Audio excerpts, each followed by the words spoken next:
a small fee of gold, as Faustus takes his cut. To account for this further drain on gold, acquisition and cost balance elsewhere in the game has been adjusted. Anything you've managed to sell successfully will have your profits collected here, in a separate tab to claim at your leisure. It's so weird seeing it with tier ones. To be clear, Chaos previous orbs means though. of trading, such as via pre-existing premium stash tabs and the website, will still function just as before. Merchants tabs Jeepers and the keepers. asynchronous trading that comes with them are an entirely additive feature on top of the already existing methods to trade. You might find yourself needing the trade system to buy some upgrades, because this update also introduces 3 new Uber Pinnacle boss fights. The ones from last These league, right? encounters are manifested from the memories Finally. of Zana, and in her long torment, they have festered into something truly deadly. These fights offer an imposing challenge, alongside powerful rewards. In order to gain access, similar to existing Uber Pinnacle fights, you'll need to T17s. discover fragments dropped by Tier 17 map bosses. Okay. Each attempt at the new Uber Pinnacle fights will require 5 of these. Let's dig into some of the challenges you'll need to face in these new Uber versions. Synthesized map, is that? Oh no, it's lonely In the fragments. original incarnation of Neglect fight, the statues can be used to block the laser beams to hide behind, giving you an opportunity to avoid being shocked. I'll be honest, frozen, I had or no killed. idea. When you run near these statues, they activate and allow you to reposition them. While activated, they will not stop the lasers, meaning you want to position them well, then avoid them. However, in the Uber version of this fight, I had no idea instead that of being a mechanic safe was haven, there. The statues will refract the laser beams, causing a ruckus of energy to cover the arena. Oh god. Activating them will prevent the refraction. So unlike the base fight, where you want to position them well and then avoid them, you'll be wanting to constantly keep these statues active. But then you have to deal with their Dude, what the assaultive fuck am I attacks. even looking at? While fighting the incarnation of fear, these fiery orbs will slowly clutter up the arena, locking off portions of it until you bait the boss into detonating them himself with his thrown spear. When Uberified, Baiting a these boss orbs into are using attacked that by a ability flaming doesn't seem wedge like to the something that boss, is nice. rotating around him constantly. More and more will spawn Link as the fight goes skills. on, making it even more imperative that you clean them up by cleverly using the boss's abilities against him. Normally in Dude, the this incarnation boss of Dread fights are fight, insane. during the bullet hell phase, you have to acquire a red rose, run it to the boss, then collect a blue rose, doing the same, causing it to get heavy stunned and interrupting its mechanic. In the Uber version, you have to do the same, but in order to get the blue rose, you have to defeat the incarnation of neglect. And to get the red rose, you have to defeat the incarnation of fear. Oh Good my luck. Oh god. Given the difficulty of these What have bosses, you done, Mark? their reward should be worth your while. What Let's take a have look you at some. done to us? From the Uber incarnation of Neglect fight, we have Bitter Instinct, a spiky shield that turns retaliatory strikes into preemptive ones, making it just Every a matter 4 of time seconds. before the long arm of justice crushes your foes. Alternatively, you might find Festering Resentment, a Trigger. poisoned blade with an unending supply of toxins built into the hilt. These toxins are put to good use, causing every spell you trigger to be capable of poisoning with all damage it deals, enabling a truly crazy trigger-centric poison ruckus. Oh, that's. And Oh, from that the would be Uber a incarnation chase of item, I Dread, feel like. the Hallowed Monarch, a counterpart to the Dark Monarch, which focuses more heavily on investing into one or a few minions, rather than growing your hordes to massive proportions. Storm Rayclast, with your chosen few at your side, stealing power from your enemies as you go. Can we We've got rework a link number skills, of quality please? of life changes to bring to Please? 327 as well. That honestly seems Many decent, of but which you like may have seen already link in some skills of are our ass. pre-live stream teasers. That's the But problem. for those who haven't, Heist is a mechanic which has long frustrated some players. Okay, I'll take who this may down while otherwise have we're been doing interested repeated in content. what it Like, has to offer, but have no I desire really to like the learn idea of that helmet, finding and the fact that it's Link just kind of kills it for me. Like, it seems cool. Like, you're giving your minions their stats and everything. It's really nice. However, I don't want to deal with Link. Every single time I've tried to make a character that uses Link, I have logged out. I have logged out level 70. The moment I have to start clicking the link every like 20-30 seconds, I log out. It's just, it is what it is. Like, links are ours. So I'm really hoping there's some rework to it right now, because like, it is needed. All right, I mean, I'm going to increase the volume now. Just, these are things we've already seen, by the way, which is why I took the volume down. You no longer need to purchase bestiary orbs. You can now itemize this for free directly from Surely, God. From late Act 1, unless they rework Link, that shit is going to be one chaos. In every town. And from Helena in your hideout. This does It is genuinely going to be one chaos unless they rework Link, how Link skills work or something. Because like I didn't see anyone using an augmentation orb if one is available. I didn't see a single modifier that increases like your Link skills duration on that helmet, which in my head I'm just like, that sounds ass. As a leaker during last league I've done, I mean, power to you, by all means, go for it. By all now means. Continuously open them to your inventory, notifying you in chat what the outcome is. Yeah, that is not going to be me. If you still want to open them direct to the ground to let your loot filter provide a dose of dopamine, you can still do that too by also holding shift. Val orbs can be used on monsters encased in essences to the same effect that remnants of corruption have.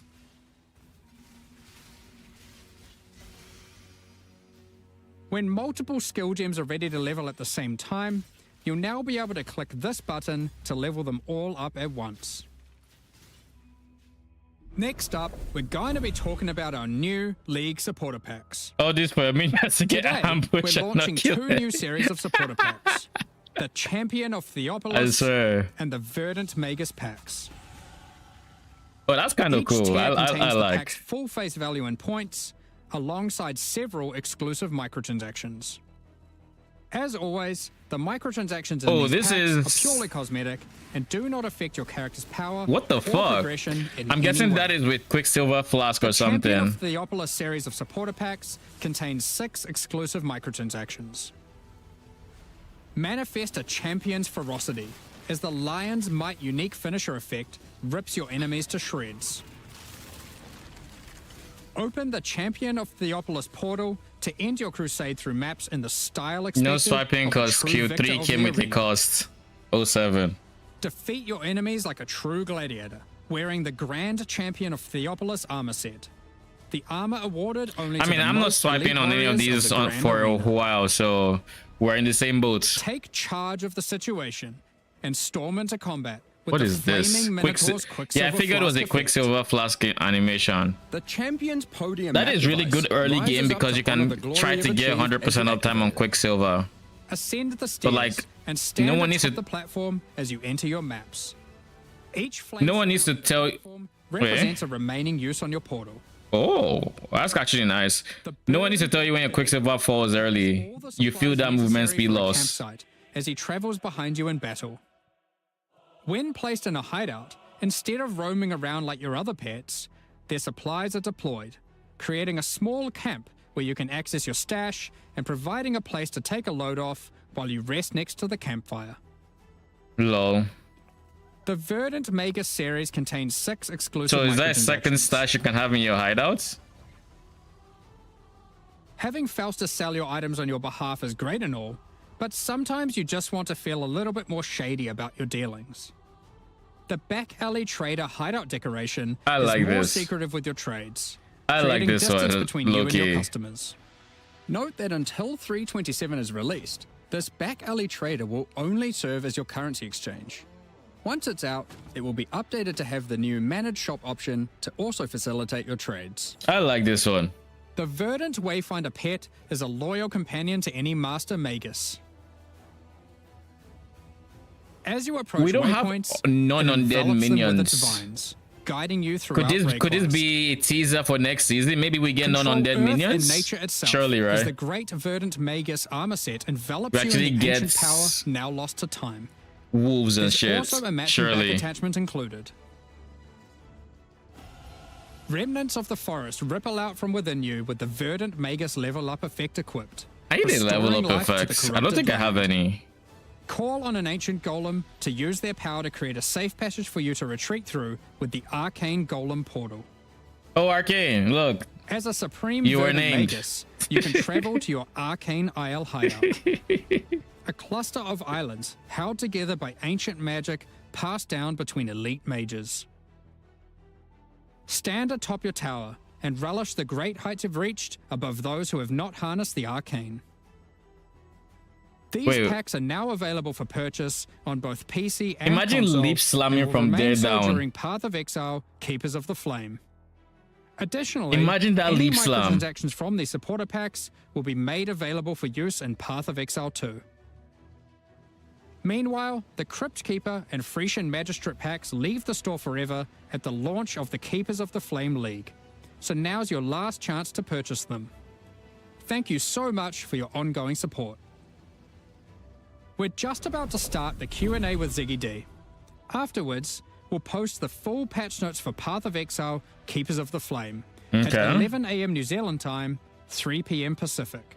I With kind of release at the don't end of know. next week, our community team will be posting crucial information you'll need for the release. When is Keep an eye on the Pacific news. time? Thanks for joining us I feel today like and checking it's out by our latest 5 my developments. time. We're looking forward to holding off the Breach Lord's conquest, crafting gruesome grafts, planning dozens of Bloodline-empowered builds, and filling out our trees tree. We hope you all join us. Okay. While this is doing that, I kind of want to make sure. There. I missed some parts of the start, so let's just take this all do it. The keepers. Okay, that didn't last To long. the post-reveal discussion and Q&A with Jonathan and Mark, lead guys who make games. All right. I believe was what we discussed as the Official- titles. yeah, That's the official title. Yeah. Excellent. I like it. It's good. We're talking about how to inflate their titles in the lead up to this. 327 Keepers of the Flame, the reveal we just had there was, I think, quite a banger, but I've been even more impressed with what I've been playing here in the office with some of that, so we'll get into that in a moment. But I'm curious, this is kind of like a special kind of reveal day for PoE 1 fans, as I think it marks a return to schedule for us. You announced this plan to do the 4-month I like how the cycle office for the is games, purple, though. Two twos, and it That is seems nice. to be working. Yeah, I mean, it's certainly hard. I'll tell you that, right? Like, it can be pretty brutal on some of the stuff when it's like, every 2 months you got a deadline. But yeah, I mean, look, we have to do it, right? Like, I mean, that was always the intention to get, the regular schedule. It's super important. So we have to make it happen. We have to make sure that is something that we can do going forward. But yeah, I would like. I'm honestly, I'm so happy that we managed to, to get everything back, and I think it helps a lot. I think like things feel a lot less like crazy here this Right, time, this right. visit for me, like, and things seem a bit more of a finished state as well from what I've been looking at. So Well, we're putting a lot more effort into sort of getting that production process down, making sure that everything's, going well.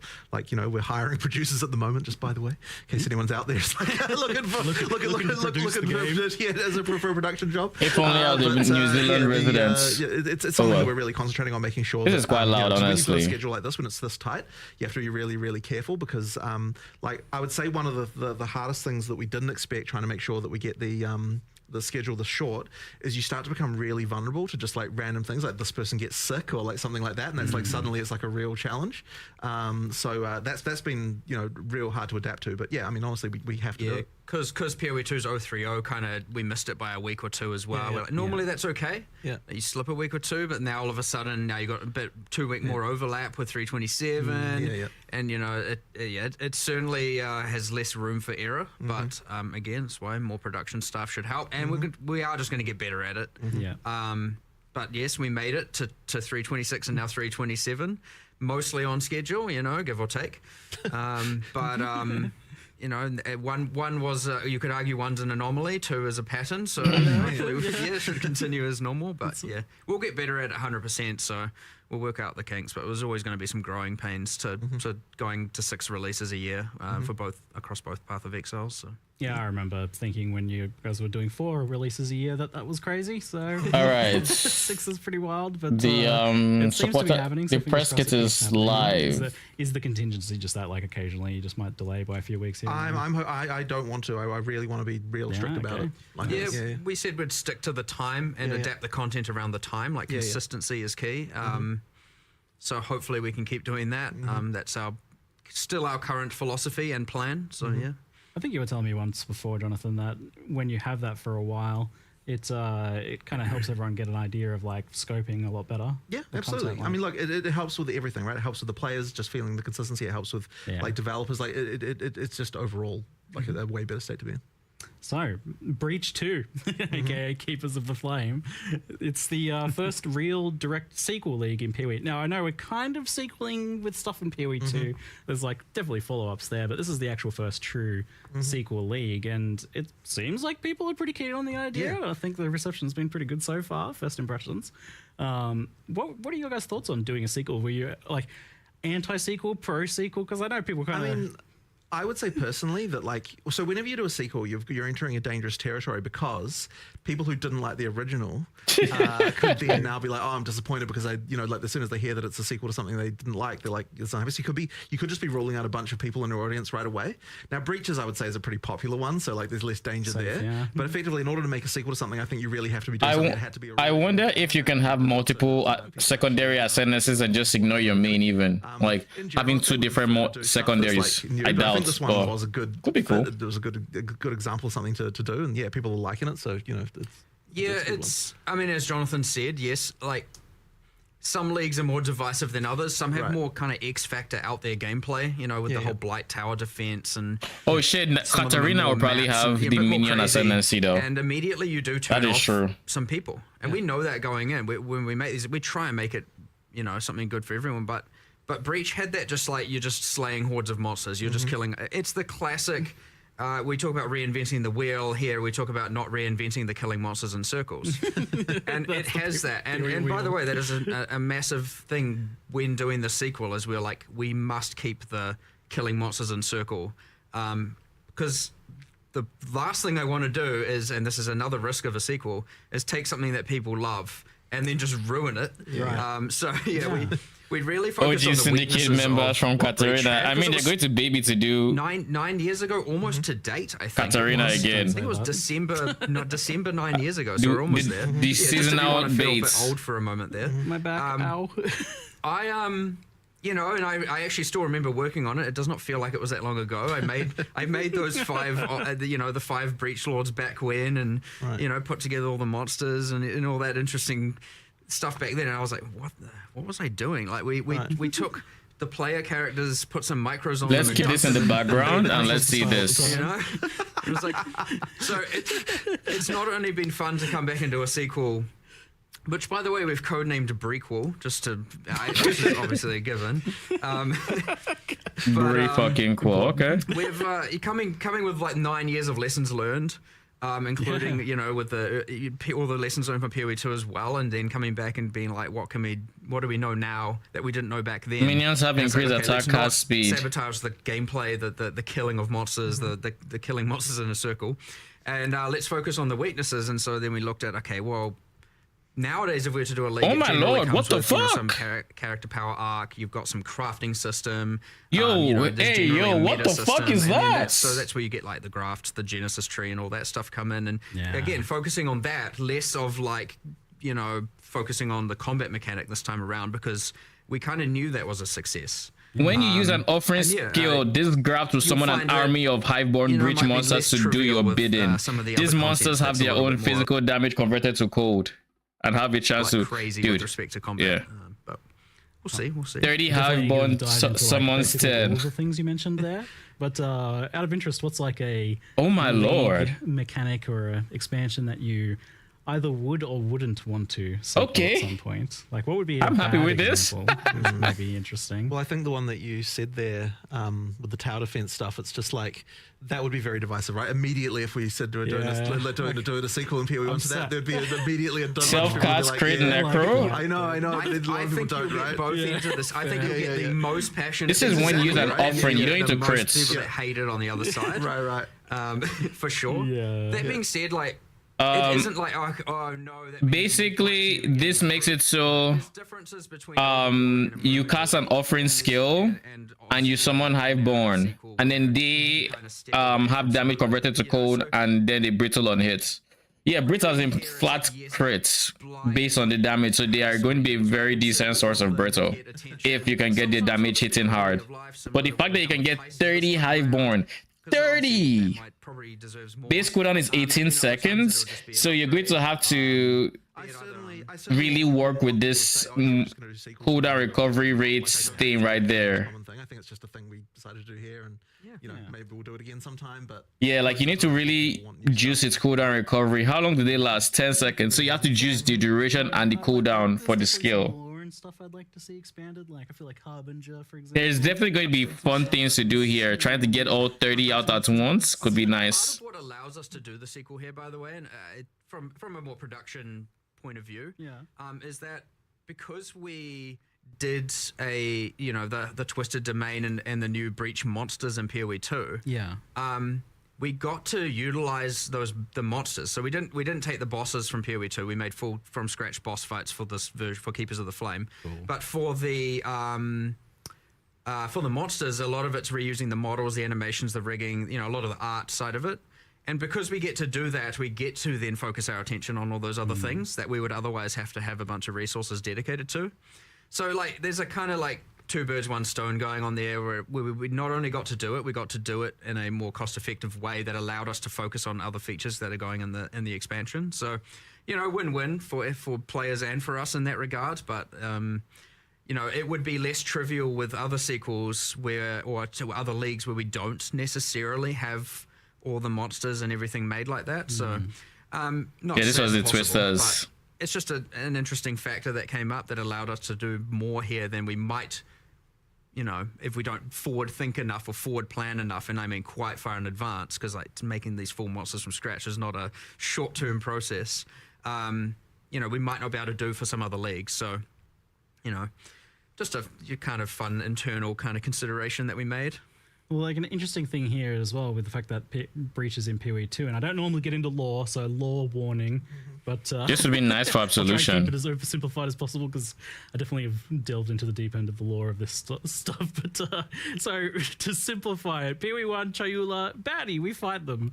They're like the pinnacle boss from the first game, and yet in PoE 2 they're like explicitly not there as part of the boss of that. Yo, And Sacrifice also of Blood there's could more actually be kind of build exploring enabling. they helped humanity at some point. So I'm curious if this expansion is kind of filling out the story in the in between here, maybe explaining some of the stuff. It 100% is. That was a huge other win we got to do here, because really there was like, okay, there's the breaches in PoE 1, previous to Keepers of the Flame, and then there's kind of breaches in PoE 2 with the Twisted Domain. Arrived. And it's like, wait, how did we get here? What happened? Okay, so there's 25 years. It's what's going on here? So we wanted to. Given again, because 9 years ago we weren't really putting that much into the narrative of leagues and into you'd find back then we're not far from Onslaught League back then, right? It was just 20% of some stats. So, and even when we had Anarchy, there was Exiles, but like there's named characters, but we didn't really have voice acting for anything. Like we've kind of stepped up our game in a lot of delivery of that. So now we get to come back and go, let's establish a bit more about Breach. Obviously, there's uniques and flavors. Wait, I'm just now historically, saying but, something we got to as establish well. A little bit more, add some interesting stuff to it.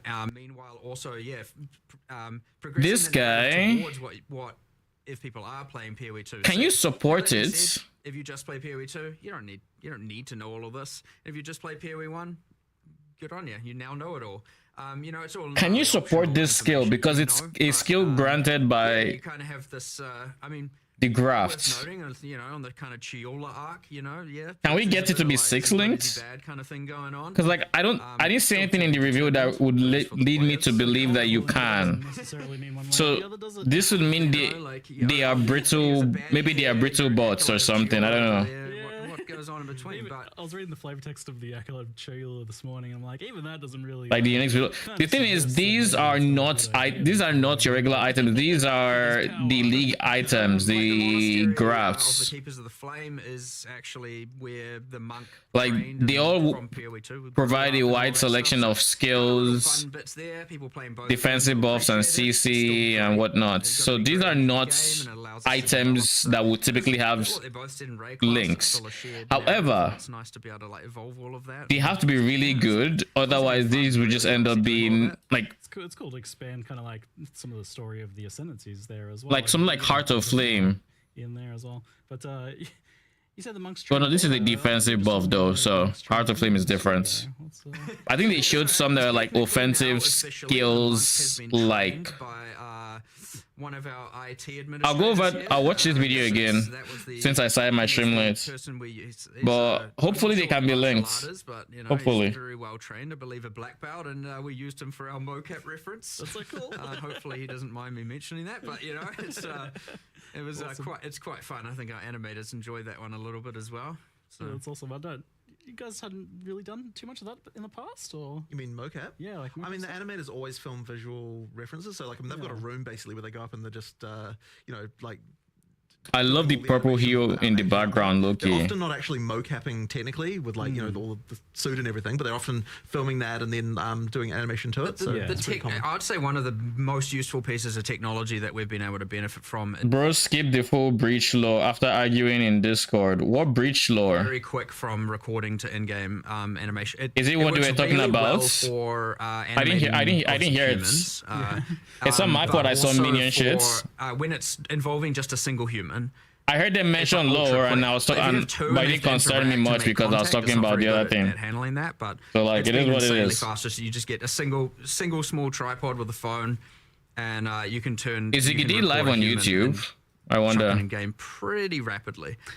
So that's been amazing, and honestly, almost all of the human animations you'll now see in game, where it's not someone punching or hitting another person. So like He is not live on you know, YouTube. the best Alright. for combat and So, yeah, kind of scripted cinematic I'm not gonna interactions between characters. bother too just much. those kind of freestanding town idols and all of that stuff, yeah, you can do pretty rapidly now. It's You were right about war. been a pretty big improvement, I'd say, in a cool way. So Yeah, and I mean, you're getting like PoE2 quality stuff in Path of Exile 1 as well. Like, I've definitely seen things like that's a lot more going on there than there usually is in PoE 1. You were just talking about the fact that the original bosses were just exiles with extra color filters on them, right? I mean, everything new that goes into PoE1 like has been a lot higher standard than some of the early stuff for a Yeah. very long time, right? Because it's not like you have people being like, oh, you know what, I'm going to make this worse quality because it's going in PoE1. Like, obviously they're going to make something look as good as we can make it, right? our artists are our artists, yeah, you know? exactly, They right? just So make I mean, the good anything you quality can art. make. You could probably phone it in a bit more, I reckon. but They don't. No, an artist doesn't want to do that, right? They want to make stuff fair. that's good. So Who wants to do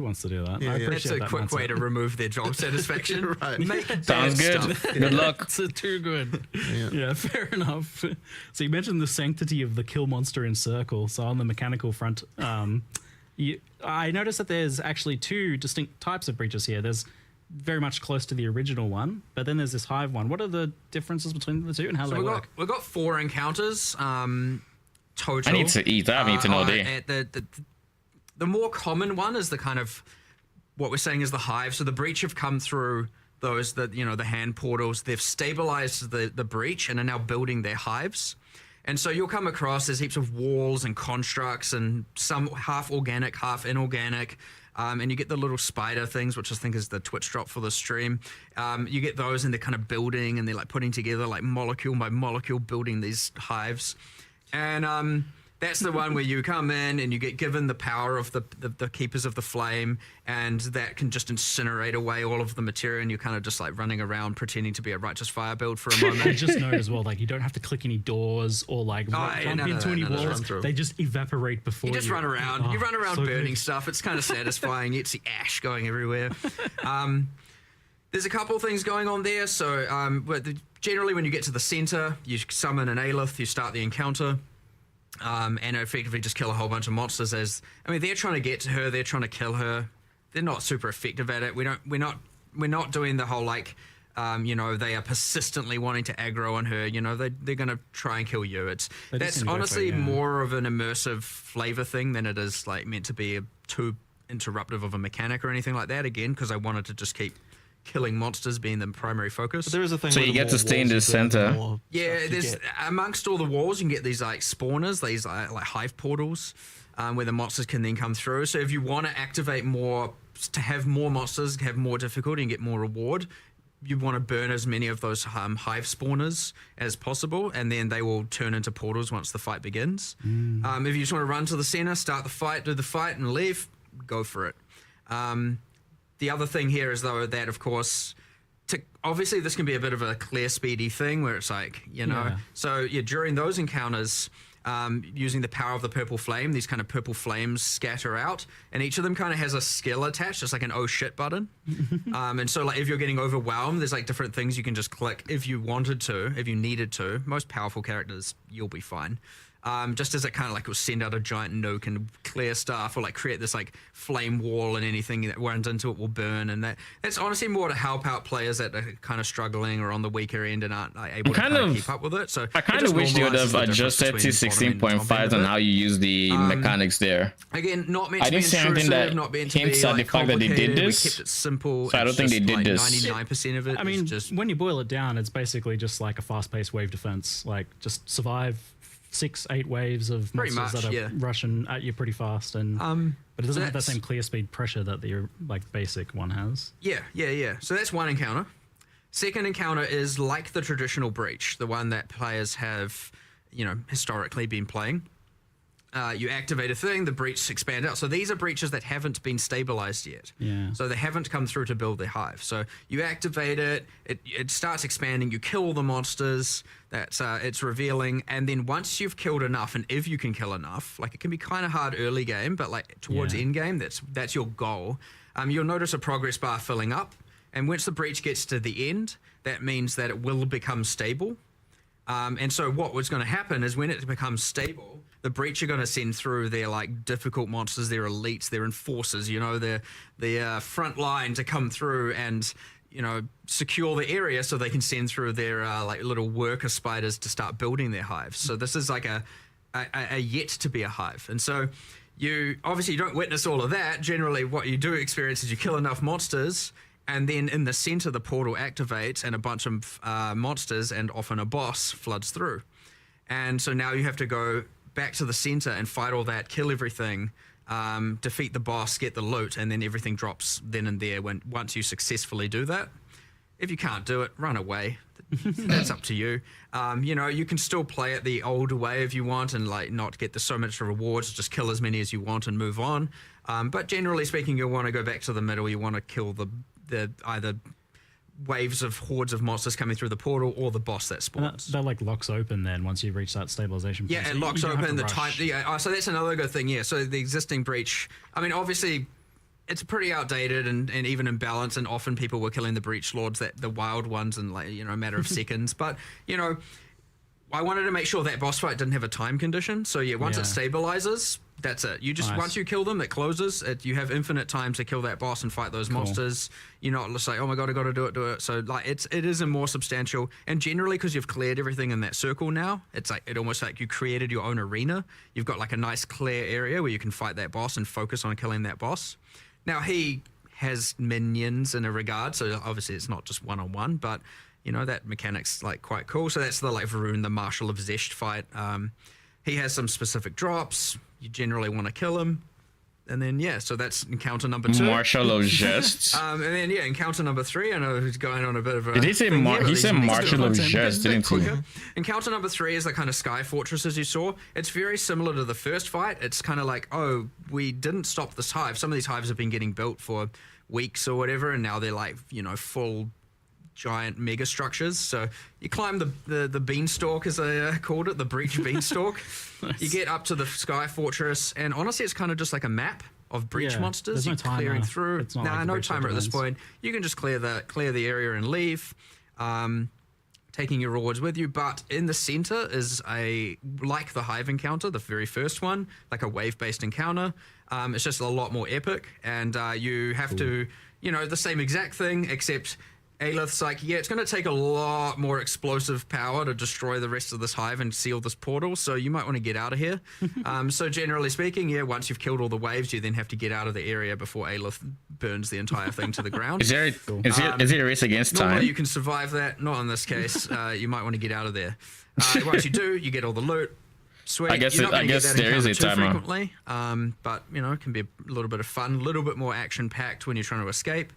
And then the fourth encounter is pretty similar to that, except it's just an area with your pinnacle boss, your in-game boss fight at the end of it. And you basically didn't show those in the trailer, because I did know that people were like wondering why you showed kind of so much of the Uber bosses for the regular content, but you didn't really show any of these guys. We generally avoid showing bosses for sure, especially new ones. You get a silhouette of it, a single emerge shot, and yeah, for sure. Like for the Ubers, we're like, well, they've got like 10.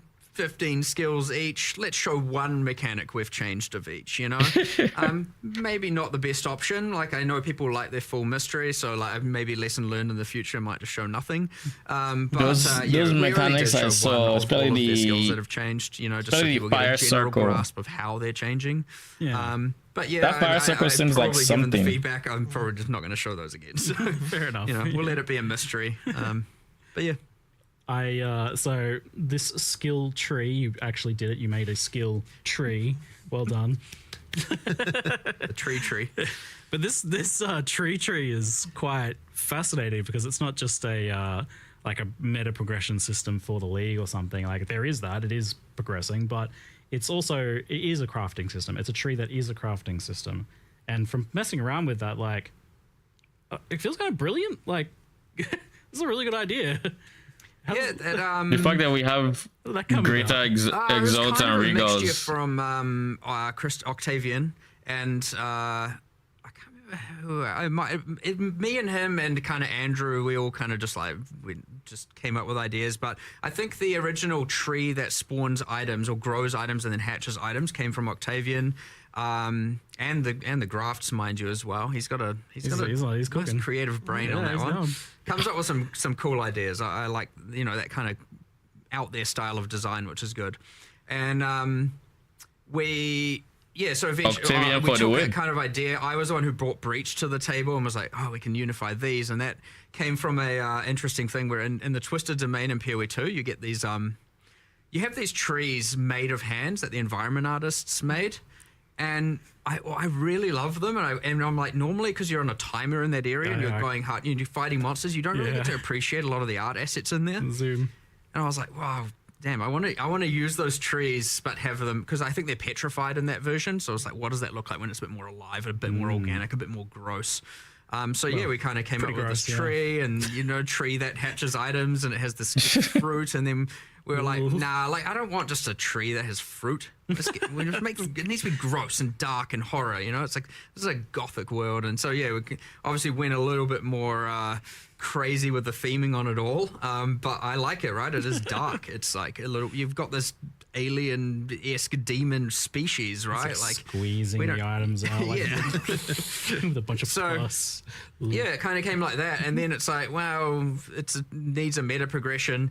The good thing about the tree having a passive tree is we get to reuse all the same code that our passive trees use, and then the other, because it's good because then you don't have to make a completely bespoke system. And again, it's picking your battles, being able to focus more on what the nodes do as opposed to the underlying system.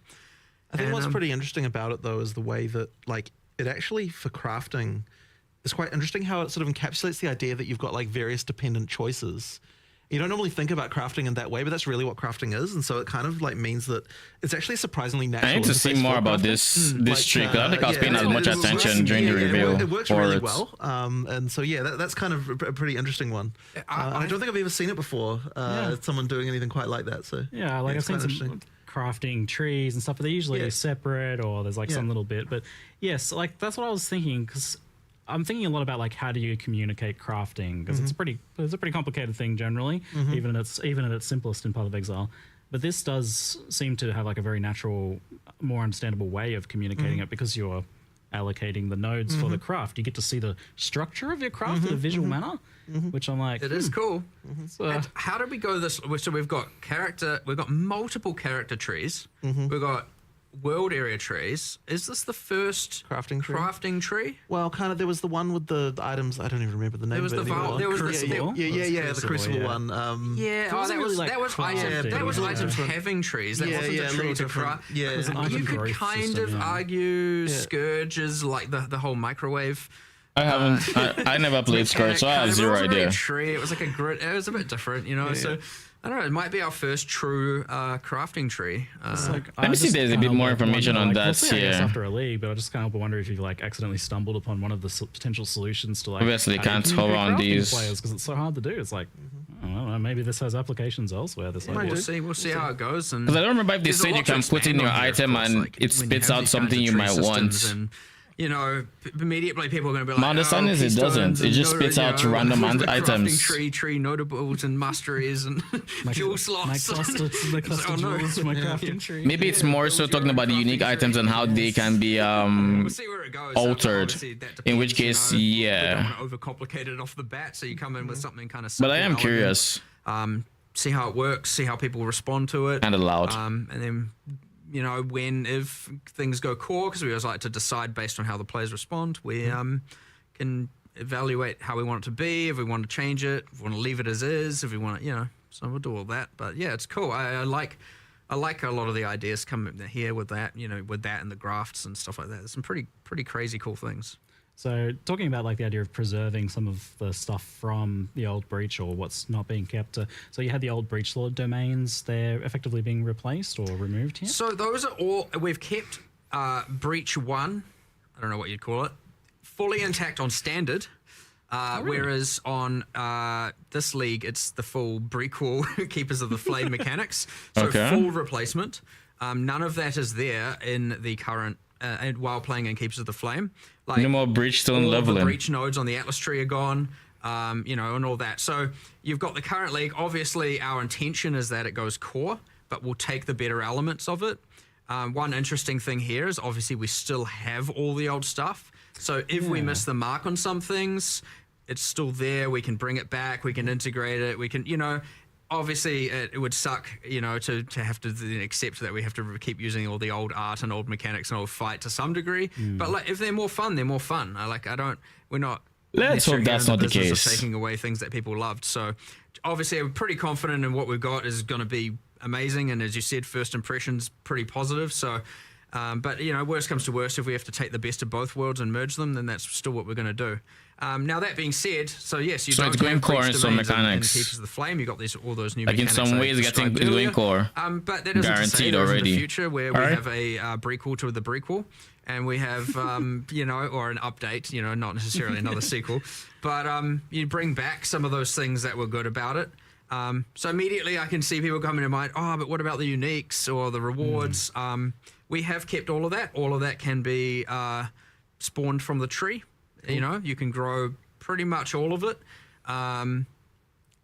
You can find. I won't reveal exactly how to do that. You can figure that out. Yeah, nice. But yeah, you can generally get all of the historic rewards from Breach from the new mechanic as well. We've I tried. wonder if it's a lot harder Does this mean to Breach target wings farm. finally get a revamp after sitting there with their silly thing. That Yeah, well, no they one got uses. their improvement in PoE too, so we had already accepted that having a double effect while in Breach, especially given, you know, that's only useful some small percentage of the time generally, not good enough. So yes, the Breach rings have been reworked. Finally. I believe the implicits are all max res of the corresponding element types. I can't remember. Max As res? one is, whatever, we'll deal with that. But I believe it also restricts or constrains the mods you Holy. can roll in it. So it's like Zoff rings, fire mods, etc., etc. Cool. Sounds rather interesting. The unique crafting as well looked pretty wild. Like, I was pretty excited to see that. I expected it to be like it would remove a modifier and then just replace it with like a random rare modifier or something. But it seems like they're actually handmade modifiers, like there's bespoke modifiers. Like even with multiple, Brute Rings there's two given core max ones. res, Is you this can just like a easily long pair it list with a of them? Meldin, and now Surely you can't you're do getting to 1,000 90. uniques worth of Like all the those. situations I can think don't of know that I what number they never got could get to but 90. effectively it was just like we'll just go until Brute we Rings run can out do of that time. now. But yeah, like there's a whole bunch of uniques. It is a here's the list of mods that it can lose. Here's the list of mods it can be replaced with on a per unique basis. I just wonder how much max res we're Again, talking not about all the here. uniques. I almost assure you it won't be the majority. And obviously you're not going to be getting pinnacle boss uniques from here and stuff like that. Those are restricted to things that have specific drop locations. But yeah, that being said, it is a list. It would suck to, lose the key mod on an item. So generally speaking, we don't allow like what gives that unique full identity to be removed. A lot of it can be either the fluff stats, sometimes the downsides, some stuff like that. So yeah, we'll just kind of see what happens there. If people love that, it would be the thing where we can add more and more and more and more, and then eventually we will have the entire unique pool covered. So we'll just see how that goes, but Wild. it's kind of fun. You love to see it. So the other thing was these creepy arms that you can grow on yourself. I love that. We just, here, have an arm. Sure. Just plug it into your back. Why not? I mean, we were shoving rusty bits of metal in ourselves and stuff before, so why not continue with that? But these are like... Can they be It was in supported? the video, but I didn't really like kind of understand kind of how impactful they'd be until I was messing around with it, especially for leveling. But these are like pretty major skills and an extra layer, because especially so there's 16 of them, and you can have 2 of them, and they're like a mixture of auto casting skills, proc based things, so like on attack or something, and manually cast in some cases as well. Like I had a tornado that was like crazy. So these seem pretty significant. What's kind of like the plan for how impactful you want these to be, or like, especially at endgame, like they'll definitely like very impactful while leveling. Obviously, there's always going to be a spectrum of usability. Generally speaking, yeah, they're going to be pretty powerful. But you know how strong characters can get. They can generally outclass everything. That being said, for a long way, they're going to be pretty damn useful. And even beyond then, there's generally you can scale the difficulty of the game like hectically.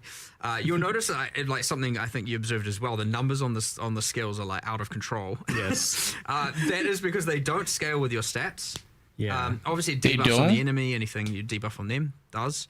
But yeah, they don't scale with your increases. The reason for that is that I wouldn't want it to be that if you're a spellcaster, you have to use one that's doing a spell, because you generally focus on increases. And I didn't want it to be that, now in order to benefit from grafts, you have to really only invest in global damage increases and stuff like that. It would restrict the character builds too much. So we made them not scale with like your character stats. So anybody can use the Obviously, minion again, as I said, ones if you reduce the resistances of the enemy, then as an example. takes more damage, that kind of stuff. But yeah, there's a kind of a lot of them that vary from utility through to just like pure offensive power.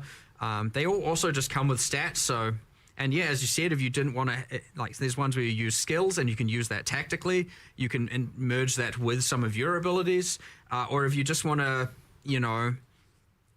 effectively let it autocast. There are versions for that as well. If you just can't be bothered, that's also fine.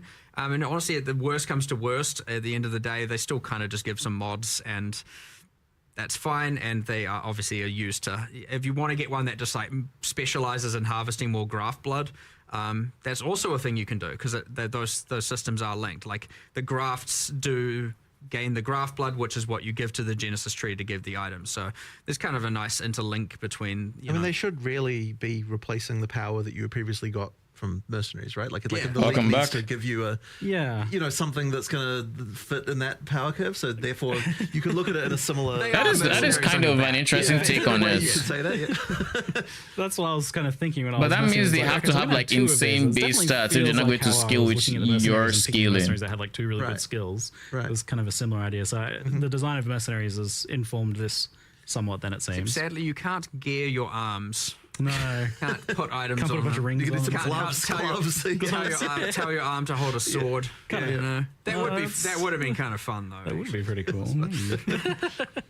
The way Octavian explained the graphs to me was he said, they're not you. And I'm like, somehow that's really creepy to hear.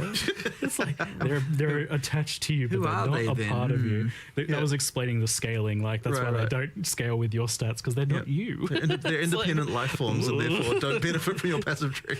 So I guess you we really, didn't do really, this, but we had really. a desire to do unique ones, which I thought was kind of going to be fun. We might do this later, like going core, we'll do it, but we're like, what if you, and I think it was Octavian's like, what if you had a leg growing out of your back? What does that mean? And I was like, what if you had like a good jacked quadrilla arm or something? Because I was like, you could just have unique ones where they have like just like deformation. Yo, One that was like converted. You're like, I don't care about. Why would you just randomly pause? And it's a kind of like cursed pirate treasure arm or something. And we'll That is so we'll see weird. if that goes somewhere later. But I think that could be kind of fun to play around with. So There's definitely some sort of like biomutant kind of combining of limbs and genetics and stuff potential here, maybe. So I guess you could make a later build mechanic, right? maybe Like, not around have them if these they are things you can strong expand enough, on. but you would have to focus So it on looks like you debuffing the enemy. You can synergize with them, but you don't necessarily scale them directly, like you're saying. You can debuff enemies and things like that. While we pan down to some of our additional questions, I've been noticing some that get mentioned a lot in chat that we'll kind of transition over to briefly. So WASD gets mentioned a lot. Like if that's something that's planned, It's for not Path of Exile coming 1, if it's anytime feasible, soon. What goes into? So that? in It's a order, pretty big deal. in order for WSD to happen in PoE 1, we need to get the rigs from PoE 2. In order for that to happen, we need to finish moving all the microtransactions over, which has definitely been a bit of a slow task that we kind of need to get through. Yeah. And so effectively, it would be like we do want to do that at some point, and then after that point, we can make WSD for PoE 1. But yeah, it's just a question of getting through all that work, and then we can do it. Like I'm not against it by any means. It's just it's just Yeah, I it's don't like want it to happen. it's a lot of work. Getting all those things moved over to the new rigs is Like I feel like they've asked this question and every you want it to single be kind of every reaching a single certain threshold, Q&A. it seems like of quality. and not even Well, I just mean, the so Q&A, yes, you some can- interviews you as well. They can keep do it, asking like, this just like question. where the character just rotates. Yeah. But I wouldn't say that gets like that. The quality of that is really not great. Like I don't think it feels good. So Like I don't think I've watched all the interviews, and I know how many times I've heard this question. rigs that we get. And look, that would be so beneficial to everything anyway. Like we're highly motivated to do that because it means that we don't have to rig a bunch of stuff for the old rigs anymore, which a bunch of artists would definitely appreciate. So yeah, like we will get that done, and then but yeah, it's going to take a while. Like it could be quite Probably a the while. biggest benefit from the rigs is just that we're going to then probably. I think be you able wanted to say like a actually do year. a lot more So new skills. maybe sooner than we think. Here we won as Yeah. well that actually use new animations, and it's not going to be an absolute nightmare to try and make. So that's going to be epic when we actually get to that point and can just be like, okay, floodgates open, let's go and make a whole bunch of new skills that are using new animations. Because you'll notice, even though we have a bunch of new skills in this patch, it's all using the existing animations and different like means of delivering it. So generally speaking, we have kind of your spell projectile, spell AoE, spell buff. They're kind of separated into all these categories. Yep. And so when you generally do a buff, you just use the buff one, and AoE use the AoE one. But as a result, we don't have like just like cool bespoke things where you I don't know, do a flip while doing a doing crazy stuff like that. We're not going to be able to really get that in PoE 1 just because the cost is insane to animating that. You got to do that on 7 different characters, 7 different rigs With all the different weapon sets. Yeah, with every single weapon set. And because generally PoE 1 doesn't have like as much restrictions on the weapons to skill association, it would you'd be like, it's not great. It's really not great, and it would be like the cost of doing that would mean we'd have to do so much less other stuff. So yeah, I mean, just a random tangent on why the rigs would be beneficial as well. Like immediately, I'm just like, oh my god, please, I want to do new skills that are like. But we will feel do it. different. We will do it eventually. It's just porting all those stuff. Yeah, well, it's an interesting insight that you even plan to kind of bring this like PoE 2 rigging system over to PoE 1 for animations and things like that, because that indicates that the future of Path of Exile 1 is not like very static visually. Like obviously we're seeing new stuff getting ported Wait, back, so how do you? but potentially a lot of stuff getting remade and updated and like. PoE So now that they mentioned you are not your extra arm, your third arm, if you will. Like for no other reason that it makes our lives easier. We Brother, need to do where it. is But it? yeah, so we'll have the side effect of making the game look better too, which I guess is good. There. So, Since you are not going to be your third arm, that means the entirety of this stats that affect this skill have to be on I mean, we want to do it. the tool graph, the that graphs. ultimately is just a resource. I mean, granted, you say you can thing have again. two, It's so it's one of those ones that it well, can't be one to goddamn. one. It was too Getting gameable, 100% too uptime on this would solvable. be I got to a point where I was like, this is the interesting. strat you do. We need to like fix a bunch of stuff with it. It's not out of the question. It's honestly just a like whenever we assess the scope, it comes up all the time. And it's like, oh, we could do this, or this. What do we? And it's always going to come at a cost to something, and it just has been so far. You know, at least 326, 327 that we've wanted to make sure that we had other priorities. I guess it's safe to say. So TBD, who knows?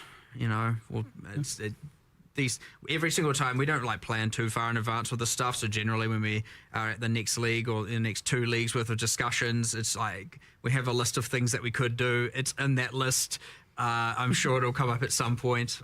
So we'll see. Feel free to be coy about this, but it seems like since something similar is occurring in Path of Exile 2, that might help you kind of like solve some of these questions for PoE 1. So maybe that gives people an idea of the time frame. Well, as I said once, if obviously there's a could do with respect to PoE 2, but if we manage to go down that route, we get to do the exact same thing we did with Breach here, which is that if we have all the monsters made, you know, and a lot of art made, and a lot of encounters, so even if it doesn't appear the exact same way, it'll allow us to do a massive shortcut, which would mean that all of a sudden it is way more possible to add as a feature without having to compromise too much else. So nice. Yeah, I can see that.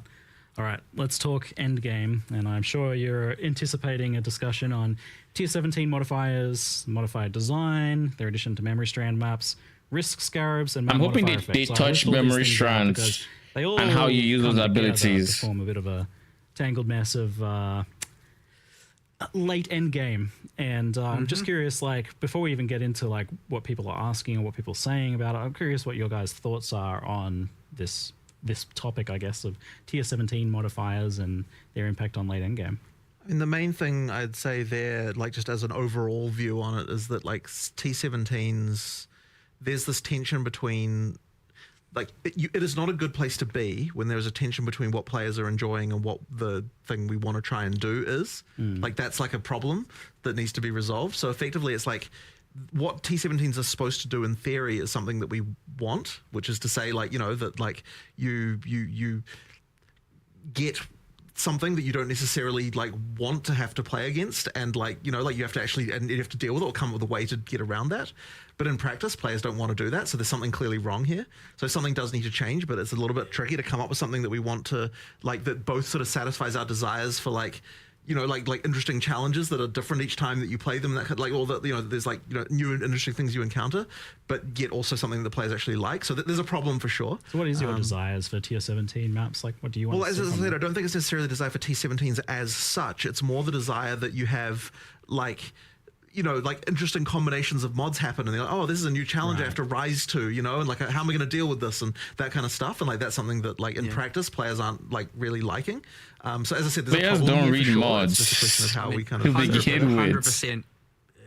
They're not. So we don't know. Yeah. We don't know what would be challenged. We just know where we die. Board a For little sure. bit here, because like we, and to be fair, we are like trying to band-aid it, but we can only do that for so long. Right. We kind of just need to reinvent something here a little bit. Yeah. Like they were intended to be the penultimate bosses that allow you to do the Ubers. Right, yeah. But they're also now, you know, also this non-sustainable map, and where you have to, obviously a lot of people feel they have to trade for it. And then in the other cases, you've got a bunch of modifiers people hate. You've got this like thing where because of the mods, you end up devolving down to the in-game strat becomes, as you said, stacking map mod effect and modifiers via risk. Yeah. And it's like, yeah, it's not fun. It's not ideal. We tried to What narrow the what gap they're going with to do T16 and a to half, risk so your that abs, I kinda shudder to worked, and then think. you get some other weird problems where, like, because those can be APROP corrupted and Tier 17s can't. There's some weird issues there as well. And honestly, it's like, it is a kind of mess. And we intend to keep band-aiding it until we can drawing board, but I would expect you'd probably see a pretty... I think it needs a full redesign. Yes. It needs a full redesign to try and see if we can come up with a way to both achieve what we're hoping to achieve, but also make the players not dislike it, right? So is this maybe like separating out what you're trying to do with the Tier 17 modifiers and what you're trying to do with this penultimate like boss up thing here? That is like the lead up to the Ubers? That is a split at the very least. Okay. I don't think that we've worked out exactly how But- this can work though. Like it needs. I don't Like, this think is that, like, Kitava. the best, most rewarding content in the game. I have no should idea who also that's be the supposed to tickets be. the Ubers, and in that well, that even that's like broad and sounds weird when you first say it, but It's like so hard because it's kind of, you know what I mean, where it's something's wrong. There's here. a Something's fundamental wrong here. tension with you want the hardest content in the game to be the most rewarding. yeah. But like the moment you do that, there's all sorts of incentives that come into play that mean that people don't like it when like there's a map now that you can't run because because the mods are not good for you and that kind of stuff. And like, so then there's also, there's, it's just, it's a problem. It's a little bit of a mess of problems. It's a- isn't it? it's a Because problem. Any individual part of this I look at, I'm like, well, this is actually okay in some circumstances. Right. Like, it's okay for there to be some modifiers, maybe Right. Like, I think you guys feel the same. Where it's like, Yeah. it's okay for there to be some modifiers that are like better for other builds. But then and the worse for moment that others. it's like it But there's feels like a point where it huge breaks. economic penalty Yeah. to that, So the you're economy kind of immediately affects like that. you're immediately you, kind of. I mean, you get the thing right now where you stack the risk scarabs, and then it's like, okay, only Trickster and Juggernaut can play it as a Yeah, way of it's right. perceived, and it's again. We are changing a lot of these variables, by the way. We're not just leaving it for 327. Oh, we know. We are know. The changing nerds risk are scarab, we are coming. changing some stuff around map mod effect. We are changing. Risk Scarab, There are beware. bits and pieces changing. I'm not going to stop band-aiding just because we have a grand plan for the future. Well, we have an absence of a grand plan, a desire to Risk have a grand Scarab plan. is gonna go But down we in the will. I gutter. would be very surprised. I know I shouldn't be promising Just content in mention full it's expansions fucking because things variables always change. But I'll be very surprised. if we 07 don't to put more Trickster, drastic man. shifts to 328, 07. to solve this problem because it's now long enough that it's not worth it. So obviously, hopefully, the changes we are making improve things in a pretty meaningful way. It's Risk shake up Scarab the is mirror not a little living. bit. But yeah, there's still going to be some woes and but hopefully Keep in people can be mind, excited. they didn't even say they nerfed. They say they changed Risk Scarab. So like, The thing is to come. I'm currently expecting that Risk Scarab just isn't even in the game in the same way it was. It's not adding any modifiers anymore. It's doing something completely different. Come up with something that is just like a universal success and like is blatantly a win and isn't gonna Yes, it's lower the value of people's economy mid-league and stuff like that. Then why don't you play I wouldn't be, .es? Against, if we can come up with something, because we're obviously going to design it soon. If we can come up with something or a piece of that something to deploy to mid-league, mid-keepers of the flame, I will push for that. We'll just have to see if that's something we can actually do, because often these things will mean like, oh, now all of X will become devalued, and I don't want to like ruin people's mid-league economy and wealth and just destroy it because we decided we want to make a change. And so there's considerations to make. Yeah, from speaking to Octavian about the tier 17 modifiers as well, I can tell they're kind of weighing on him, like he really wants to do stuff with them. I think we're all on the same page. I honestly don't even know if anyone really is disagreeing with, like maybe in little ways, but I think everyone's kind of. Okay, I gotta ask, like, is there someone who loves the 3 seconds out of every 10 seconds you can't deal damage modifier? Like, I like it, okay, tell me why. but I play support characters. I don't deal damage. Of course. All right, you're gonna jump on this grenade. So, how does that modifier come into being? No, I mean, to be fair, I like things that are just a bit more. I'm a bit more masochistic in Yes, that regard. that's So, what I was gonna but say. I'm Risk not, Scarab, I your am map not is attempting to put my masochistic views on the player base. I understand. Your that map is generally occupied by speaking, 1 to people 2 aren't packs all of that risky kind of thing. apart monsters. I also liked trying those things, seeing how it is, and there are The Mark Lewis, places, there are things where Jonathan. these can I mean, exist, surely like if Jonathan this is the was worst thing to behind happen a to couple more PoE, layers of right? some sort of Right? more niche corruption mechanic Nah, I'm with ju- players, or something, some crafting They make a system very over good here where players team. can kind of choose to do it, but don't For both feel PoE forced 1 and to 2. do it. Those People who things say, can exist, and I Mark wanna wants make the sure game we to keep play that and kind of Jonathan is stuff, holding it but back, in the end, the they're broad mod fucking pool, copying. Some of these mods are, they're not really working. That's it, Yeah, it was Evidently. that one and the action. I mean, if speed anything, Mark reduction just from using admitted to being the skills, masochistic and one I think here. there's the petrification So I'm statues just that got saying, mentioned a lot like- as well. Yeah, it's the drowning orbs plus that plus it's just like, okay, look, thanks for making me slow. I mean, the thing If you about ever slowness get is you drowning do orb feel and it, hence petrification in why- the same where map, it's like often you can just holy. I'm just gonna ignore that. That's a nothing mod. Physically painful sometimes. So but it's a bit overboard right now. Yeah. Yeah, it's like I see the problem here. Like, I'm so torn on this because I want these sorts of. I get the idea of these modifiers being like Chippy. things that you can feel like that they have a bit of an impact. And they're not just like Well, I don't want everything to just be another multiplier making the monster get closer to one-shotting you. You know what I mean? Mechanics to happen. Yeah, you want something, but there are some that are okay, and there are some that are not, and we just haven't found the perfect spot. There's an analogy about this, which is like, how do you feel about immunities in D2? It's another sort of similar situation, right? Where it's like it forces you to change something about what you're doing, and a lot of people just really hate that.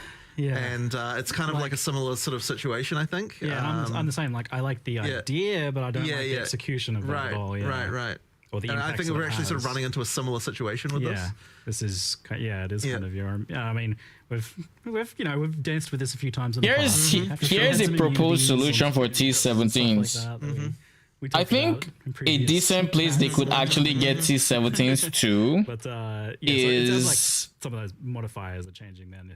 If they made more modifiers for T17s.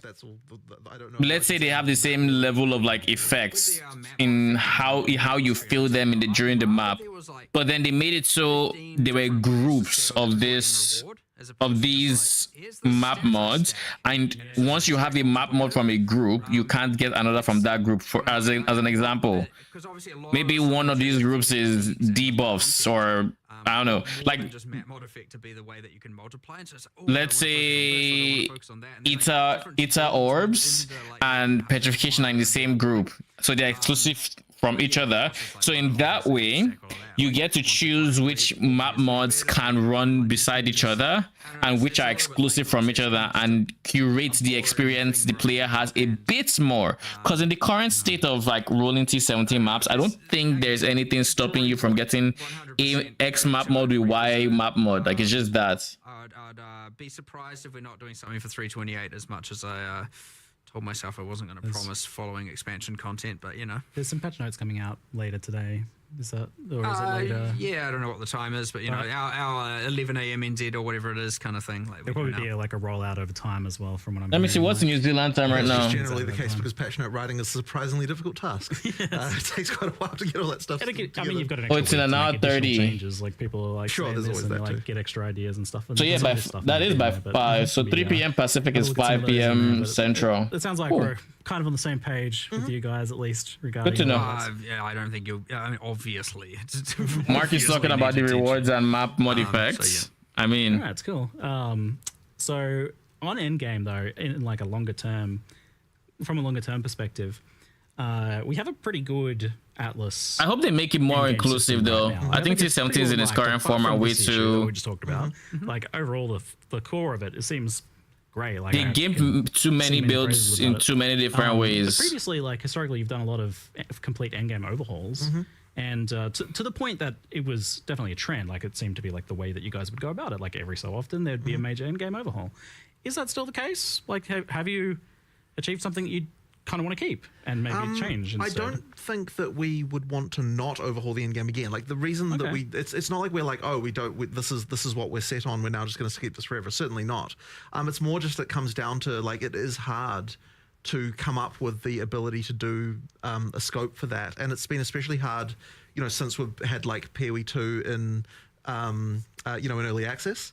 So it's kind of like we just need to get back to a point again where like that level of scope can happen, and I don't think will be necessarily that far away from the point where that should be fine again. It's just that like it really is just a question of like all you're going to see is people crying. That's all I'm calling it out. Reddit is going to be on fire. Like, I don't think, as I said, I don't think it will necessarily be that far away before we do something like that again. And like you do need to change the stuff every once in a while. The Canadian forest fires have nothing on Reddit once these patch notes drop. I think we should do another big overhaul. It is going to be insane. But obviously the term overhaul can mean a lot of different things, right? It is going to be insane. Like, it's not like it's going to change into like it'll still be fundamentally the PoE 1 Atlas and ephemeral edge. Trickster changed it too fundamentally, I would say, in some respects. I mean, you ES suckers, you'll get ES nerf for all of us. But it's not like we're going to suddenly be like, oh yeah, we're changing it to be like a PoE 2 like system or something like that. Like it'll, but we do need would need new pinnacles and new challenges there and that sort of stuff. Like, that's something that we will have to do eventually. It's just getting the time. That kind of stuff, like escalating the narrative and cycling out bosses and cycling out characters and changing all that stuff is like generally pretty harmless. and generally cool. Like you're not really messing with the systems and the core of what people like and the cycle that people like. So like obviously that's always just a nice win when you get to be like, all right, what are the next set of what much like Breach has now evolved and gone forward in time, so will the end game story at some point, and we will do that for sure. And it's just like there's always mechanics that come with it, and sometimes if you add those mechanics, they can't coexist with some existing ones because it overcomplicates everything, becomes a mess. I would hate to have I don't want to add more systems and now all of a sudden it's extra steps even more over to have to do on your maps before you run them and that kind of stuff. So sometimes things need to be replaced, but like, we appreciate the fact that PoE1's endgame is in a pretty, overall, I mean, everything always has its problems. I'm not going to deny it. We just discussed them, as you said. But it's in a pretty damn good spot and there's so much good about it and I don't want to ruin that. So we'll be very careful with that stuff. But, honestly, generally, we'd like what you might find is that we use this T17 thing as a motivation to go, what is the redesign? Okay, let's use that as the crux of what we design around and fix the problem both narratively and like game design wise by removing these problems from the game, creating something new in its stead. And I think what I'm most curious about is like if let's say you went into a meeting today to try and come up with a new end game for PoE1. Like an overhaul for it, would it still have an Atlas passive tree like it has now? Yes. Yeah. Yes. There's no way you'd get rid of that. I already know. It's too good, right? I already know what it is, so I already have it in my mind. Oh, okay. You were saying before last time that it's deep in my mind. You've got a story arc planned. Well, the Secrets of the Atlas was intended to be part one of a multi-part, right? So I've got the other parts, or at least most of it. And yes, the tree is still there. And honestly, I don't think anything is fundamentally in my plan in my head is changing enough to cause any concern. So, I mean, all right, great. It's all for the better. I'm pretty confident of that as well. Great. And now everyone will have to just wait to see what those ideas are for an undetermined amount of time. I assume we'll get a follow-up to the story, maybe next expansion, perhaps, of following along what's happened. That was pretty interesting last one. We'll see, yeah. So let's talk a little bit about balance. There wasn't too much revealed about balance in the reveal trailer stuff itself, but I know it was mentioned that there would be a bit of balance stuff going on here, and I've had a chat to a few people and scoped out some things. A few bit of balance. There is the unplayed assassin that gets asked about a lot, and it seems like something's happening for assassin. Yeah, that actually came kind of recently.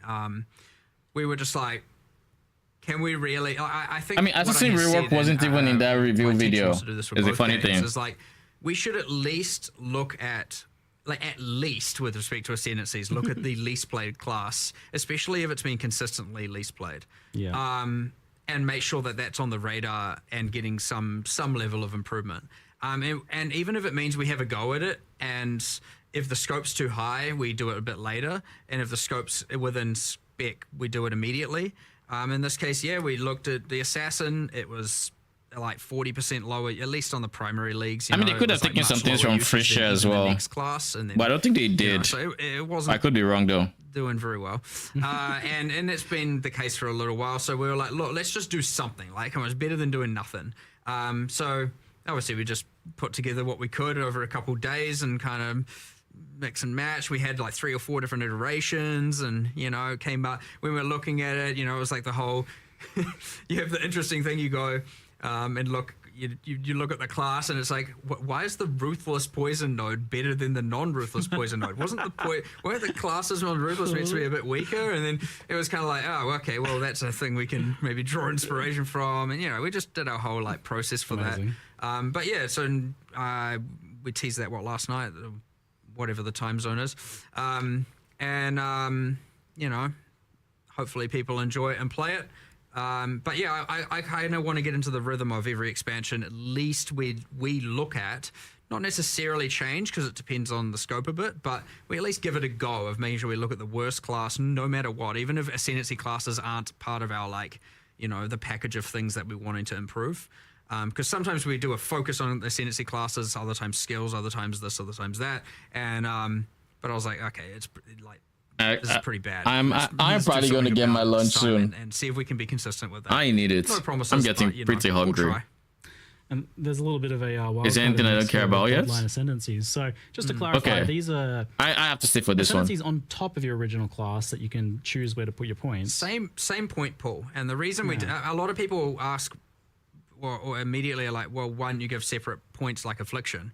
And the real reason is combinations are great, but also I didn't want to have to water down the power of the points. That's too much power creep, like to add to a character to be able to give trees at large.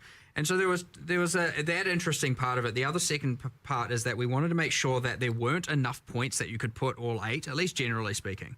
So you'll find most of the classes only have 1 to 3 notables, kind of up to 6 points worth that you can spend. Yep. And this is so always So you take no minion matter leech what, and then what figure out what you want to ascendancy do with the are still matters. ascendancy. I didn't want to just make it that literally the entire game, no, no no, matter no. what base class you are, where you start on the tree is the same. I'm not logging off. I'm just getting lunch while they talk about Probably is. something I care about And less. all of a sudden now, Like I have my food ready. I just need to literally go get it. Take me like 3 minutes. We want to do a feature I'm staying that live adds to as patch much notes. I'm going through that. Like I'm going to be on well into the evening. I think. Well, and also, what's I'm in no cool then is rush. being able to take the powers or learn the powers of your favorite boss for the purpose of a fantasy. Let's mix and match these things, and now you get this cool, like, okay, I'm a Templar. I'm all about, holy powers, but I'm also going to embrace my dark side the over plan here. Or maybe the was ways of the Asmerian. that I was going to eat between 2 and 3 because in my head this stream was going to start by 3. So I had everything prepared to eat in that time. So being bombarded with, oh, the stream is starting now, and I haven't eaten, threw everything out the window. All those plans what out. we obviously find is that, there's a few awesome perks here that I kind of like, is that we can add motivation to doing certain content that otherwise you wouldn't normally do. That's great. We can add this for future content very easily, right? There's probably other bosses that you're like, oh, we can do this and this and this. Like, it's very easy to expand this and take it away. And the reason we're able to do that is because it is an in-game feature. It's not like overcomplicating the campaign and that player's experience. Like, you wouldn't want a second class in the campaign. People were like, holy, I've already got a tree and I've got this tree. You mean a third class? A second. It's like, I've got too many classes. There's too much stuff going on. So being able to keep it in the end game is an in-game unlockable thing where we can expand this feature over time. Now, all of that, of course, is under the assumption it succeeds. Again, we'll listen to the feedback, check what players think about it. But it's assuming it does well, again, pretty high confidence. Yeah, it will remain and we'll keep expanding, keep extrapolating, keep changing.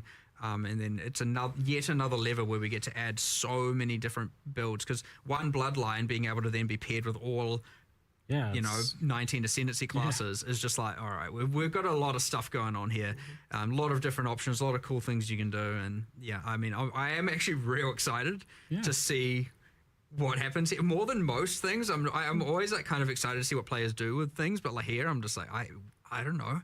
Let's see what happens. Like, it's gonna be real cool, and I suspect you'll get, like, for quite a while, people narrowing down on exactly what the perfect combinations are for different things. And, Well, this definitely seems like one of those things where you just design something cool and we'll see what players do with it, because there's too many permutations there, right? Like, I already know for minion builds, you're going to have at a minimum minion leech. So that's 4 points going in there, and then you can tweak your remaining 4 points. Like, it's not, it's a lot of numbers.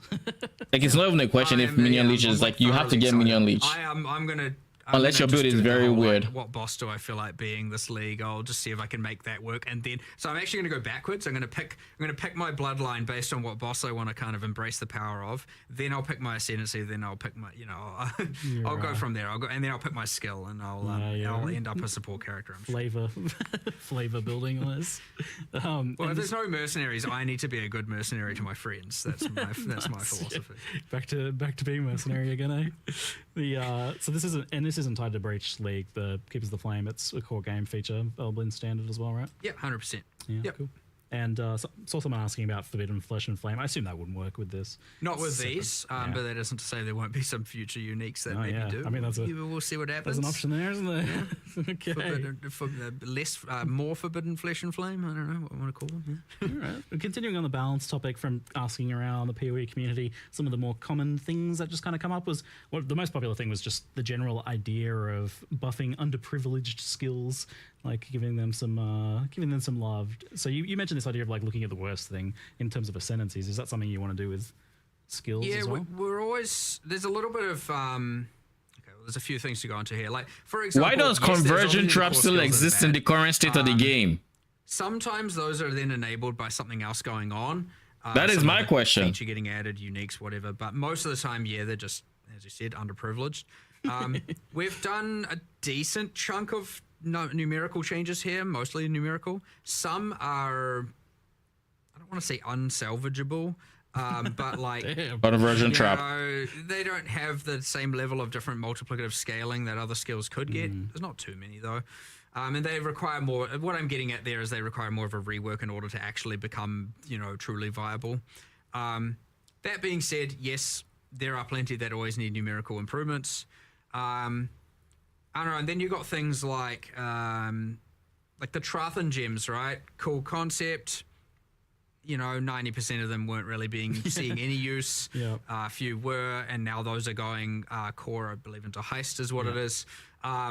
But is meanwhile also full balance pass, so hopefully some more come to the foreground there, and so on. So like, but like honestly, this is like a kind of endless task. It's like almost like you could just never stop. So like we like to just do batches at a time and send it, and we try and do as many as we can. But like each require discussions. They can be quite time consuming.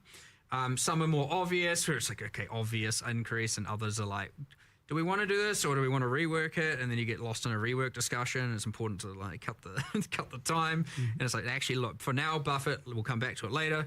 But yeah, like we get through as many as we can. We've done a bunch. I could always say, ideally we'd do more, but like, I don't think, again, there's no real end point to that. So yes, sure. I wanted this patch to be very class centric in terms of balance. And like we did, I would say we did a decent chunk, but it's, we didn't get to cover every base 100%. So obviously, like you got the bloodline classes, you've got grafts, which are character centric. And then we got the whole set of new skills and support gems, and some changes around that. There are a bunch of other changes, but yeah, like it's that thing where I don't know if I'm ever satisfied. I always just you want to do everything. You want to literally do it all, and you never can. So like, hopefully there's enough. Certainly should be enough to shake up the meta, should be enough to make everything feel fresh and some awesome, cool new stuff. But like, don't be surprised if a particular person's favorite skill didn't happen to get touched. Like that's the interesting thing about the skill buffs idea is that you manage to achieve these days there's lots of different builds, and they're changing a lot each league as well by virtue of like the new stuff that you're adding, like ascendancy changes or new skills or whatever. All that stuff is creating lots of new builds all the time. But when it comes to the skill buffs, I think it's more just about, like you said, like someone has like a favorite skill that has been languishing. Some sweep lover is out there just crying still. It sucks to miss something, like because what happens when you buff everything, then you get a lot of like, but what about this? And you're like, yeah, I know, I'm sorry, I really wanted to, and and then sometimes we still try and just squeeze it in before the patch, and we just try and get as many done as we can. But yeah, like again, it is ultimately a resource game, and we do as much as we can. We really do, combined with both new stuff to change everything up, bringing like excessive outliers down, and we do try and improve as much as we can. And this time we took it upon ourselves to add a bunch of new skills and supports, and so I don't know, there's heaps there, but it's that thing where a few people are going to have missed their thing, and there's a few, you want to do hand casting, you want to do that, you don't want it to just, I know that's come up, and I think even you mentioned earlier as well, it's just like, it devolves down to often, either Archmage or, Ephemeral Edge and like that kind of stuff being just like, well, obviously, right, quantifiably better. And so, just the ideal thing where, we'd make some changes to some of those, and ideally you'd bring up all of something else, but, sometimes you get some of it, not all of it and everything. But yeah, there's heaps here. just, you know, you never quite catch everything, but there will be new metas, there will be new builds, and probably a lot of existing stuff will still be, you know, pretty decent. But yeah, there's a bit of nerfs, bit of buffs, bit of, you know, that's how it goes. Surely with all there are this battle buffs, stuff, really. right? It's a bit chaotic, but you know, It's not all nerfs. There's gonna be satisfying to buffs. it, but yeah, as I said, you never really. We fully can get actually see everything, and skills thus with you the never patches that fully say, feel yeah, this was satisfied. buffed. You kind of answered my question a bit because, like, one of the popular archetypes that's come up as being a bit problematic is hand casting, self casting spells, and usually I think what gets brought up with that is like slow base cast speed, and that in turn making things like echo feel bad, and mana costs being. I don't rough think as well. we've done that enough justice for sure. Yeah. But it's certainly on the hit list. Yeah. So we'll either we can get to do some stuff, you know, in this coming week if it's simple, if we can think of it. It's not off the cards. That being said, there's always next expansion as well. But honestly, you never know, because often these external variables like the new classes and stuff like that can really change these things up, you know, without you really predicting it as well. So, you know, I can't speak to what we'll do in 3.28 with respect to all of this, because we have to observe what happens in this patch first, given how many variables we've added. And like we said, we've added a nearly infinite number of permutations of builds with the new bloodline classes and stuff like that. So, yeah, we'll see how all that goes. And then, but we'll just keep doing it. It never stops, never ends. It literally is an infinite task. You never run out of stuff to do here. So we'll just keep doing it every single patch as best as we can. One that comes up a lot is the kind of dominance of ES stacking. If the solitaring is dead, then self-cast is dead again without Archmage. If they don't change it by next week. I don't think that solitaring is living. Yeah, Or you just see that they've gimped the soul gain range or something, so it takes way longer to actually steal the souls or something. Whether or not you can consider them band-aids or just like, you know, you just change some numbers here and there. Sometimes in the case of like Ephemeral Edge, it can be a matter of like, yeah, that's an acceptable thing to do. It just shouldn't be so easy to do. So, yeah, it shouldn't be so easy to do. Solution here, but yeah, I agree that it is a problem where it's like the more traditional just do a thing feels like it's now wrong. It feels like you got to like pre-commit to being like, what is this singular thing I'm going to stack and then pick the thing that scales off of that. So be it like attributes historically, you know, not just thinking current meta. It's always it's always like, yeah, you just like heavily stack this one thing and oh, here's a unique that scales off that thing. And it's like, well, that's on one part is interesting. It's like fun. That is the build. I'm in two minds on it. Like but then when every build is just like, okay, well, that's stacking this, that's stacking that, that's stacking, and you start going through the builds and you're like, okay, well, we definitely like very slowly got here over time. I feel like in the stacking where it just became kind of like, yeah, just a little bit at a time. It became PoE1 became all about stacking builds. It really primarily comes down to mostly to the unique items that got added, right? Yeah, it's often generally a unique item's special thing is like, what am I going to scale off? You know, be it, you know, off evasion or off armor or off energy shield or off life or off ES or mana, and you know, or off int or off strength. You know, it does end up in that, and then some unique gets added. Like maybe it's one per year, and it's like, oh, here's another 6% increased intelligence. There we go. That build's now just got a little bit more of an edge, and you do kind of just power creep into that point for sure. So it's like I don't even know like how much of a problem it is, but it's like definitely identifiable that it's like a big aspect of the build meta for PoE1. It is. I think it's other things out maybe. I think it's too dominant, but on the other hand, it's fun though. Like, yeah, people it's like fun. It's cool. It's interesting. So you don't really want to. You could argue it's what makes things kind of it's part of PoE to a degree. Yeah, it's an actual action RPG. Yeah, so you got to be. I wonder if you know the funny thing is, I honestly see Doriani's prototype being nerfed. I don't want it to, but at this point, I feel like it might. Can feel that way.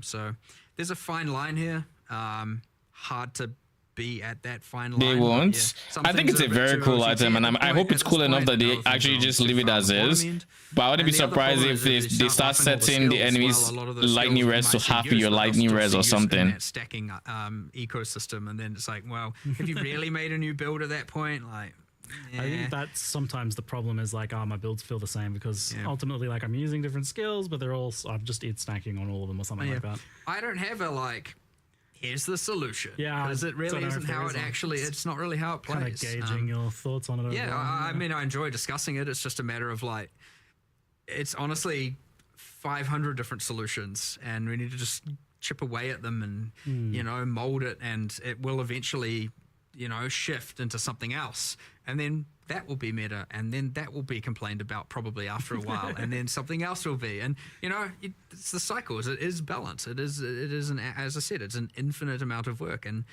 we just need to keep doing it. Like, you don't give up on it because it can never be solved. You just keep going, and as long as people are having fun, and you don't like compromise the philosophy of the game ultimately, then you're winning, right? Balance is a journey. Yeah, it's not about the destination. It's about the journey. It is. It actually is. Yeah, for real.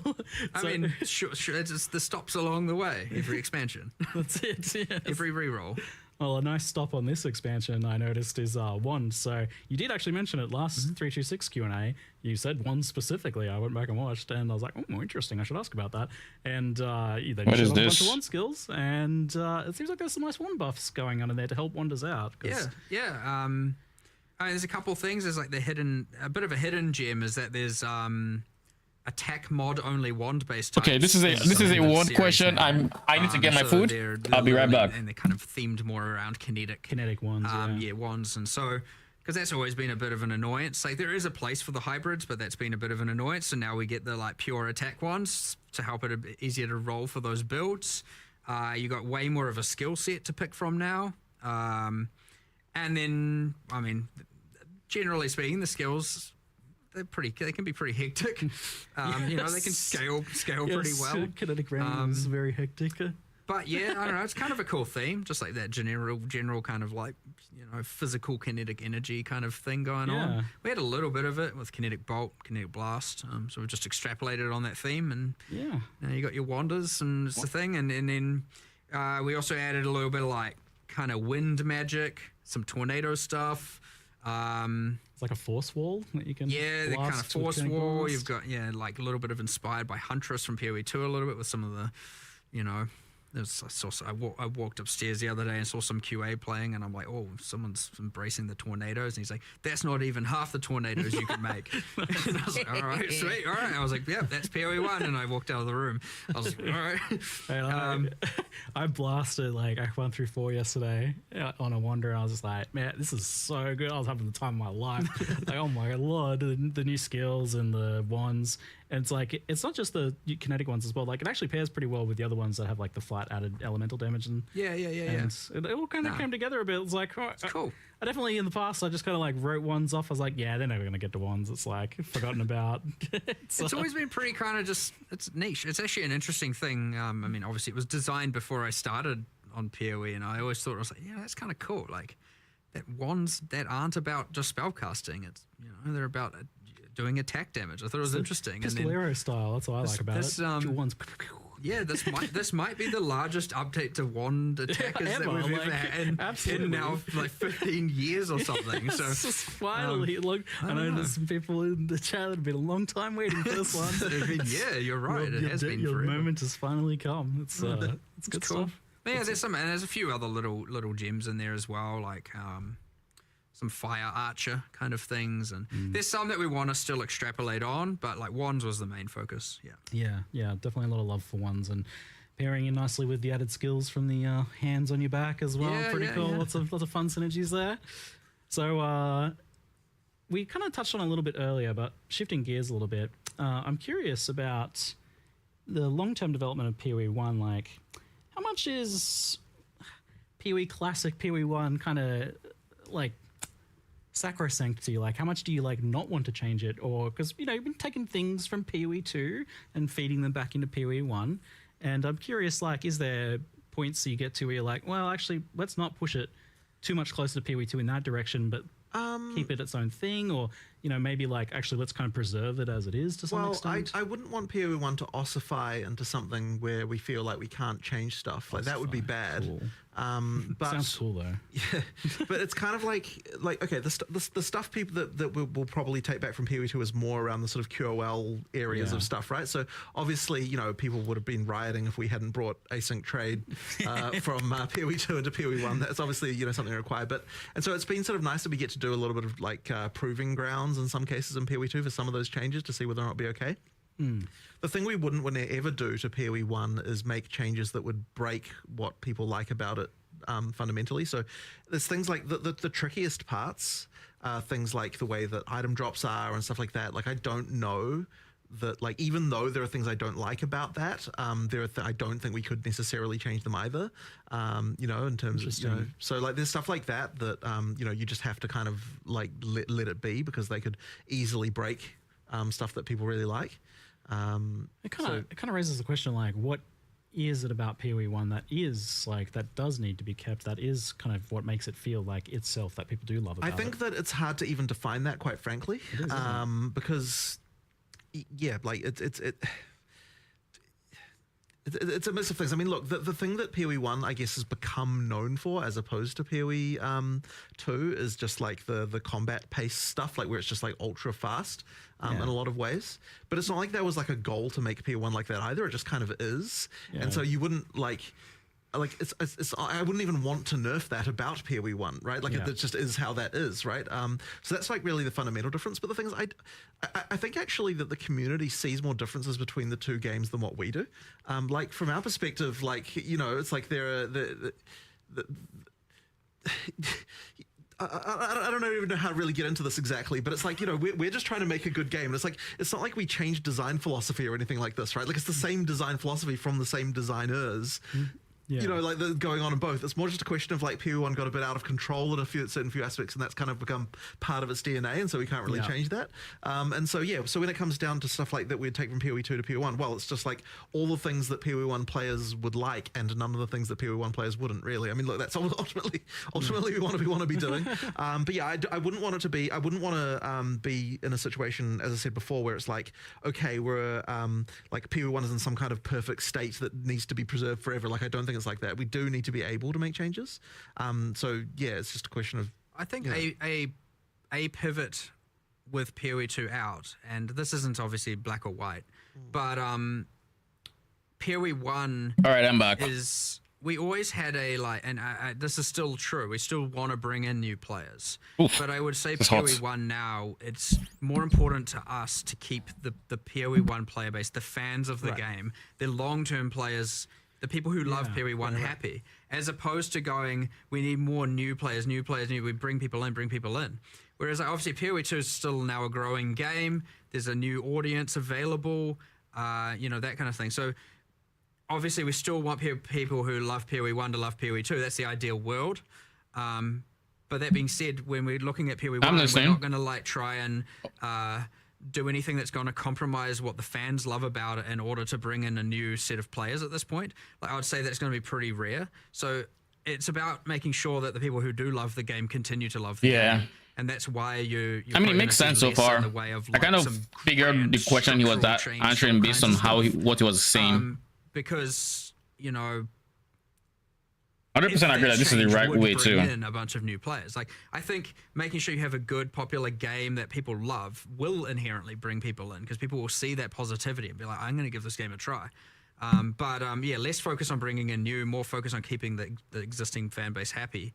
And whereas obviously with PoE 2, it's a bit of a different story where we really did think like, you know, we want to, there's a new room for a new audience here. There's room for a different audience. Like we want to make sure we get as many of those players as possible. What would it take to do so?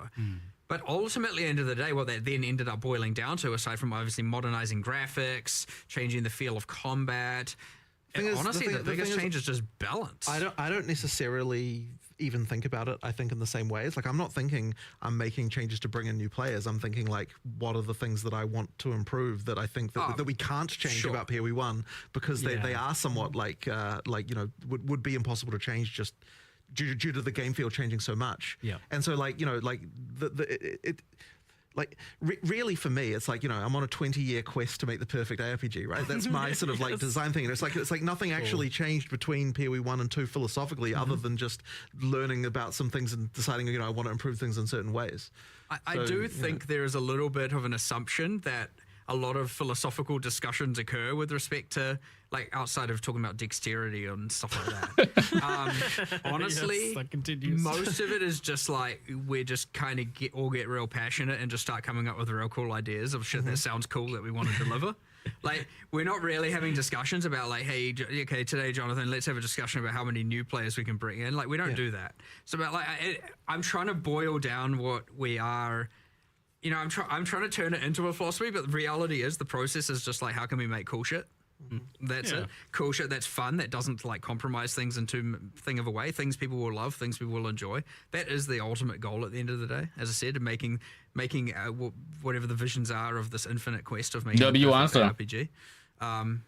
So like, you know, it's always interesting trying to be like, how can what are the rules? What are we going to change? What at the end of the day, it's just like, well, I don't know. We'll just continue to make cool shit. And that's just generally what we're going to do. And so, I don't know. It's actually a little bit hard to try and decipher that down into like a set of rules or something. You know, it's like I don't know. If it's cool, if it's fun, if people love it, then it's a win.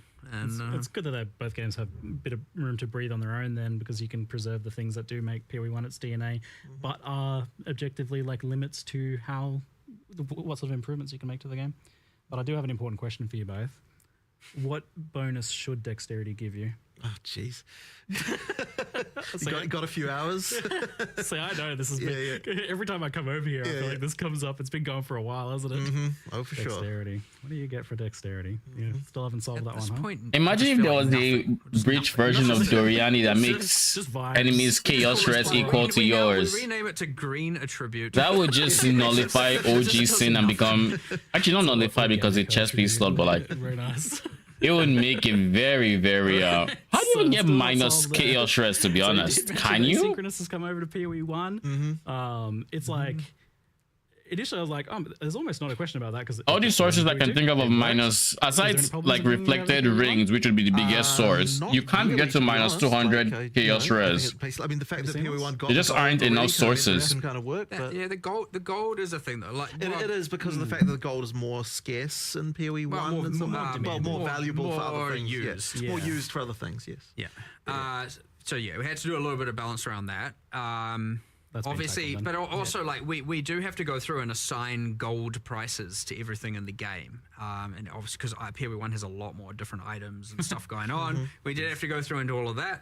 So yeah, it wasn't just like immediate. We had to consider, well, hold on, people, the gold balance already was kind of like, you know, tight, like so. And it's in that spot of like, you know, some people are like, I want more, and you do want people wanting more, and so now all of a sudden there's this extra thing. That's a cost, so we have to obviously account for that. What else was there though? I mean, ultimately, it's mostly just, I guess the console. Yeah, so you know, there's like the thing. So console previously had a kind of like trade board thing, which is made pretty much entirely redundant by this. So that old trade board is getting ported over into this system now. So that's we're actually deploying. Well, wait, just a fun fact. We're going to make a post about it, but we're deploying that a bit, the removal of that a bit early, because we need.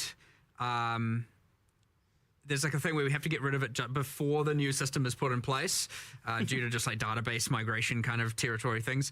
So yeah, we're doing that like a couple days early to remove the console. If they remove the trade board, 327 releases. So.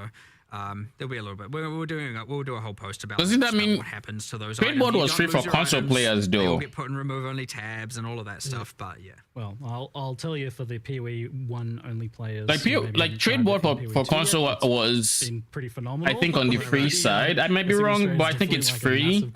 So it might be something pleasing to use. that might disappoint some console players.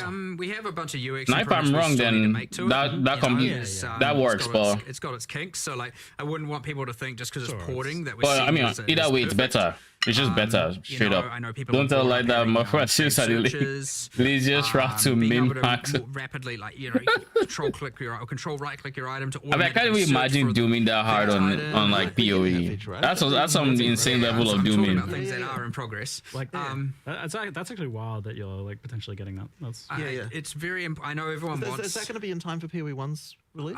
I'm not sure. I actually haven't followed up on the exact specifics of that, where that's at, but If not, it'll just be mid-league or something. You know what I mean? Like we'll try as soon as it's done on both games, it'll get deployed. Since you're on it, was there like a reason why you can't mouse over items in like your sold items log to see what they were? Like I like that information to be like, oh, what was that sold for 2D of?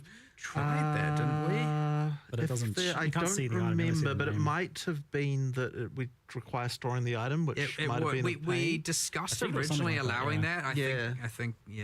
I remember discussing that before doing it, and we were like, that would be cool. That would be the thing we want to do. Probably doesn't store it at the Yeah. moment because it's Imagine like there's a tech thing for that, there's yeah. like- yeah, it's not like, I mean, we could probably do it, but Okay. yeah, it probably should. Potentially on the cards. You can probably get the data from the trade site, can't they? I certainly love logging in. They really wanted to. Seeing what's sold for what. But effectively, I think that like trying to improve the Because kind it's of on the price trade check side, the history, experience you know? would be the thing that kind of like the next frontier of like in terms of the in-game UI trade search and sort of stuff. Yo, let's go. You know what I thought of arcade? You know what I thought about earlier today when you sent me that video of the Steam Deck being sold for like $20? The first thing that came to my mind was the person should have awakened trade the Steam Deck. I know we've talked about that in the past, like how far you would potentially want to push that, and like Right. I think there is like an interesting like opportunity you guys have to be able to help make that like much more sane for players compared to what it is now to price check an item, which is a very complex affair typically. So, but it's interesting that that's on the cards. That's something you're exploring, pushing further, not just kind of leaving. But yeah, as but is. I don't think that's going to come all in one grand moment. Like I think it'll be, you know, so yeah, like so this time it might be just being able to. I can't remember what the modifier keys you have to hold is, but there's some modifier keys you can do to like effectively search for the item that you've got under your cursor, and open up the board and see it. Nice. I want to. It's like, I got these decent pair of boots. I'll just search for that, and then you maybe lower the move speed by 5 or lower the life by 10, and you or and maybe the thing that you want to get into is because there's all the questions around. Okay, but what if these mods are irrelevant and you don't want to search for them, and like being able to do that that's right the skill. Exactly. There's like all of those things that need that need a little bit of UX around them that we will. Yeah, slowly improve that's what I'm too. excited about because with the right UX, you could really communicate that skill in a nice visual, physical way to players, which is kind of exciting. Anyway, slightly getting off topic there, but trade is like, it was obviously a big thing, and like for a very long time, you guys were rightfully afraid of like what would be the economic implications of this? How would it affect gearing and progression? And like, I guess like firstly, what has been kind of the use rate of asynchronous trade? Like, how have people been using it? So we were checking on this recently. I think that you got them to look up the numbers on that, and it ended up being around 50-50. just under half were using the new system in PoE 2. I know I barely engage in the old system. Over time. Yep. Is this like compared to the existing stuff? Or? Well, that's just compared to people using normal trades. Yep, You know, from any one person to the other. Okay, But there was a little bit of filtering, like, okay, if it's like with your friend, do we count that or not? And like that kind of thing. Like there was a few things like that that we would need to sort of look at to see, like, questions around that. But yeah, I mean, look, it's people. who It's are using crazy. it can I like, would the not have buyer guessed experience is just obviously on that better. half We generally personally. found like.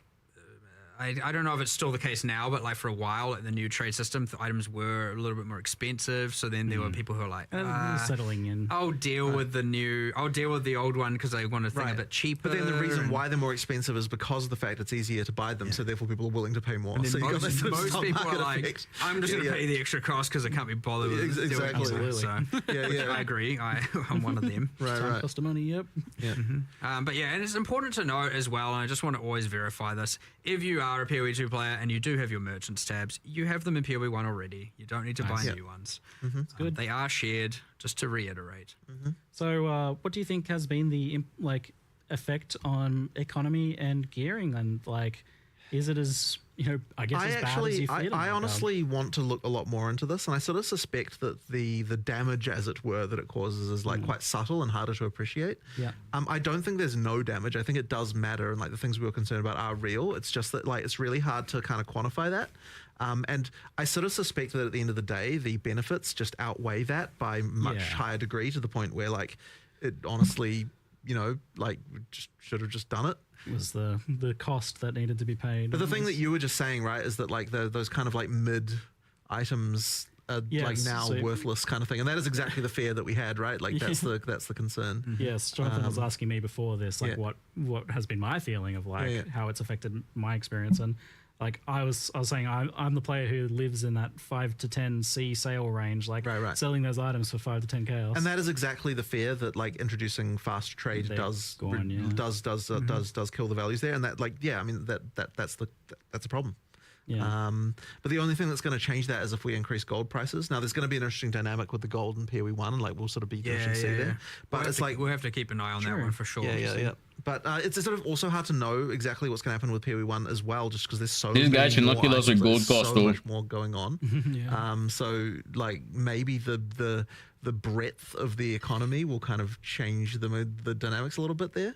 But it's hard to say. It's really hard to say. Probably brookies. It's I mean it's an interesting mixture of phenomena. Like you get the ability to obtain like your starter endgame gear for 5 exalts total. Like you can buy a set of gear basically for 1 exalt each. Right. So like that's obviously there's a big impact there. For sure. I mean that's that once again that is the fear, right? It's just the like the standard now, the bar for like the quality of our gear is raised to a certain point. Right. And then I guess that has follow-up questions like, you know, as to how powerful crafting is, how powerful like item drops are when you first get to early end game, like how difficult the content is. Obviously, there's like there's a whole like follow up here. I mean, we're going to have to effectively look at what all of that and adjust. And the thing is that effectively by making trade easier, it's meant that the difference between SSF and not is effectively increased. And that kind of thing as well. Like, yeah, I mean, there's some stuff there. But I mean, going back to PoE1, I suppose, like, even though we've got this experience now with PoE2, we're just going to really just have to see what happens in the PoE1 economy. And there, you might have to be some adjustments. But it's going to come down to the individual. I mean, either way, though, like the amount of people I saw just being like, please just deploy a league. I don't care if there's nothing in it. Yeah, as long as the trade system's but there, this is the I'll play. thing, right? Like it just kind of has to happen. Like it doesn't even matter. Like there can be problems and we'll adjust for them, but we still have to do it anyway. But of course, like, so you know, like it's that's such an improvement. Yeah, I'm loving it. I'm excited. It's good. It's so good. It's very good. But yeah, it's certainly going to be interesting to explore this. Like maybe like even next Q&A, like how it looks like if we start to see things over time. That would be cool. But yeah, it's crazy to think about. You know, like 10 years ago, 15 years ago, we're talking about releasing Breach 9 years ago. Now who would have ever thought we'd have gold and asynchronous trade and a currency market and like, holy, we're not actually are we the same sacrilegious people? back then to say. Game has changed a lot for the better. You know, I know. I'm not. It's like it's a good thing. It is. It's healthy evolution. It's good. Yeah. Yeah. Okay. So moving on to some kind of mixed questions. Mercenaries was mentioned to be likely returning after a rebalance redesign in some cases. I'm just curious, like, does that mean that like some sort of horrible mercenaries are planned to come back, or is it more just about like having the duels there with the gambling or something like that? The intention is they come back. There's just a little bit of figuring. I mean, like with all these things, we have to figure out exactly what. It's very hard to develop. We like to see how players think about it, find the bad things, find the good things, and all that. And it's very hard to develop how it goes into core straight away, because then you'd be working on that, and some things might change, and then you end up wasting a bunch of time. It's way easier to let it end, be able to process everything all in one collective, and then make the changes and bring it back together. But like, what does it look like? It's a great new player tool. It's great, like, or you know, less skilled players experience tool. But like, what does it look like when it's not the active league? Like, I don't want a mercenary in every area, and you know, there's all these kinds of like things you got to mess around with and change about how they appear. Is it on the Atlas tree? Are there scarabs for it? Like, what does that even mean? I don't know. And then you know, all the way through to you know, were we happy with how they were itemized? Like, you know, I thought it was too free to just put all the uniques on them without really caring about the downside. Like they would, you know, there's like they weren't balanced quite right. There were some that were terrible, some that were not so terrible, and like, you know, so there's just heaps of stuff to change. It's really hard to do that when you're in the middle of the league and where you're gathering all that information. So yeah, generally, when this is what you find with a lot of leagues, you get the league, you get a break, and then it comes back 1 or 2 leagues later because it's given us enough time. Surely it's only 1 or 2 leagues, right? Work out all those kinks and put it in game, you know. Fundamentally, though, like, so I quite liked Mercenaries, but I also see it as like the sort of thing that I don't know if I want it to always, like, you always have to hire a mercenary. I agree. Well, it would be mandatory, right? And that would be and then this is the thing with additive power like that as well. Is like the moment you've got that, well, what's the reason why you don't do it? Yeah. And that's answering that question, I think, is like So that's part of something you're the trying to figure out then. Is yeah. You'd have to have a So reason. if you had a permanent mercenary and then permanent grafts, and Exactly, like, right. It just will we keeps now have to going. start watering down the power systems? Exactly, and- right. There's questions Yeah. there. But I think there hard. should be a way to bring them back, and you just need to find the right way to do it that doesn't involve everyone has a mercenary all the time now, which is fine in a league, but I don't think fine for just the game overall. Yeah, so I imagine when it comes back, it'll be some sort of more like limited or Maybe opportunity honestly, cost it's hard to say. capacity. It's hard to say at this point. Yeah, like I imagine there's like a lot of different ways you could go with that. Whether it's like, they're tied to a skill gem, or they're tied to a certain ascendancy, or something Right. like that. But I mean, it's a cool design. Like it would be cool to have them back in some capacity. Yeah, no, for sure. I'm sure they will come back eventually. It's just how. Yeah, we already said they were, so they are. Yeah, you promised when you when you said mercenaries and then the graphs, and I was like, what's that game with the giant rolling ball that just sucks up all the entire city? Like I was like imagining Exile's just kind of becoming that over time. Yeah, no, would have just turned the game into just like everyone's an auto bomber, you know, with all their just like league mechanics, just killing everything for them, you know. Katamari, thanks, Charlie. That's the one. Yes, giant Katamari ball exiles. So we did touch on gold. That was good. Heist is mentioned as getting the Trathan gems. All right, we are done Give eating. it a little bit more. I do Got some still nice need to quality get of life water. improvements. But let me see if something I'm. that I saw that was an interesting question was so at one point Heist had these like extra modifiers you could get on contracts to like make them more interesting, and they don't really have anything like that. And I would go so far as to say right now Heist doesn't really have any decision making. How do you guys feel about the state of Heist overall? It's not good enough. And this is the part of the problem is we were Heist having. It's like, we want to 2.0? do this kind of like mid to grand rework for it, like make it better and change this and change that. And then that was honestly what was holding up that QOL change, where it's just like, Right, because yeah. we also were like, we'll design it out such that the rogues don't have the levels, and it was waiting on that, and I was like, okay, look, at this point, it's been too long. We don't know when we're going to be able to do this. We can't say with certainty, because again, the same resourcing limits, the same argument as Charlie. The answer is the same as everything. We have to pick our battles. There's more battles than can be fought, and so and the same thing. I was like, okay, well, look. If we're not doing this anytime soon, then yeah, we should do this QOL change, and you know we'll make little incremental improvements to them all the time. But yeah, it's one of those ones that needs some love for sure. Brother, why you pausing? I don't know. You know, you never know. You never know with these things, because we assess the battles every time, and we try and pick the best fought ones. And I know there'll be some people who are like, "Heist should be your #1 priority battle." But like, you know, I don't think that's the majority vote right now. So, you know, we try and make sure we, you know. Heist is a tricky one because like I think it always suffered a bit of an identity and mechanics issue as to like. While they are talking about Heist, I'll be right back. Just run through as fast as you can. What's the decision making? Oh, for sure. Wow.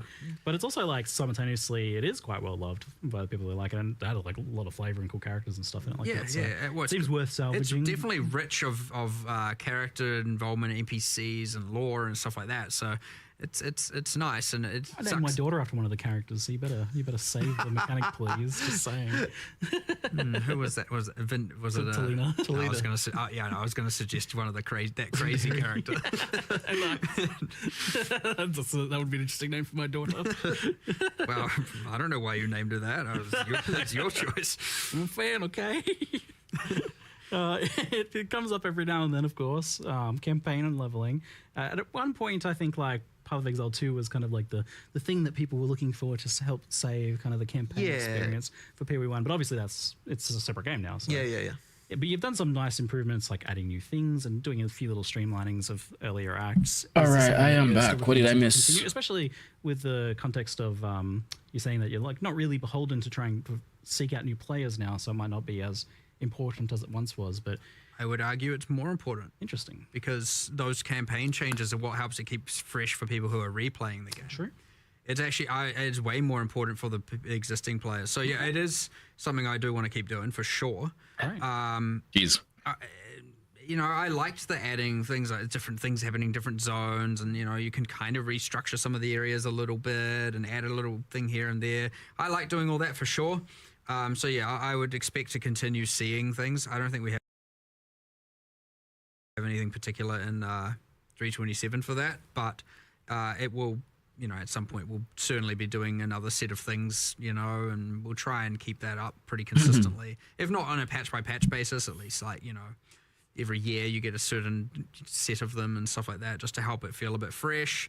You know, I also like the things you just get to integrate like some other random league into the campaign somewhere in a few areas. It's like, oh, these areas are being overrun by X or something. You know, it helps it feel a little bit cool, and the world is changing, and it's not just this static thing all of the time. So yeah, I like the 14 minutes until patch notes. The campaign that you've been doing in PoE 2 and to a lesser extent in PoE 1. It's cool. That's good. It's a good way to introduce that stuff to people over time as well.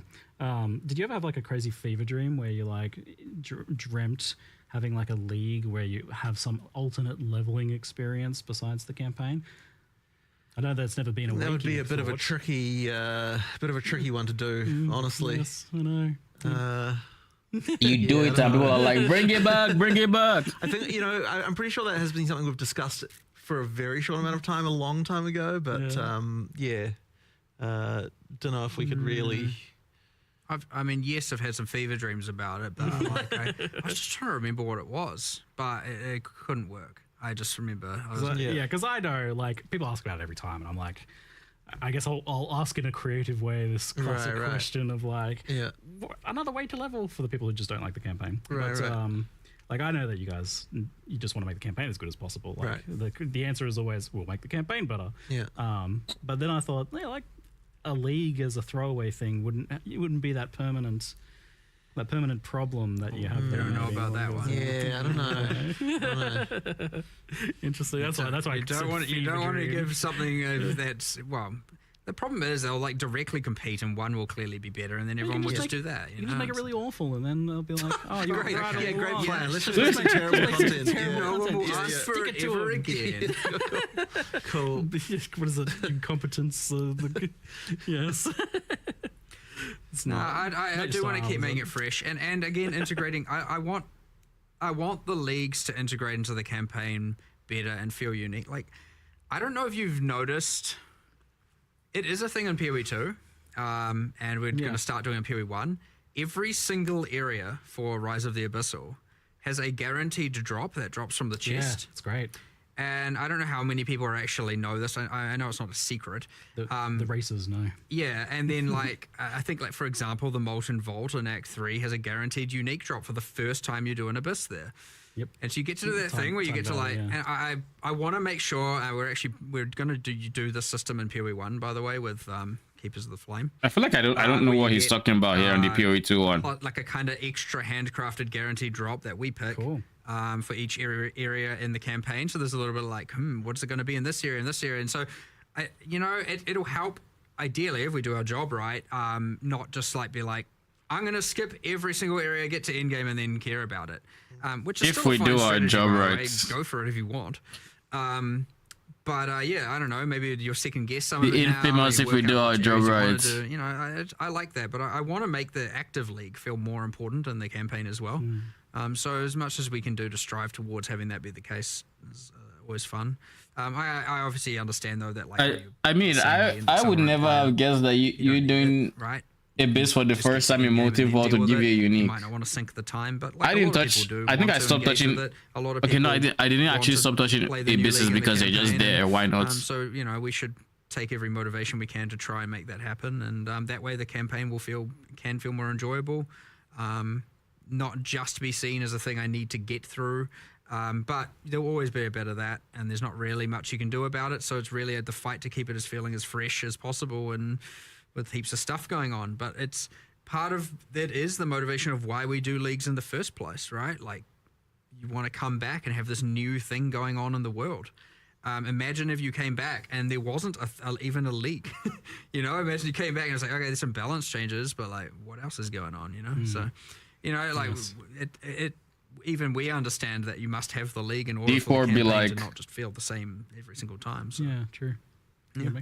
And I think like the ones that have had less impact on the campaign have certainly been a little bit less exciting for that sure. initial leveling experience. Yeah, for sure, because it's just the same as before, except kind of honestly maybe worse. You know, and then you really want to feel like the world is different, something's going on, something you're engaging with you didn't before, and you know. Anyway, I'm a campaign enjoyer. Sorry, I like it. I am also a campaign enjoyer. Opinions out there for that one. For sure, it's commonly brought up. It's always worth discussing. 100%. It's a classic. We compromised on gold. We compromised on trade. You know, it's always good for people to ask what else we I like to and check how in we and see where you guys have shifted. Yeah, see where we are and what we, you know, like nothing's set in stone forever. Like maybe nothing is worse than the D4 leveling experience where you open your game. So a question and you go sit in Hell Tides until you quit the league. Track bugs. What's the best way to report them? And the kind of like they'll say the forums, but like, am I the only one that doesn't like reporting bugs in forums? It feels like nobody's looking at that shit. Launch, so just kind of like stuff getting kind of lost in the woodwork. Like, unfortunately, one of the realities of live service development is, okay, so if we're going to make a league by a certain deadline, like every time we're looking at each issue and being like, okay, is this more important than getting this league finished? And it's really, really hard to prioritize some of those things in some cases. Like, they should get attention eventually, but it's like, we have like, you know, I have no idea how many open issues there are in our bug tracker. It could easily be tens of thousands. Holy. Yeah, like it will be. And like, this is one of those things where like, games. like we have this thing where it's like, okay, here's something that might affect 0.1% of players, and like it's really, really hard to prioritize that over like, you know, here's the new content that everyone's going to be playing. So people do get slack time where they can just kind of work on random things like that, but like it can be hard to get some of them. You might find something as simple as like this skill doesn't get affected by support gems. Could take 5 seconds and hasn't really been observed or prioritized. That is an option. Or it's going to take 5 weeks to implement some giant refactor, and honestly, we should have just deleted the skill and added 15 others. You know what I mean? Like, it's honestly kind of hard to know, and it's easy to go look at that single thing after this because you happen to bring it up, and like we'll see what the problem really is. But sometimes the simplest things boil down to like, oh, we have to refactor this and about how damage is dealt and how, you know, something with conversion. The beauty of internal code, don't I know it? You know, not dexterity, and it boils down to this like giant refactor of how this code works, and then it's like, now we can do this thing. Spaghetti. Okay, what else did it get us? No, just kind of just that. And you get issues. I mean, is there any code that's not spaghetti? You know, someone, like Reddit, they put it in the. When you really think about it, like people refer to spaghetti code, but like the reality of the situation for me is like you're going to have systems that rely on other things, and if you have, and if you adjust those one things, it might break other things. Like that's just the way code works. So time thing, and then it just kind of dies, and that's kind of an unfortunate situation that. Now there is some things that are spaghetti. So like in a version called unscheduled. A big example of spaghetti is D4 somehow looting everybody's stash up whenever you go to town. I don't know why, how. I mean, ultimately, like obviously we prioritize. Now that is spaghetti, but the community cares about it. The things most people call spaghetti is not actually spaghetti, and I am even guilty of this. To the point of the question, then, like, what can players do from their perspective for something that they think is important? Generally, most of the media, like our community team, has a generally good eye on things that are more at the larger issues that get brought up. They do get noted down. They do generally get forwarded to us or the relevant people. For the fine detail bug reports, our QA team, it is part of their routine to go through the bug reports forums, and the forum seems to be the most pertinent place. That is part of the day-to-day routine of the QA team. Yeah. So if you want to take like the time to actually document something that is like that you think maybe has been missed or doesn't have enough information or could get the bug report forum. The slash bug in gamers are profoundly inept. Yep. Yes, we are. Terrain issues or like something that's like, oh, what the heck, this generated weird, or like, what the heck is this weird thing here? And it does give us a like recreate of the level, so we can come in and then like figure it out. But like if slash bug going a skill is broken or like my skill can't be supported, those two things are not correlated. So that's like if it's like broken and like if the level is bad or there's monsters in the level or something glitching out, slash bug is a good way, and then there's a brief description. If you want to like report a skill or something like that, it's better on the forums for sure. Okay. slash popular bug is requests. some- One was is dual something we stash can do. tab, and also kind of tangential to that was like Interesting. more affinities. Is this something You you said guys? dual stash tab. I thought you meant as in two stat. I was like, Well, I want more stash tabs in my stash tabs. You had the quad one. You want to? I want a halfway between them. It's too much. Okay. The items are too small. Dual. Jewels. Right, I got it. Okay. Jewels. Generally speaking, yeah, we wanted it to always be that like rollable equipment, things with modifiers don't get specific stash tabs. Like that's the stuff you have to deal with. That's the item management should be in that. But then I understand technically compromised on flasks and you know bits and pieces, and it's like a little bit of a gray area. But like we so far have drawn the line kind of as just like. I mean, we've literally listed the rest of the stash tabs, and aside from adding new leagues and a whole bunch of new currency items here and there and stuff like that, it's been like, I don't know, I think that might be it. Like, until we add new stuff that requires new affinities, like maybe something comes with this league. I think this would be a PoE2 blocker. should not have the same but treatment. Like then PoE2 it's should like- have needs Yeah, I don't new know if affinities. we will ever really add them for the equipment. I don't want it to be that you literally can just control click. Well, people have their dump tabs and different methodologies of doing that stuff, but I don't want everything to just auto sort. People may disagree with me, and fair enough, you can. But that is ultimately how we want it to be, where it's like there is at least some items you're kind of looking at, like especially with mods. Like obviously with the currency, you know by the icon what it is.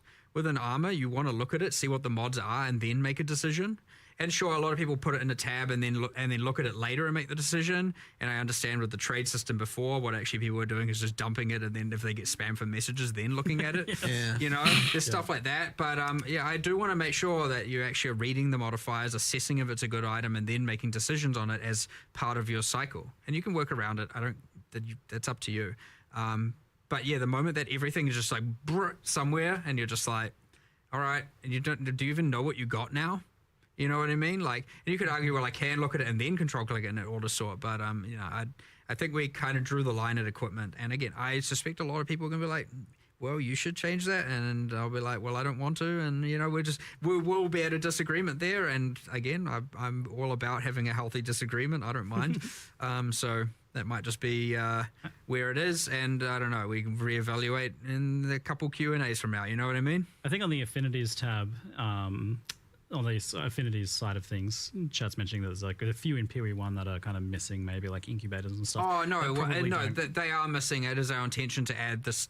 Okay, yeah. For that, more like fungibles and stuff like that, like Yeah. non-modifier stuff. That it is an intention to add that. Yes, Oh, 100%. cool, nice. Good to know. Yeah, cool. So that's probably the ones. Yeah, I mean, we did that in PoE 2. We were always like, oh, we've got to release the stash tab, and then we did the whole like, wait, we can just add affinities without the tab. We can add the tab later if we want to.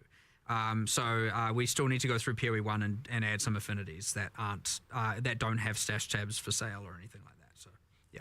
Done some really good click-based quality of life, less clicks. I'm always keen to see, like, for a lot of that stuff that's very spam clicky. Something that was asked was the idea of consolidating harbinger shards in particular. Seems like it's pretty painful to farm for people that enjoy that, but you know, can only do it for a brief stretch. And Octavian was saying there was something about that happening. I think we did do something with that, and Yeah. it came up when we initially were speccing all the QOL changes and like things that are just like Harbinger easy wins and QOL? improvements, Yeah. it came up. I just don't have 100% memory recall on if we decided to do it like now. It might actually just be in the patch notes. Go ahead and let me know if anything cool. 50-50, it All might right. just be like already like. I think what we do is drop less of them, get rid of some of the bad ones, and drop more of the good ones, but like fewer overall stacks. You know, higher more in the stacks and less of all the pitter patter that you end up kind of filtering out anyway. So hopefully we did that, and then it's in. If we haven't, then it's very clearly on the radar and will come Right. soon. Cool. Nice. I like this. So you had this thing. It was like, what? We need 10 quality of life improvements for each update, right? It's Yeah. like bare minimum. Yeah. I like this. It's been paying off. I think it's. You get those nice little teasers, like pretty hype building in the lead up to it. And I'm like, oh yes, give me that quality of life. It's juicy. very important for a game again with so much replayability and people coming back and playing that you just start you remove a lot of this friction. You don't want to obviously make it frictionless, because some of the fun comes from a little bit of friction here and there in some regards. But like, there's things where it's like, you know, This Yeah. obviously doesn't need to be Pointless this way. friction. The little things that erode your enjoyment over Yeah, time. and honestly, there's a little bit of a time factor to it. It's like the longer it's been in, the more like it's like, okay, at this point, come on now. We've added some other like friction and something in some other way here. We can take away from some of it over here. You know, you don't want it to become a spreadsheet, for sure, but at the end of the day, you don't want it to just become. As we add more and more features, more and more content, it's going to.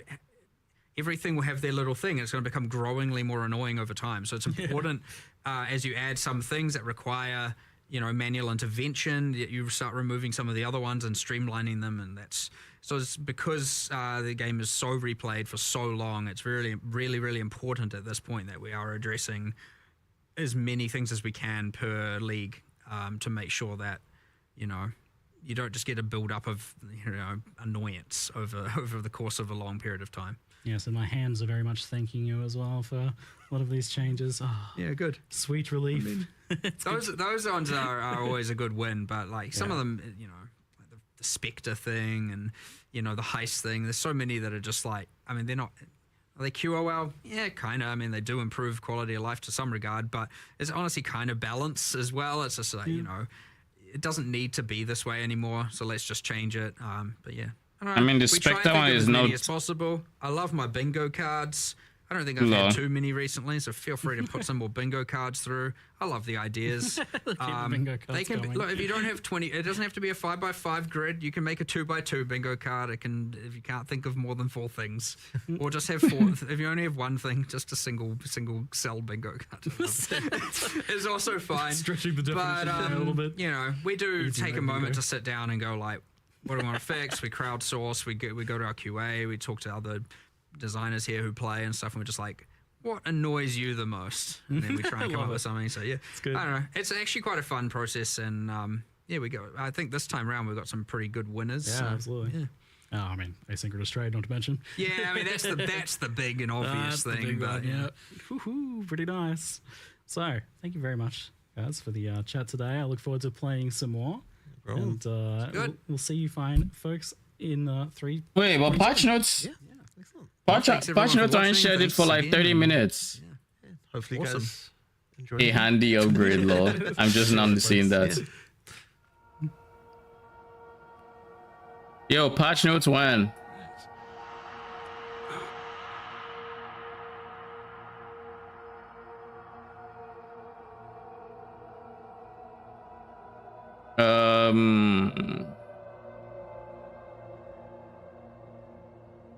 So we just refresh this until we see patch notes. All right, now that we finished this live stream, we can actually go back and watch this a bit, because I missed portions of this, like the start of this. I'm Jonathan Rogers from So let's- Grinding Gear Games. So we're to and welcome to rewatch this probably up until the patch notes show up, and then we'll go look at patch notes. In the meantime, though, now that we are done with the actual live stream, we can turn on the ads manager again, so people stop having to deal with pre-roll ads or whatever you call it on Twitch. Anyways, let's start. GG Live. Today we're going to show you an exclusive reveal of Path of Exile, Keepers of the Flame, which is coming out 1 week from now on October the 31st. Twitch drops are enabled on today's live stream, so you'll be able to claim your Hive-born crawler pet by following the instructions below. Without Did further he just ado, let's did he roll just eat it with his butt? the Hive-born crawler pet by following the instructions below. That's dumb. I like Without it. further ado, let's roll the trailer for Path of Exile, Keepers of the Flame. We, the keepers Honestly, of the flame, I didn't miss much, serve the will. but I wasn't paying attention. Here is the problem. His instructions whispered from beyond the wall of sleep. But now, the Hiveborn are here, on Rayclast, and they seek to poison our world. I mean, this looks so cool, though.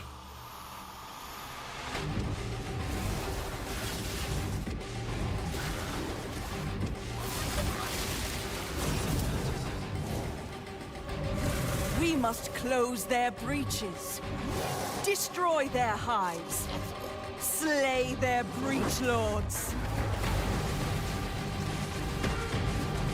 No, that's an actual boss fight. They brought this jest mechanic into regular Breach with the hands dropping.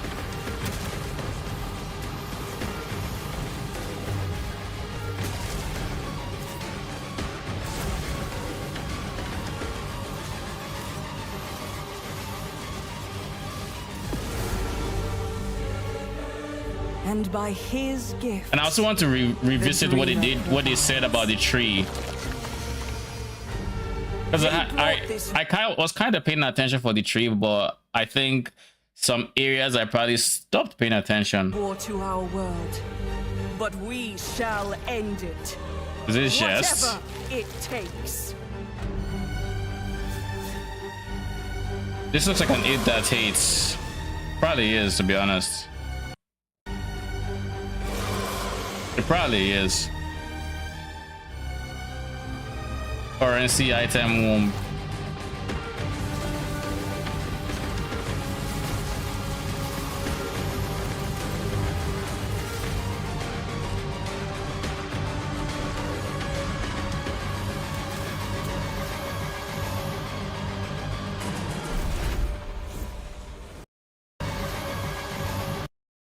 They didn't change anything here, right?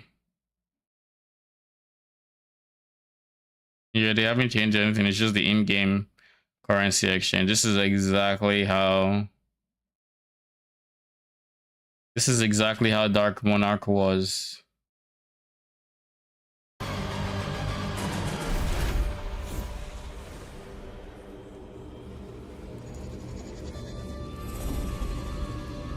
Is Dark Monarch exclusively +1 level? I think it is, right? Yeah, it's just +1 level. Had to be sure. Now, as you can see, this expansion is a true sequel to the Breach League, first introduced to the game in 2016. We felt like it was time to progress the story of Breach, bringing with it a slew of new updates to the base game. In today's stream, we'll take you on a deep dive into Path of Exile Keepers of the Flame, beginning with the League mechanic, covering all the fearsome challenges it presents, and the new twisted ways you'll be able to empower your character. After that, we'll dive into the new ascendancy options possible with Bloodline classes. Then we'll cover the much anticipated and synchronous trade system coming to Path of Exile 1. Afterwards, we'll move into the new Uber Pinnacle bosses, how to access them, and some new drops worthy of the added difficulty. Finally, we'll cover some notable quality of life improvements before moving on to our supporter packs and challenge rewards. We'll then have a live Q&A session where Ziggy D will ask Path of Exile's game directors Mark and myself your questions from Twitch chat. And after the live stream, we'll drop the full patch notes at 11 AM New Zealand time or 3 PM Pacific. So let's get started. I'll hand things over to Mark to introduce the new league.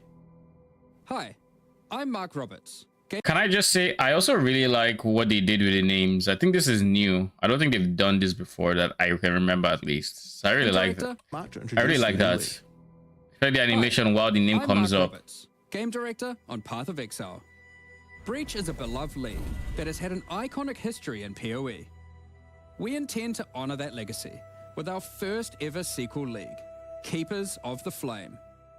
This develops every aspect of Breach, adding new layers to discover, richer lore, scarier bosses, and entirely new mechanics. That said, this is still Breach, so you will still be opening breaches and slaying hordes of otherworldly monsters. The Breach Lords have found the means to stabilize the connection between their realm and Rayclast. Now, with their grip tightening, we learn their true goal in our world, conquest. The threat they pose has now escalated to home soil. On the coast in Act 1, you'll encounter Aelith, the founder of the Keepers of the Flame. This is a monastic order sworn to defend Rayclast from the Breach Lords. The exit to the Mudflats has been barricaded by Hiveborn, Breach monsters that are The exit to the Mudflats? That early? working to claim every inch of Rayclast. Aelith can grant you a small spark of the power of the Flame, allowing you to blast away their barricade and move onwards. Once you enter the Mudflats, you'll find it infested with Breach monsters. They appear to be constructing a kind of hive, creating strange shapes and structures that absolutely don't belong. Time to purge them with fire. Aelith needs you to protect her as she empowers the Flame to do so. Hold off the assault long enough, and she'll be able to demolish the hive with Cleansing Flame. Growing In other womb areas, gifts. the gap between worlds is strained. Here, you'll find a more familiar encounter with a new twist.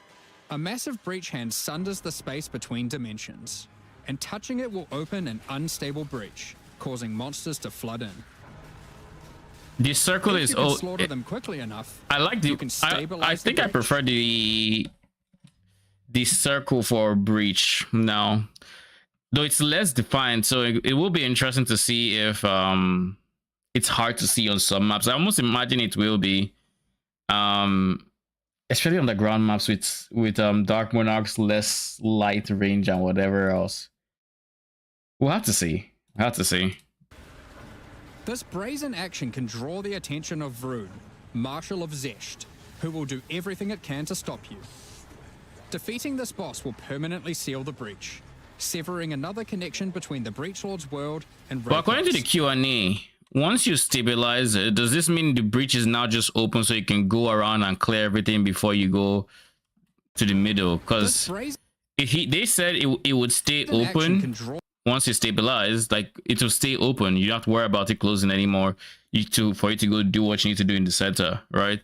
So I wonder if that means once the timer finishes and it's stabilized, the guys on the edge who you hadn't killed, do they despawn and they leave the guy in the middle?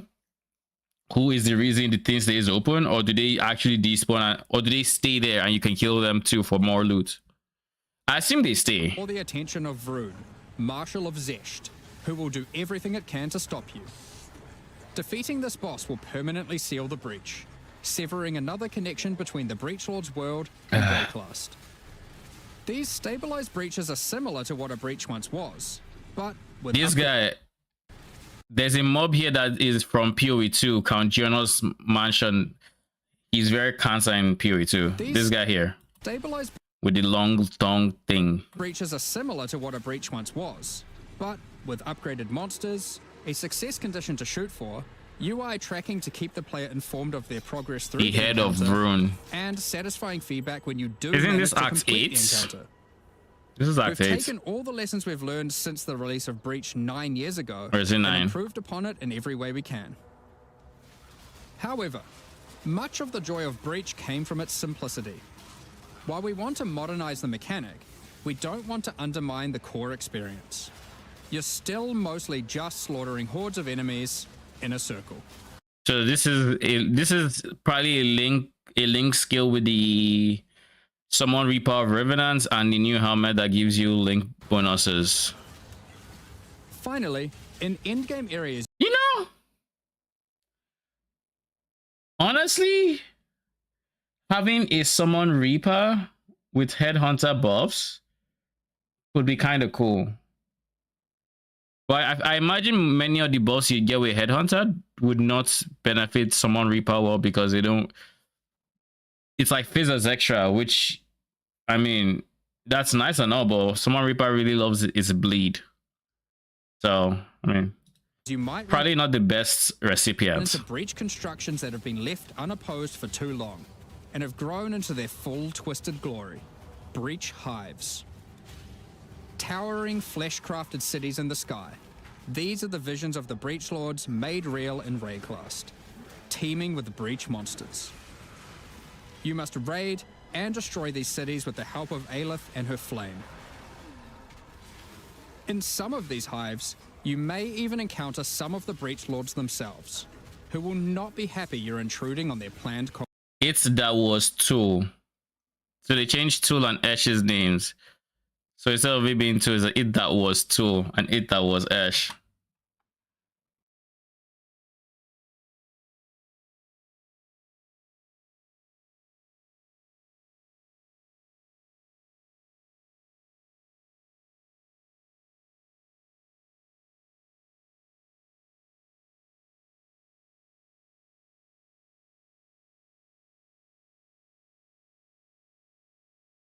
conquest. Now, let's talk loot. Of course, being an exile is hard work, and you're unlikely to help entirely out of the goodness of your heart. Fortunately, Goodness of what Aelith hearts. has power and rewards aplenty, born of the Breach Realm itself, to offer you for your assistance. Help her, and she'll bring you to the What is this Monastery of the cinematic Keepers, view? the hallowed halls of her order. I like it. Here, you'll find the Genesis Tree, the growing heart of the Keeper's power. On interacting with it, you'll find that this tree has a tree. That's right. It couldn't be Path of Exile unless the tree also had a tree. More importantly, the Genesis Tree is an engine of unholy creation, and a profitable one. As you complete Breach encounters and work more with Aelith, you'll be able to grow the Genesis Tree larger and larger. I'm actually very sprouting happy additional that there are limbs. visual changes to the tree Each as of you these add limbs, points. you'll notice, has their own inventories. These can be used for an unusual method of crafting new items. Has your own inventory? With the system, you'll be able to grow currency, uniques, equipment, and a new kind of otherworldly item, grafts. Grafts are breach hands grown directly from the Genesis Tree, born of the same flesh and sinew as the invading monsters. These fuse directly to your body in a completely safe process. Don't worry about it. With grafts, you can harness the power of the breach. Some provide passive benefits like this, or this, but they can also grant a wide selection of powerful skills. These graft skills can provide a flexible way to fill gaps in your build, to potent defensive buffs 21 and crowd control. 21-second endurance charge duration is Offering kind of 22 seconds. Why do you need 22 seconds of endurance charge, my Everything guy? from damage to potent defensive buffs and crowd control. For example, the Battering All Graft will call massive arms to erupt from the earth, stunning all those. Oh, the arms are yours. Huh. Okay, maybe it's still an enemy attack and this is just your version. I don't know. That's a lot of added fizz. Granted, you know, you can't scale it, so like, it's fair. Level 28? Imagine getting this in the campaign. What do you mean level 28? What? Huh? That can't be right. Level 28 is like Act 2, Act 3. Nah, that can't be right. That fucking can't be right now, can it?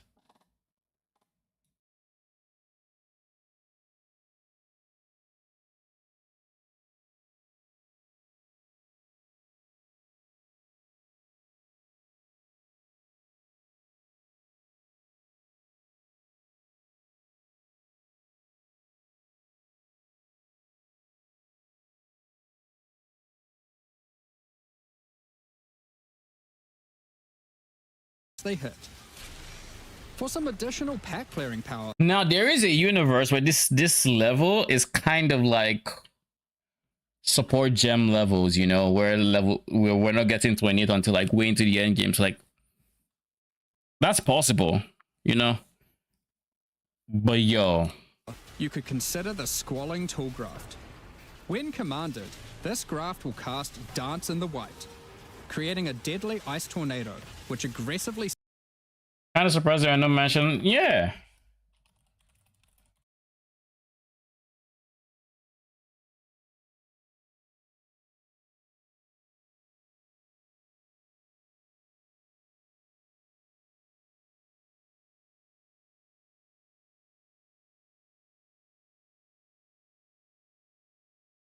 I would have been expected the helm to come with like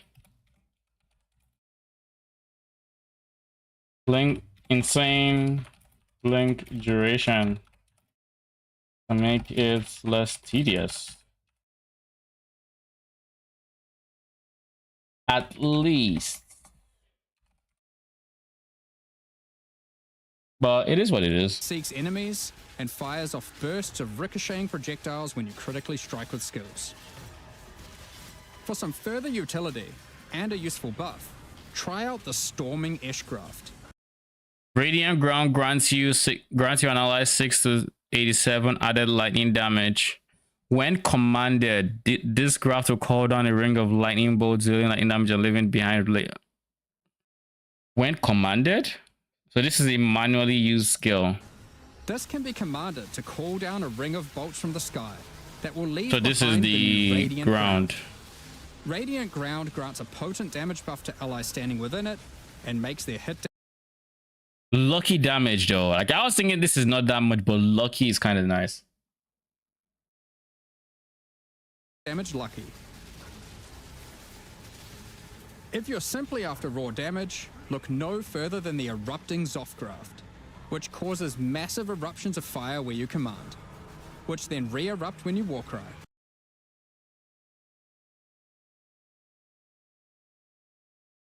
I really hope minion, like, now granted we don't have many minions that actually Warcry to trigger this, at least not often.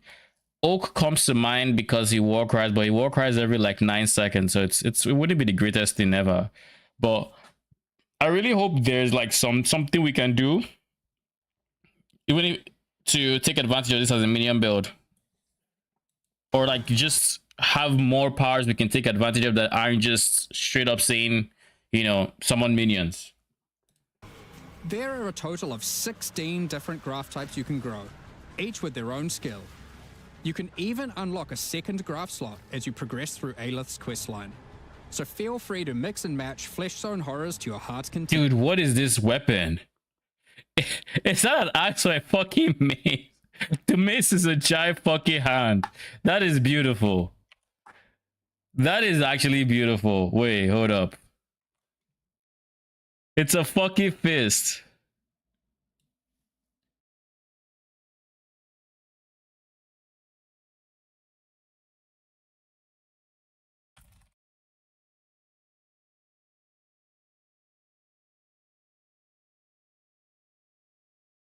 Through Aelith's questline. So feel free to mix and match Flesh Zone horrors to your heart's content. Now, grafts aren't just here to make you stronger. They are also your means of feeding the Genesis tree, which needs constant supplies of graft blood to grow anything useful. You can do this by defeating breach monsters, which will leave behind blood that your graft will automatically collect. What did I miss? What was this? Of graft blood to grow anything useful, which needs constant supplies of. Okay, let's take it back a bit. I was still distracted by the grafts hand. Aren't just here to make you stronger. They are also your means of feeding the Genesis tree, which needs constant supplies of graft blood to grow anything useful. You can do this by defeating breach.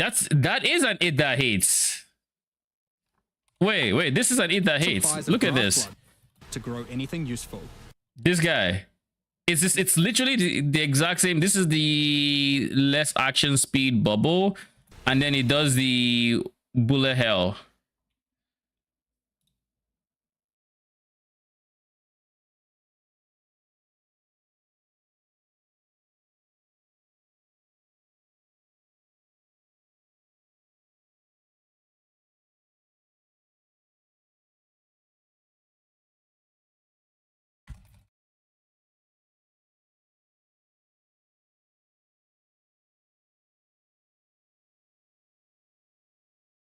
You can do this by defeating breach monsters, which will leave behind blood that your graft will automatically collect. When you feed this blood to the tree, your allocated passives will be put to work. This section of the Genesis tree can be used to grow new grafts for you, which the Genesis tree will then birth. Let me see the mod on this the shit. Genesis tree can be used to grow new.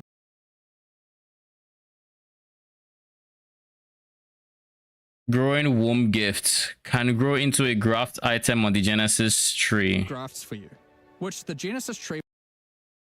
Oh, so wait, you put the womb gift, then you start specking into the tree nodes you want, will then birth in a gruesome display. and then you choose to craft it. Oh, so that's the Basic crafted passives on the tree system. might increase item rarity. Oh, that honestly makes sense. Oh shit, that's quite creative. GG. Oh wait, how do you get? I thought you use the same graft blood to get points. do you have to make the decision of if to produce the item or if to use it to get points? Can I just fill out most of this tree? Is that an option? I doubt it is. No PO, it wouldn't be. Of birthed grafts, or the chance to birth additional grafts. These passives can target specific types of grafts, Oh, my mouse is low. and this passive causes grafts to be birthed with a random amount of quality. Quality improves. There we go. Let's turn it off so you can. And these passives can target specific types of grafts. To be all grafts. So all. So who was the first guy? These passives can, or the chance passives on the tree might increase item rarity of birthed grafts, or the Womb give to birth an additional graft. An additional graft. So an additional item? chance to birth additional grafts. Additional graft, okay. These Tool grafts or passives can own target tool specific grafts. types of grafts. And this passive causes grafts to be birthed with a random amount of quality. Quality Charlie goes improves from the 0 amount to of blood 30. that can be stored by your grafts.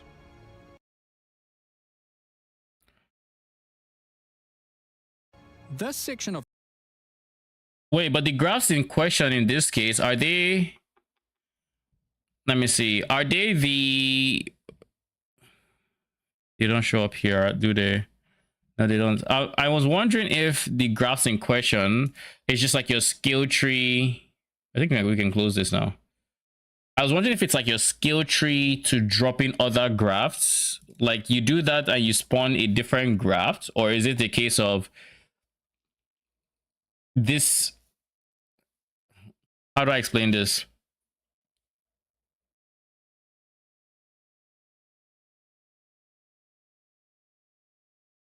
I guess if you get a graph for this section of the tree, what that might mean is you're going to use this section of the tree to produce graphs for other sections. Maybe that's how it works. quality improves the amount of blood that Maybe can be that's how stored it by your works. grafts. This section of the Genesis tree births currency items. Basic passives can Additional result in currency, more or better currency. rarest outcome, so lucky, which is nice. Allocate this passive 25% chance for womb gifts to give birth to 3 additional currency items. And then a small chance to give birth to 10 additional currency items. to Lol. sometimes cause a shower of currency to burst forth from the flesh of the tree. Yeah. So you wouldn't know exactly what you get. Maybe the eye level is probably very important, as well as the amount of blood it can take. The more blood it can take, the better the currency should be on average. That would be my initial like gut feeling to it. By the way, this character is using the Link helmet as well as a Queen of Hunger of the Queen or Queen, so that item I forget. Queen's Hunger.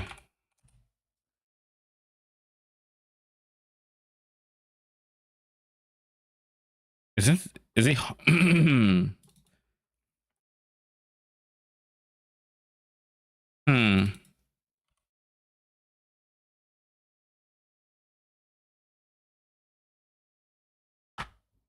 Yes. Oh my god. How did I manage to click the wrong thing? The Queen's Hunger. Okay, so yeah.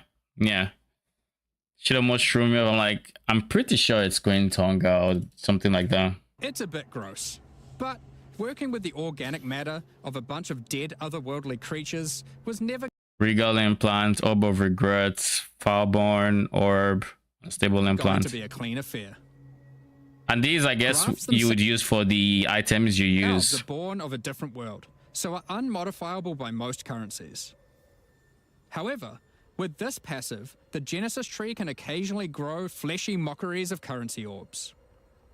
These function like augmentation orbs, regal orbs, or exalted orbs, but they work on your grafts instead of normal gear. Yep, it's graft crafting. Skills used by this graft have increased CDR, gain damage, lightning damage is extra chaos, Lavish womb gifts. Allocating this passive can result in foul-born currencies. This foul-born Exalted Orb, for instance, behaves as a normal Exalted Orb, except it guarantees a higher tier modifier. By locking out a large portion of the lower rolls, a normal Exalted Orb would be able to hit.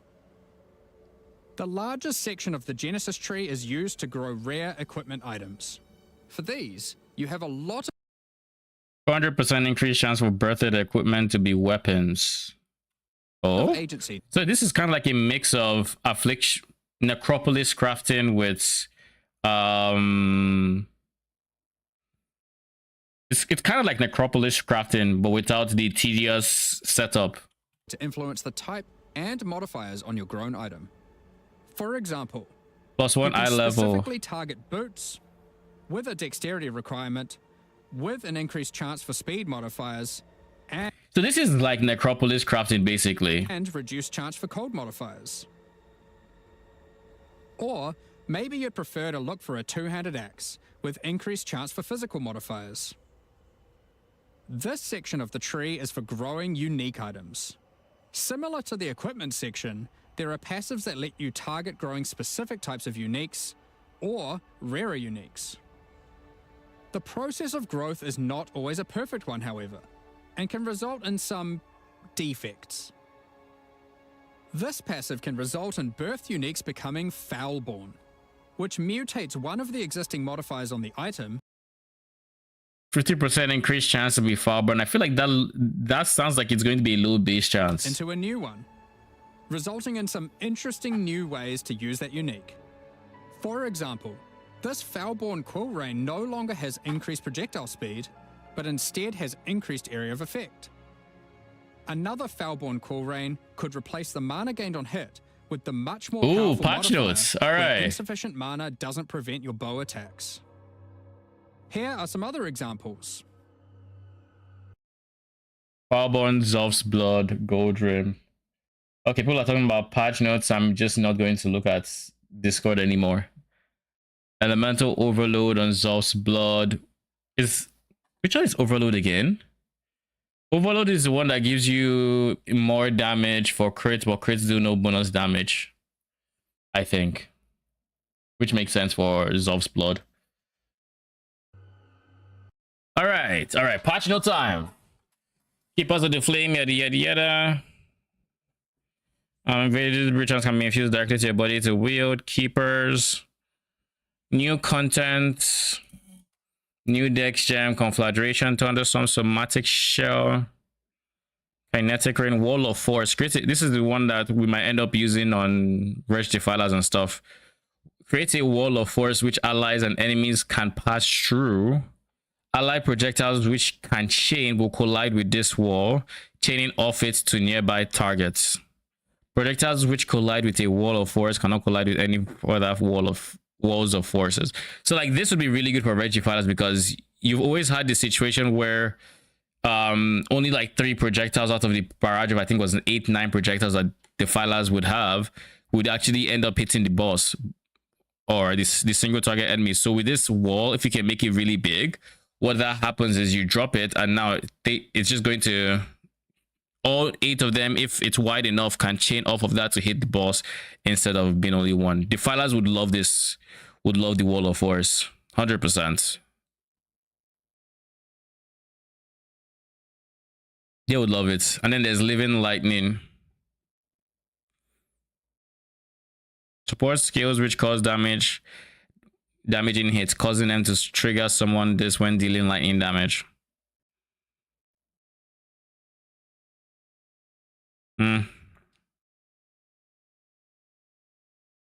Added new 1 base types with the same implicit modifiers.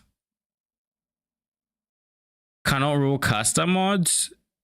So they added 3 ones that are basically just attack based mod ones, which is kind of cool actually. 6 new ring types. These are, I assume, the new. This would be max code res. I think these are the new breach rings potentially. Asynchronous change. Merchant tab. Faustus. In each town, you're able to find an NPC that can identify. Yeah, we already know this. Spectres die.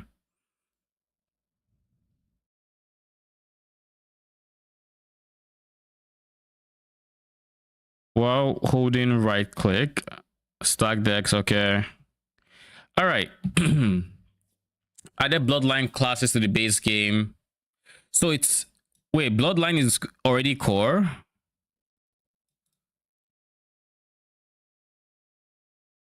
Huh.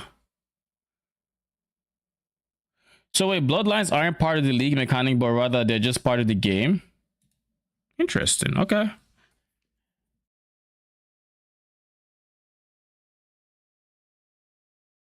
Ten bloodline classes discover. To unlock your this, hunt down Niagara whose power you desire, defeat them, and claim their power for yourself. Introduce these fragments which can be used to access the new Uber versions of these three. Obtained from T17 map bosses, total number of Uber fragments that drop from these bosses have been increased such that the total amount of old Uber fragments you are getting remains unchanged. The fear now requires Cyrus and the incarnation of Dread to be witnessed instead of Chayula and Atsiri. Holy. Cyrus is not part of the feared?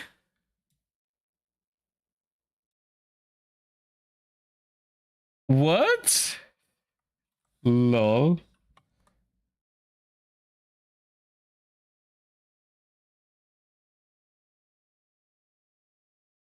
That is something.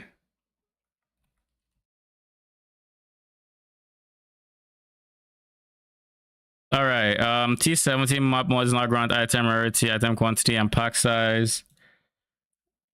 Value similar to red map modifiers, except in cases where these things have been specifically augmented to be higher. What does that mean?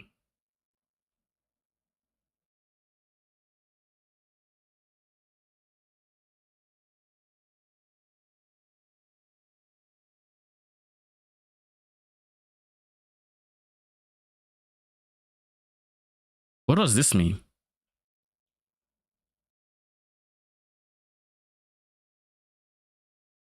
So I mean, I guess this means that sometimes these modifiers will be manually made to have like higher rolls of these three stats. So we no longer get more.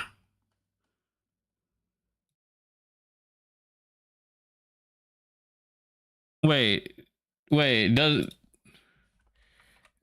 so we don't have more currency.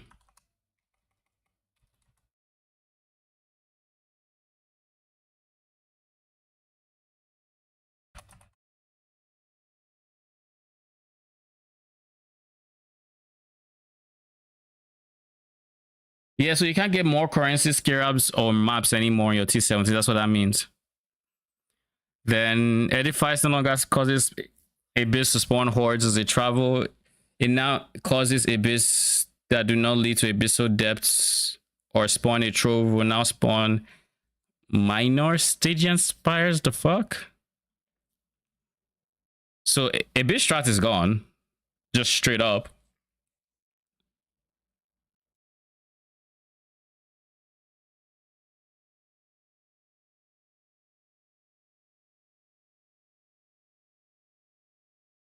Then Blight of Blooming no longer spawns extra monsters in their wave.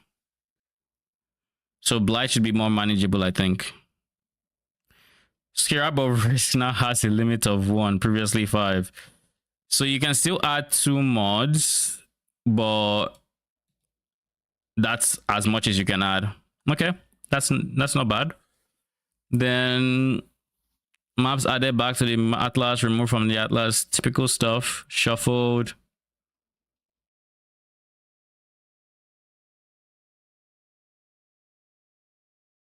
Atlas passives. In the keepers of this breach have been removed from the tree. Move to the left side, from the left side to the right side. Guarded Horde notable no longer grants voltaxic sulfide veins and chests in your map have a disc to contain double sulfide. What did they provide instead?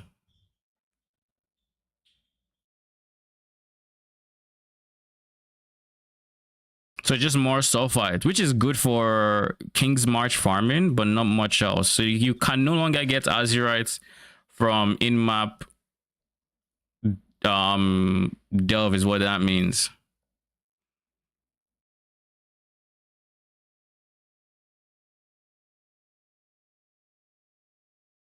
Small passes in mountain modifiers and now 5% increase rare monsters in your map. Chiseled perfection. So the map, so the small nodes that lead up to, so PoE planner, was it? Atlas tree.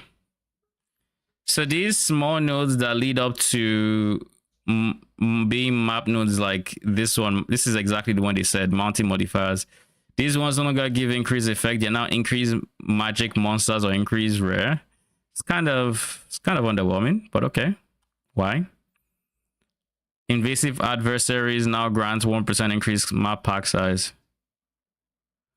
So that is this guy right here. They all give 1% pack size. Not bad. I mean, it's not great, but not bad, I guess. Breach is no longer breach uniques are no longer upgraded from breach blessings. Blessings now only upgrade a breach stone. So breach stones are still in the game. Breach is no longer a reward outcome from other content. Breach is no longer a reward outcome from other content. What does that mean? Oh, so other content cannot, like Legion cannot roll breach mods anymore. I think that's what that means. The All Flame Ember of Kulemak is unable to substitute it that fled in Keepers of the Flame League.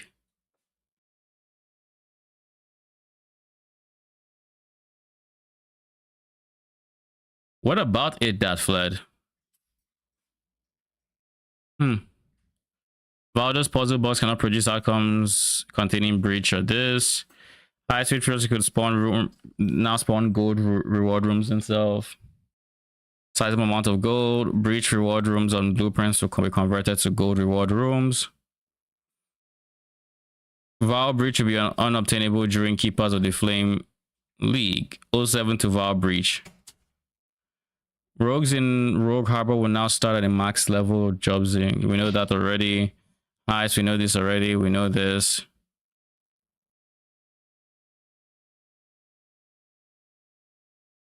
Entered Highgate to open safe houses at June or enter safe house portals on map device.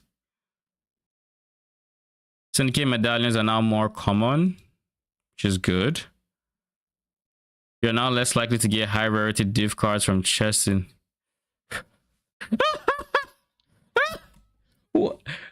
I already felt like it was trash before. What the fuck? Yo, Gravicious thinking catching strays.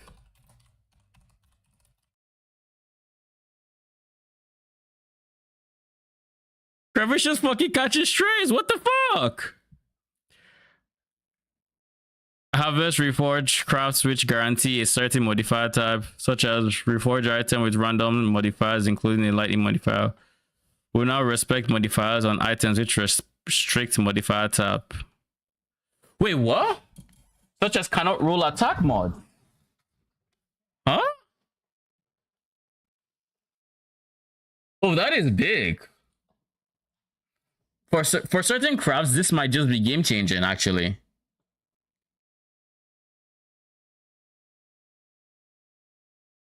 Now, granted, if you're using cannot roll attack mods, so that means you can go multi-mod, cannot roll attack mods, suffixes can be changed, and then reforge as an example.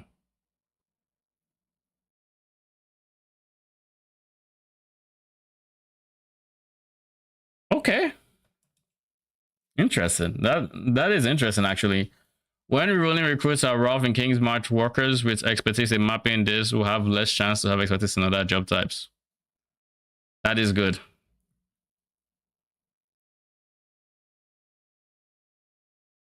Nothing worse than getting a level 5 farmer who for some reason is also level 4 in mapping and now you can't use them. The reroll with high quality reroll now costs 16k. Okay. Abandon a commanded shipment in King's Manor 1 jet by the loss of crew members. Drop fewer regular items, but does not affect their bonus additional drops of equipment from each item slot.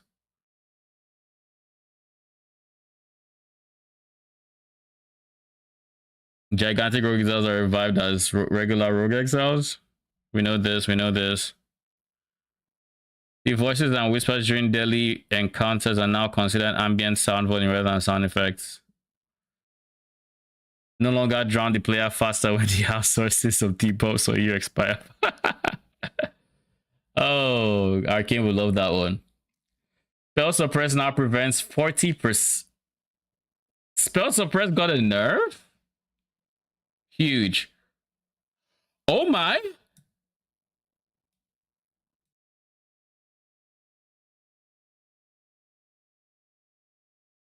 We don't need accuracy anymore. Holy shit.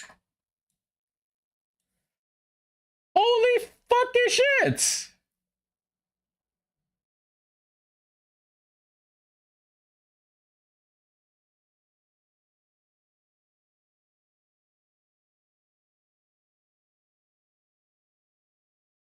Oh my.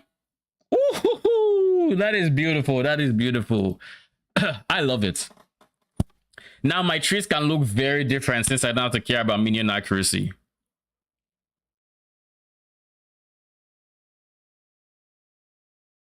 Huge, huge. All right, skill gem changes. This is where the sadness begins, eh? Let's see.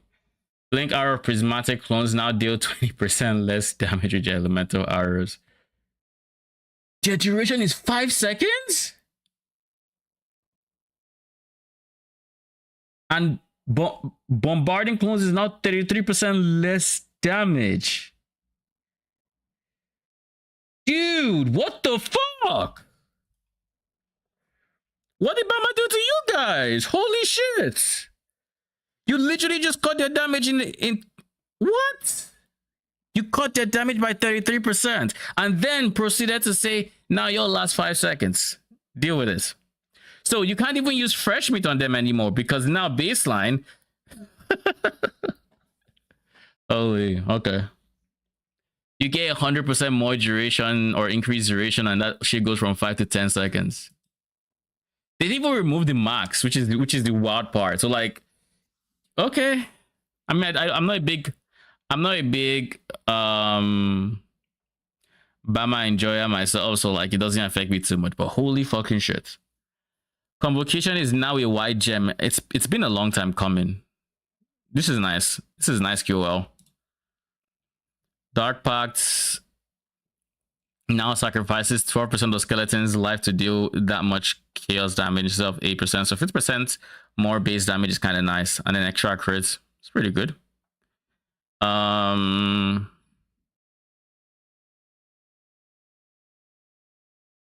Mirror Arrow ate the same nerfs as expected. Shield Crush.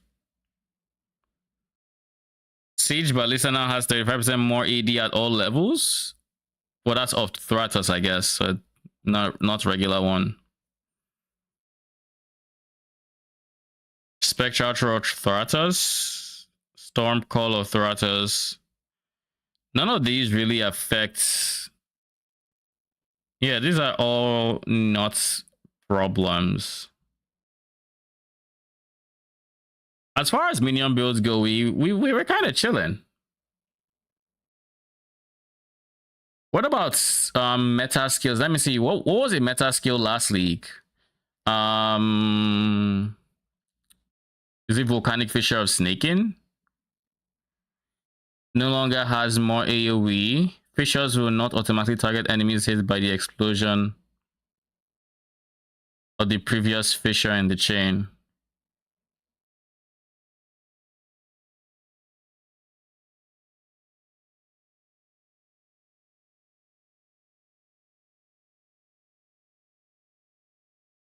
I don't know if that's a big nerf for them, but this is probably a decent size nerf, but like not the most pressing.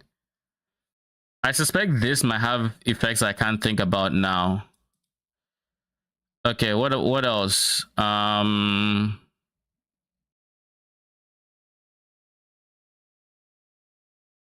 What were the ES gamers using again? Forbidden Rites of Soul Sacrifice? It didn't show up here. Okay. I mean, they just narrowly avoided the nerf. Kind of cool. So we're not seeing many nerfs. Well, I don't know if we're not seeing many nerfs. I'm not looking through them. I can't be asked, to be honest. Out of all the vowels, it's all fine. Then support gems, energy leech no longer has supporter skills deal more damage while leeching. Now deal 15 to 24% more damage while on full ES at gem levels this to this. So you want to be at full ES to get the damage buff. Quality now grants increased damage while leeching ES. Interesting. So it's now a leech support that wants you to be at full ES to have optimal DPS. And then you get damage while leeching. So you still have you have 20% increased damage while leeching at level 20. And then when you're at full, you go to 24% more damage, which obviously is better. Sadism damaging now deal 60 to 98% faster at gem levels 1 to 20. Now has 70% less duration inflicted with supporter skills. This is a very big change for sadism. Now there's a universe where Ignite actually goes crazy with this because of the simple fact that you can basically deal your Ignite damage 98, almost 100% faster. So you're incentivized to like Ignite very often, and that does a lot of damage, which is really good for like, say you want to do a minion Ignite build, this would be huge.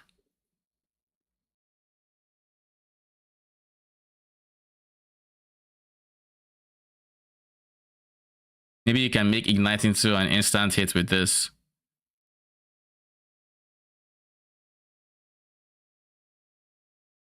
Because before it was like 80% faster, but it was also reducing the duration by 80%. So I think it ended up being like was it like net neutral in DPS or something like that? I think it was still slightly more damage or something, but like it was a very niche case, but now it's just obviously more damage.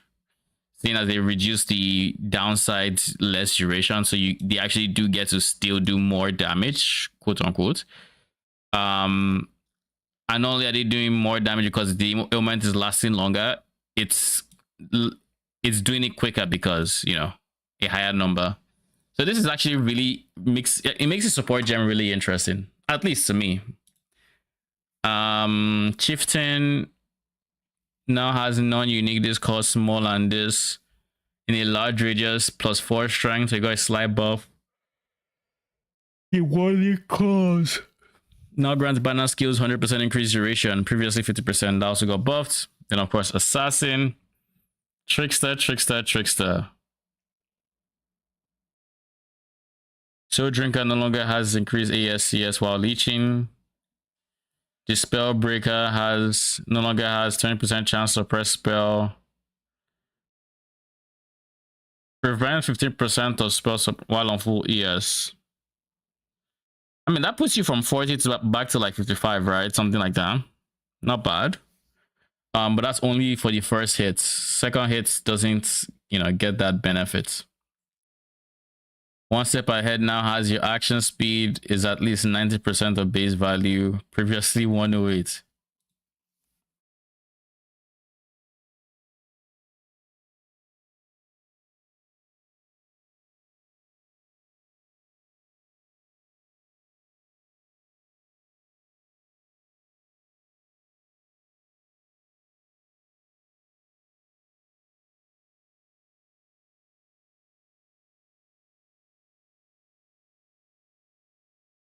So now I mean, at the very least, it still prevents you from being petrified. But that being said, you're no longer immune to slows.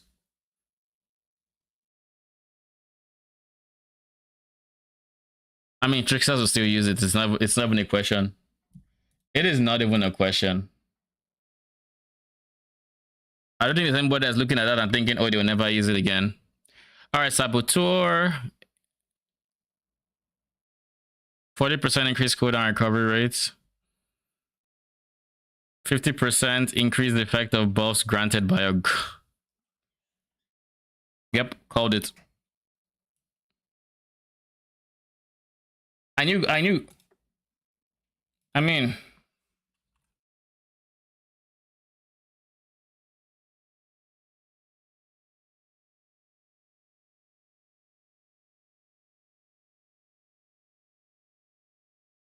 Give me a second.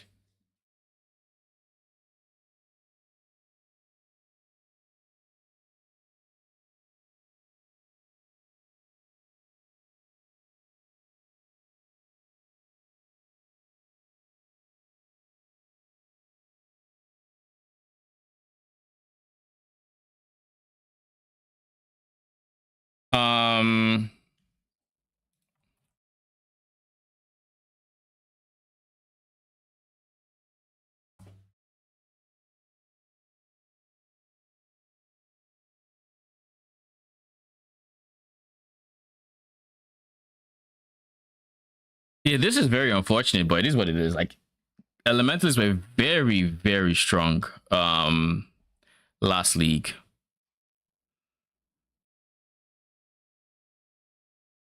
Oh, they buffed this. It's kind of nice. All right, give me a quick second and I will be right back.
Okay, I am back.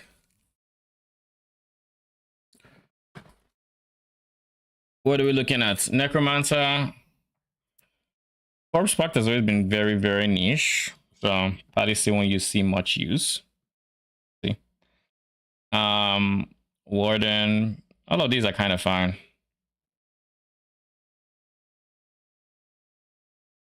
This was buffed. Oh, this is probably going to be significant for wardens. I see them using it now. Potentially remove the accuracy mastery. Minion accuracy rating is equal to yours.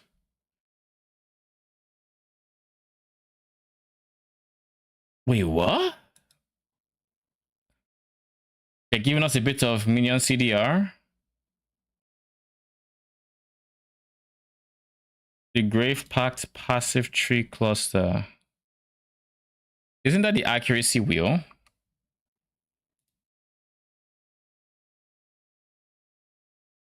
Grave Pact. I believe it is this guy right here. Yeah.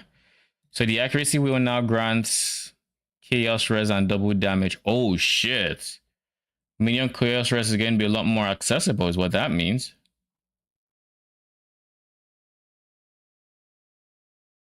I love it. I love it a lot. GG.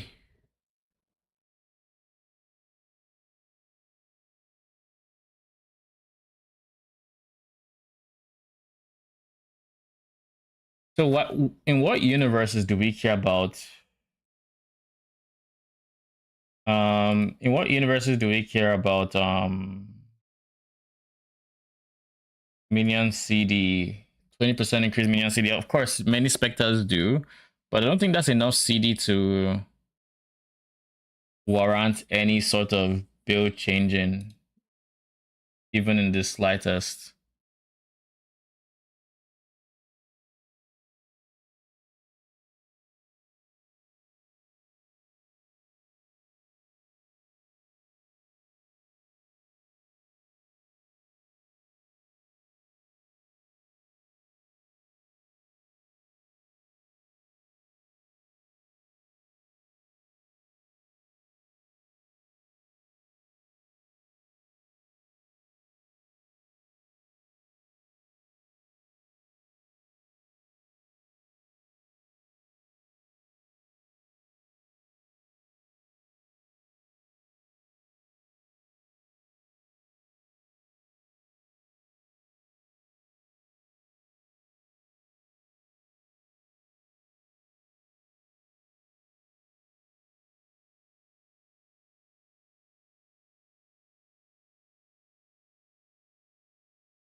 Anywho, so this is nice. This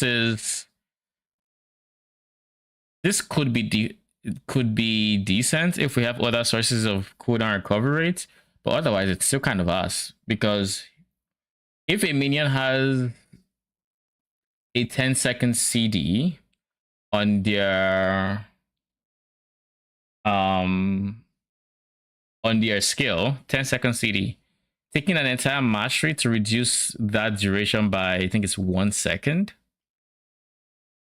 Yeah, I think it's about 1 second decrease for this mastery to take it to 9 seconds. Like, it's a DPS increase for sure, but it's kind of underwhelming. So I don't know. I think this is very tame. I don't. Maybe like it means we're getting CDR elsewhere, but like, let's just see. I guess they changed some base types, so Ash Color is now a goat's horn. I noticed Midnight Bargain is now a calling one, which makes more sense than an engraved one, because this gives us increased minion damage at least. Obliteration is an Omen wand. Replica, as usual, of course, is a calling wand as well. The Void Spawn minion summoned by Servant of Decay now deal 100% more damage and now have a combined life and ES 3 times their previous value.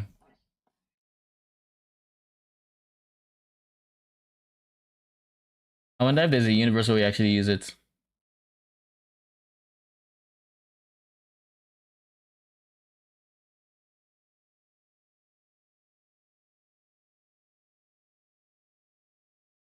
they giga nerfed the flat ES on Whispers of Infinity, where everything else stays the same on Whispers of Infinity. It's kind of still chill, I guess.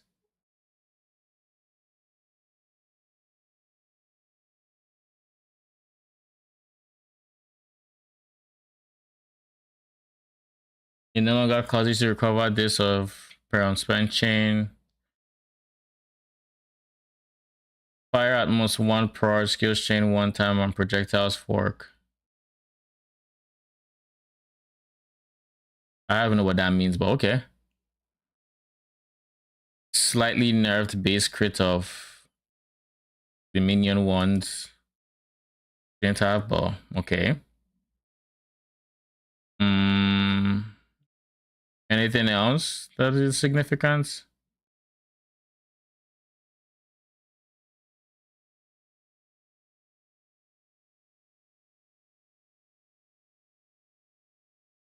Monster change refactored how monsters with physical damage converted to elemental damage scale with map monster modifiers and map modifiers that grant this as extra. In general, these modifiers will have far less effect on high level monsters that converted most / all of their face to a specific element.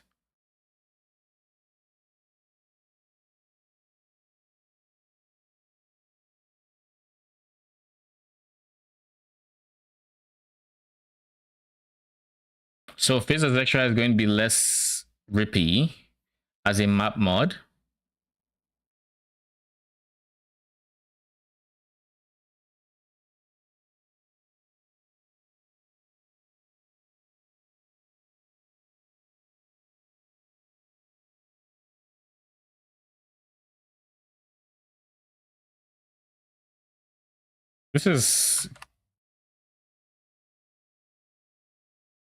These 3 changes are big for T17s. For these 2 changes, ignore the middle one.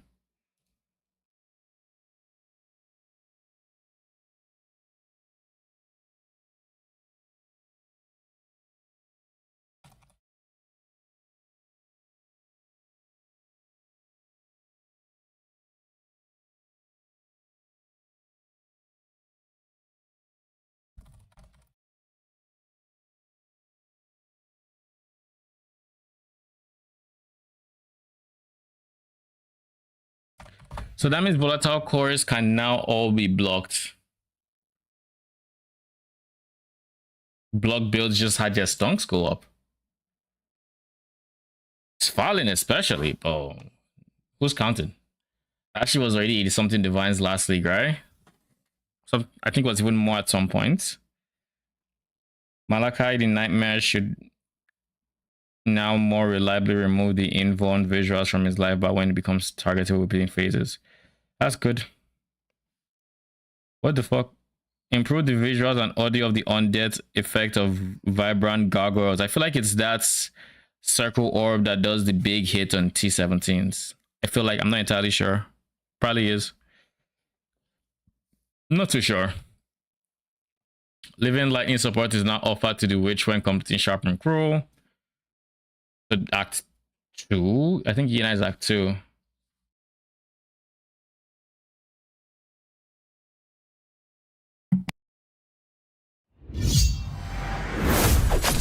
Ghost Burst, thank you for the follow. How you doing? And welcome.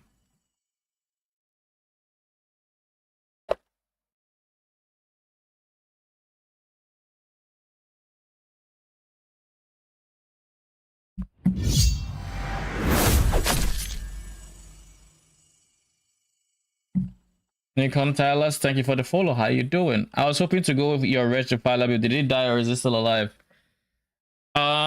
So far so good. Nothing on these patch notes even affect any minions, to be honest. Like, these patch notes are very, very, very tame. Like, I didn't see the nerfs that I expected to see across the board. So like, we're chilling. Rectifilers, we came out on top because we now have an extra skill. I forget what it's called. It's like Force of Wall or something, or Wall of Force. I said that backwards. That will make chain even stronger on Rectifilers. and should increase single target by quite a bit depending on how big this wall of force is. So we have an extra support skill that we can use. Other than Bama, no one else really ate shit, minion build wise at least. Though Bama ate shit for I don't know who they offended, but like God. And I guess golems did take a bit of a nerf here with the elementalist nerf to the bonus effects of golem's skills or whatever. So those are the two minions that kind of see negative impacts. But we don't, if any other minion has been nerfed or buffed, we don't see it in patch. We're not seeing it in patch notes anyways. Support gems were largely untouched. Skill gems, like I said, the only minion that shows up here is Bama. Let me just go through it again just to be sure. But I guess this was a nerf. Pyroclast mines. This whole thing was a nerf because there were some people who played Pyroclast mines and would drop a ton of mines around enemies to have them giga add like flat fire damage or something, and it was the way some people enjoyed playing, and now that just doesn't happen anymore. But yeah, aside Pyroclast mines, which I think was a very clunky playstyle to begin with, everything else stays the same. One thing I'm very, very, very surprised about is that they added a helmet for link skills and then proceeded to not make any link skill support.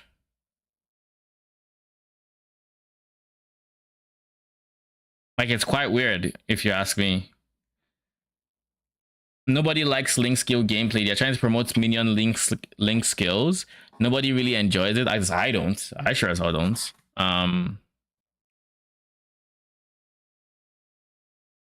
But yeah, I don't know.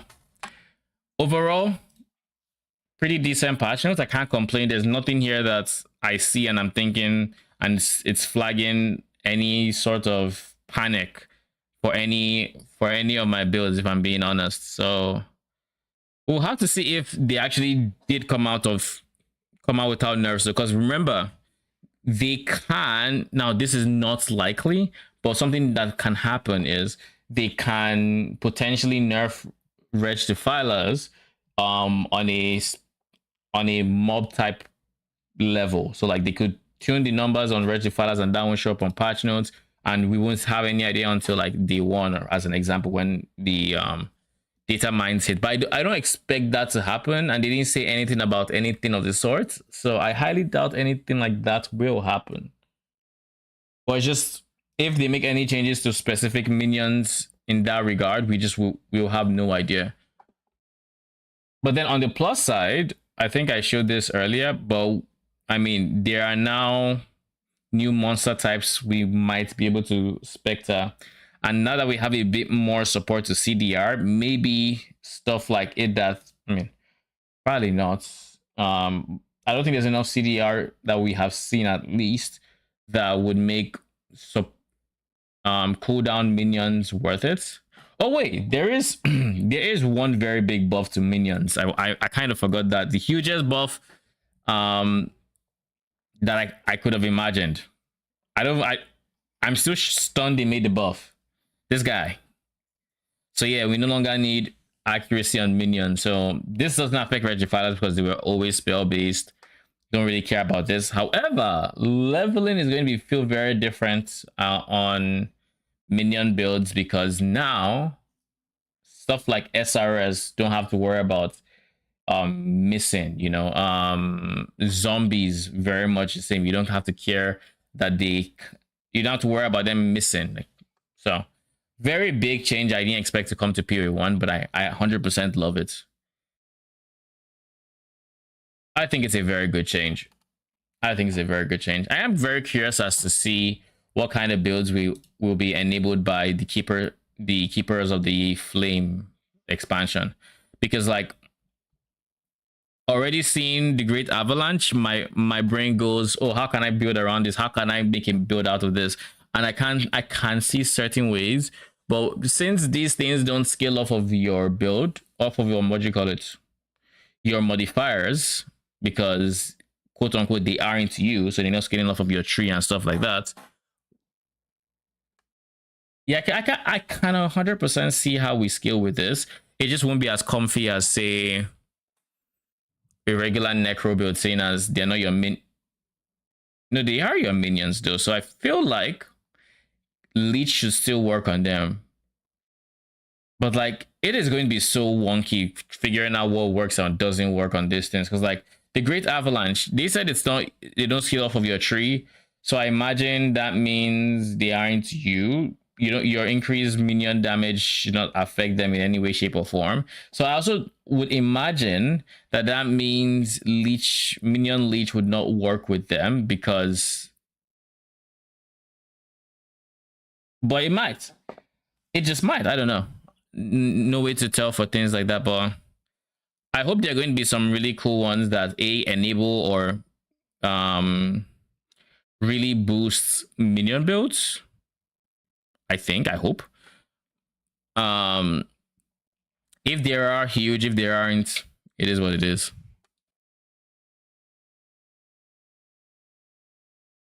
These were very small patch notes. I can't believe I'm already done with them. Like, typically by this point, I'm just getting through, like, I'm just getting to like the skill gem section or something. This is the entirety of it. Ooh, I saw Skitterbots. Fix a bug where Void Emperor summon Skitterbot skill effect did not apply to the new Scorching. Oh. The MTXs? Okay. I mean, that's cool.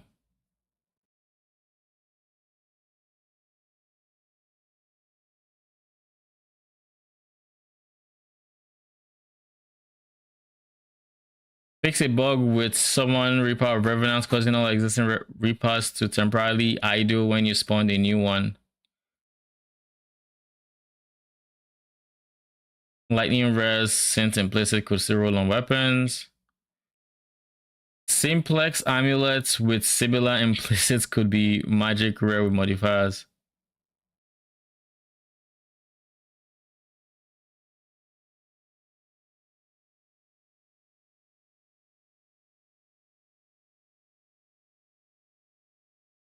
Wait, so does this mean simplexes can no longer be magic? Or they can be magic so long as they have no modifiers?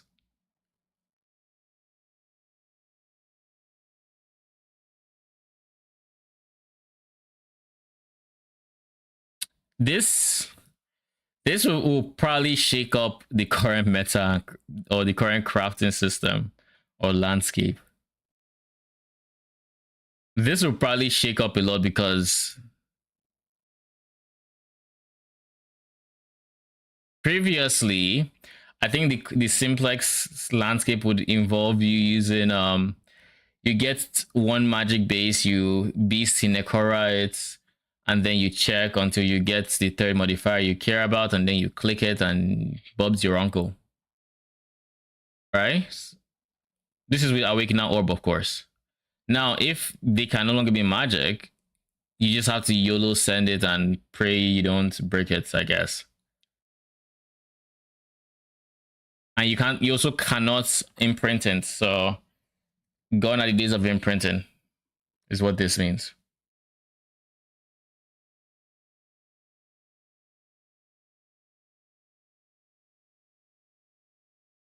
They fixed the Scold's bridal bug.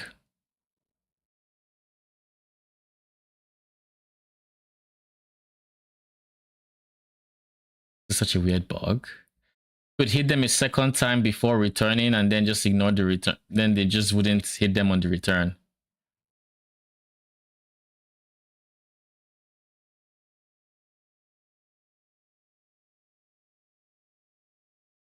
The fuck is energy from within?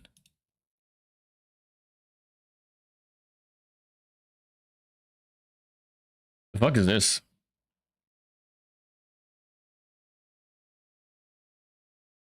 Increases and reductions to life in radius are transformed to apply to ES. And the bug says was not granting golems max ES instead of life from golem life passives. Oh, wait, you can use that to wait. This is a thing. Like you can actually use this.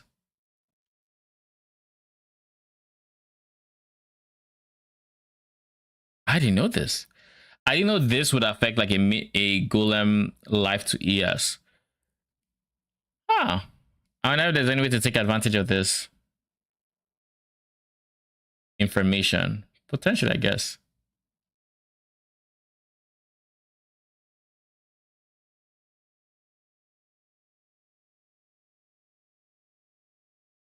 We're not applying to modifiers of minion or totem early res in range of the jewel. So these are supposed to work with minion shit. So now minion res will give them block.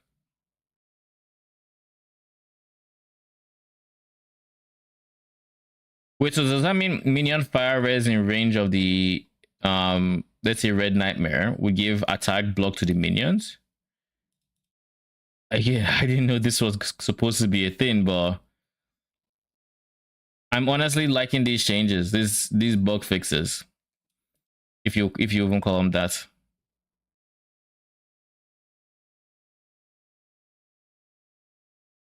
With desync in party play.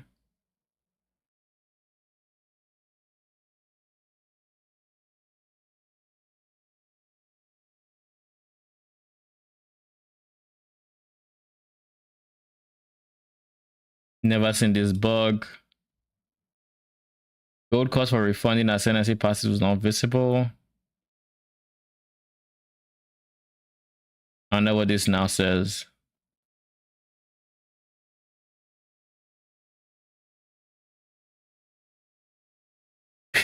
I feel like I've seen someone rip to hardcore with this one.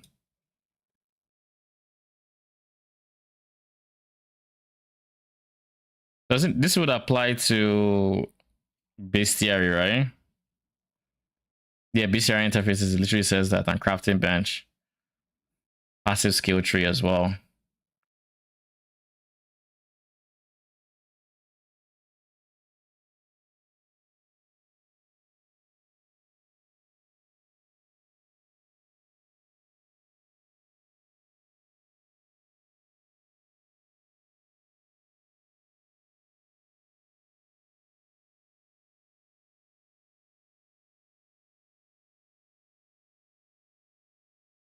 It was not tracking kills made by your minions.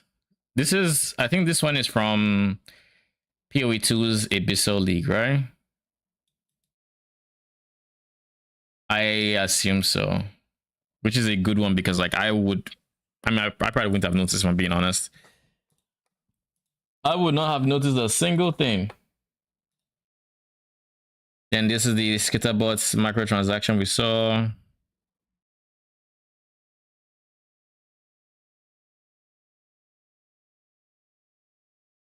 Chess piece from the Chronomancer. This could not be accredited to your guild. Very old microtransactions could appear to be in use on a character on another player's account when attempting to reclaim the microtransaction. That is such a weird bug. All right, now that we've gone through patch notes, let's finish this. At least what to go through all the things that I missed during the patch notes, and then we'll go from there. This passive even gives a rare chance for Foulborn uniques to have multiple Yeah, I think I remember this one. modifiers mutated. I'm sure you'll come up with some extremely powerful uses for these. We'll leave it up to you to discover what this mysterious part of the Genesis tree can grow. So, ultimately, you'll be slaying masses of breach monsters, harvesting blood with the aid of your grafts, feeding that to the Genesis tree, growing some items and better grafts, and back again to the slaughter. As with all our challenge leagues, this league will come with a set of 40 challenges to pursue, and completing them will award you with the Keeper of the Flame armor set, allowing you to truly embrace Is this a shadow? becoming a monk, I have to assume and so. worshipping the dreamer. Now, graph skills won't be the only new tools to play with. In 327, we're also adding a collection of new skill and support gems. Let's go over them now.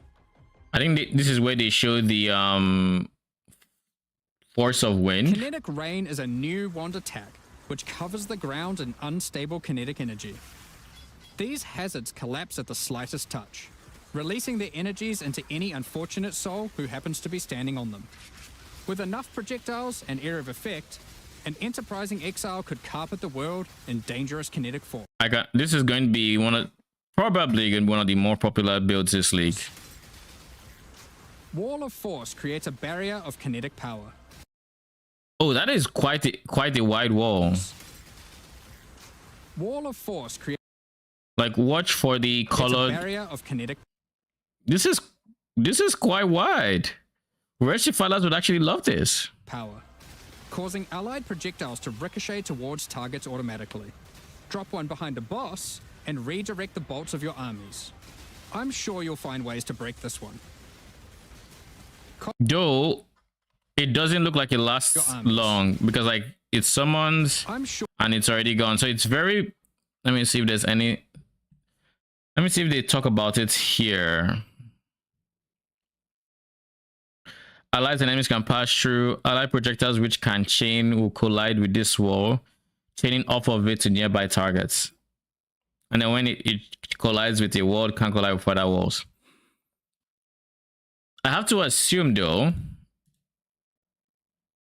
I have to assume that it doesn't last long from what I just saw. It looks like it's a base of like maybe 2 second uptime, which means we have to either giga scale its duration so it doesn't just fall off, which is, I mean, it's not great, it's not bad, it is what it is. Or maybe I don't think we can have it triggered because A, we don't have any comfortable ways to trigger skills like that on minion builds, and B, there's no telling if it can go through the wall, in the sense of like it's hitting the wall and bouncing off, and they said place it behind the boss. So I assume if you place it in front of the boss, it's just you're going to stop your projectors from getting there, and it's not going to chain the right way of obviously. But Rescue Fighters would really like it because they'll have a lot of projectiles which go past the boss because it didn't hit, and then hit the wall and come back and hit. sure you'll find ways to break this one. Conflagration is a new bow attack which rains down fiery bolts from above that stick into the ground and pulse as you approach. Once you get close enough, these bolts detonate, causing ravaging. I really enjoy the Ignite Prolif's look that the look of Ignite Prolif. Like all these circles, bolts chain very react, satisfying. allowing you to create fields of incendiary destruction. Thunderstorm is a bow attack, which creates a whirling storm This is just Twisters from Fury 2, but it looks so cool. of wind and lightning where it lands. While you're within the Like storm, I'd much it will rapidly like this is what Twisters should have been in Fury 2, but I understand why it's not this way in Fury 2. But I love the change in design between Fury 2 and Fury 1, with how like this one is way quicker. Like it's still the same gameplay loop in that you create the twister and you stand in it, and the moment you leave it, twisters come out or whatever. It's still the same effect. Like you can even see lightning in this one, so I assume maybe there's also the shock ground effect. I don't know. However, this requires way less setup than PoE2 zone. You don't need to spam some spear attack 3 times to then use a different skill. Like this one is genuinely designed for PoE1, and I really appreciate that. until it becomes violently thunderous with lightning-infused clouds. At this point, just lightning-infused clouds, detonate, dealing damage to everything within and releasing a flurry of tornadoes in all directions. Attacking with kinetic fusillade will create hovering orbs of energy. These linger for a few moments above you This is like Ember Fusillade in PoE2 though. before zipping off to nearby targets, chaining between them, then detonating. Living Lightning support will bring to And then life Living Lightning, of sparks course. energy. Elemental minions that zap through packs of enemies with speed and ease. Use these alongside your spellcasting to augment your pack clearing abilities, or find whatever means possible to cover the world in living sparks of ruin. I wonder if there's a universe where I play that. I think it's possible if it's not like Purity, where it's like they can only use 3 attacks and then they despawn. But if it's like a proper temporary minion build like SRS but with lightning, I might consider it early on, even if it's just for leveling. Burst Might be support cool. unleashes chaotic tornadoes as you attack, which ricochet around wildly and quickly. These deal moderate damage as they travel, but will explode into a highly damaging burst when they expire. So it's a choice between scaling their duration up to get better coverage, or down to access the burst more quickly. Kinetic Instability is a support gem to go along with the new wand attacks that causes enemies slain to leave behind those same orbs of shimmering energy that Kinetic Rain creates. One might ponder just how many orbs you can create if you were to use both. Why do the orbs matter? Did they say do they consume it? Orbs of go along with the new wand attacks. Like, is there anything that consumes the orbs? Kinetic Instability is a support gem to go along with the new wand attacks that causes enemies slain to leave behind those same orbs of shimmering energy that Kinetic Rain creates. One might ponder just how many orbs you can create if you were to use both. In 327, Exiles will be able to absorb the power of some of the bosses they defeat. These take the form of new Ascendancy class options, called Bloodlines. Bloodline classes are a new means of character customization in the endgame. They are secondary Ascendancy classes that are unlocked by defeating specific endgame bosses. They didn't show the class that would provide me Ascendancy choices, but I have to assume it has to do with Katarina, because even when it comes to uniques, Katarina has always been that one pinnacle boss that has been steadily for minions. That's where we got the new minion shield that has +1 max specters and the like. So They are allocated with your normal Ascendancy points, and you'll have to choose how many of your points go into the original Ascendancy and how many into your Bloodline class. This means there is a nigh limitless ability to mix and match here, as you could choose to invest just a couple points into your Bloodline or max it out, and you could take any Bloodline with and any this is base going Ascendancy straight class that core, you which see I fit. find very interesting. To unlock your Bloodline, hunt down the endgame boss whose power you desire and defeat them, or have a friend help and claim the power for your own. There are 10 Bloodline classes to discover. Bosses who offer this power are typically associated with past leagues, giving additional reasons to engage with that league content. Let's run over a few examples. The Chaos Bloodline will be offered to you by the Trial Master, if you manage to And succeed there are 10 his of final these challenge. bosses. With his blessing, They've shown you can Lycia, greatly augment they've your fire skills shown in different ways. Delve. Priest of What would all even give you? Because I think that was all that they showed. All Trial Master, Lycia,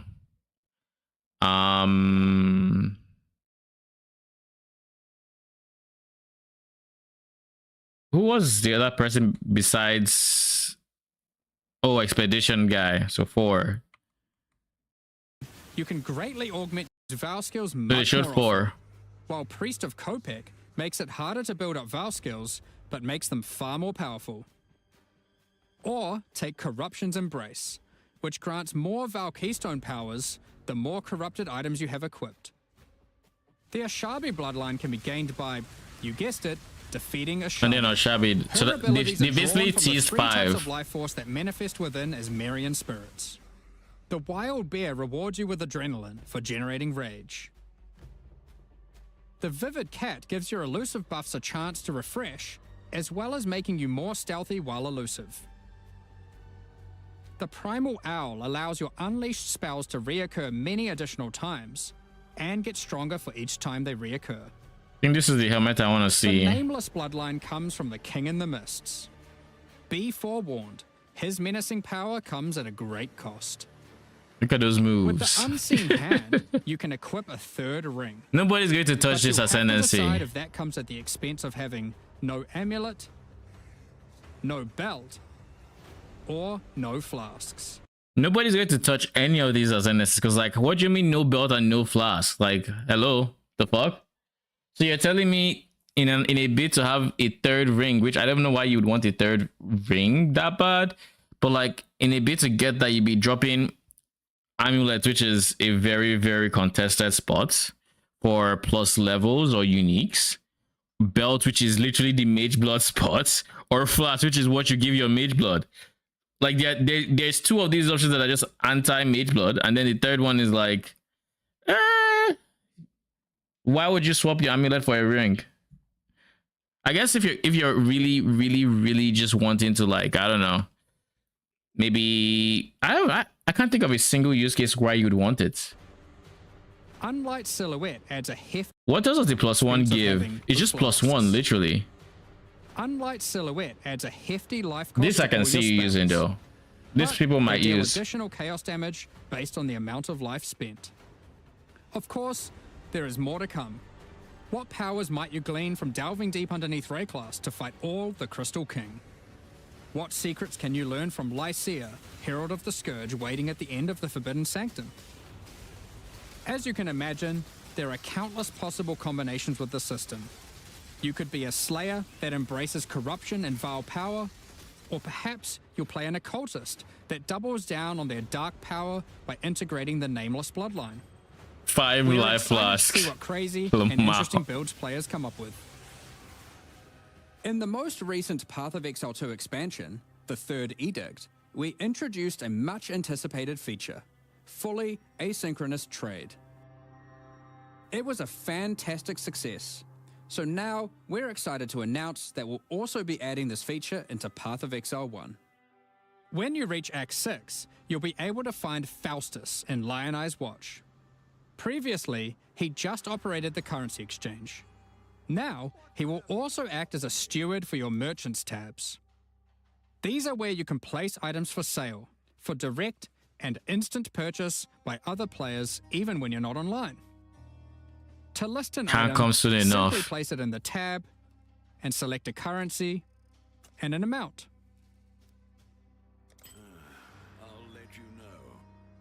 Once listed, other players Looking at the Dark Monarch reminds me, I am going to, I think, pursue the last build I had in my head as of when the last league finished, which was Summon Phantasms. I think the idea of having 40-something Phantasms really excites me. That is not going to be a league starter by any means. However, it is very likely going to be a second build. Very likely. I don't know if I don't think I've POB'd anything. But I may have actually. Let me check.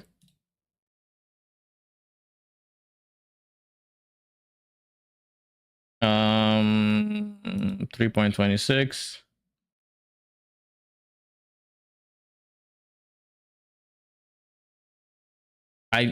Okay, so I don't think I actually went ahead and POB'd it. I don't think I did. What is this meant to be? Oh, this is for, okay. I remember that. Chaos Judgmental Spirits that I didn't pursue. Forge Frostbearers. Why did 3.25 Forge Frostbearer come out of 3.25? Did I want to mess around with it? Maybe? I don't know. So I didn't POB it, so that means I have a lot of POBing to do when it comes to that. Players will be able to find the item by searching for it via the trade website or the new in-game market search. To purchase something for yourself, it's as easy as hitting this button, which will teleport you to the seller's hideout, where you can view their merchants tabs, buy the item, and also view the rest of their wares in case something else catches your eye. Every purchase costs a small fee of gold, as Faustus takes his cut. To account for this further drain on gold, acquisition and cost balance elsewhere in the game has been adjusted. Anything you've managed to sell successfully will have your profits collected here, in a separate tab to claim at your leisure. I said it before, I'll say it again. It is so weird seeing Previous means of PoE1 currency trading, in there. such as via pre-existing premium stash tabs and the website, will still function just as before. Merchants tabs I love Valid. and the asynchronous trading that comes with them are an entirely additive feature on top of the already existing methods to trade. You might find yourself needing the trade system to buy Who some uses the upgrades, chat, man? because this update also introduces 3 new Uber Pinnacle boss fights.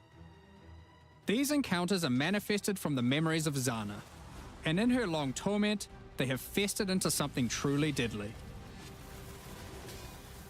These fights offer an imposing challenge, alongside powerful rewards. In order to gain access, similar to existing I am Uber going to do the new Pinnacle Pinnacle fights, fights or you'll need to the new discover fragments Ubers dropped by tier 17 map bosses. on my Reg Each Defilers. attempt at the new Uber Pinnacle fights will require It should be 5 of fun because these. like that's as tanky as I'm gonna Let's dig get. into some of the But like challenges you'll holy, need to face in these new Uber versions. you know, I'm just not realizing or remembering. I use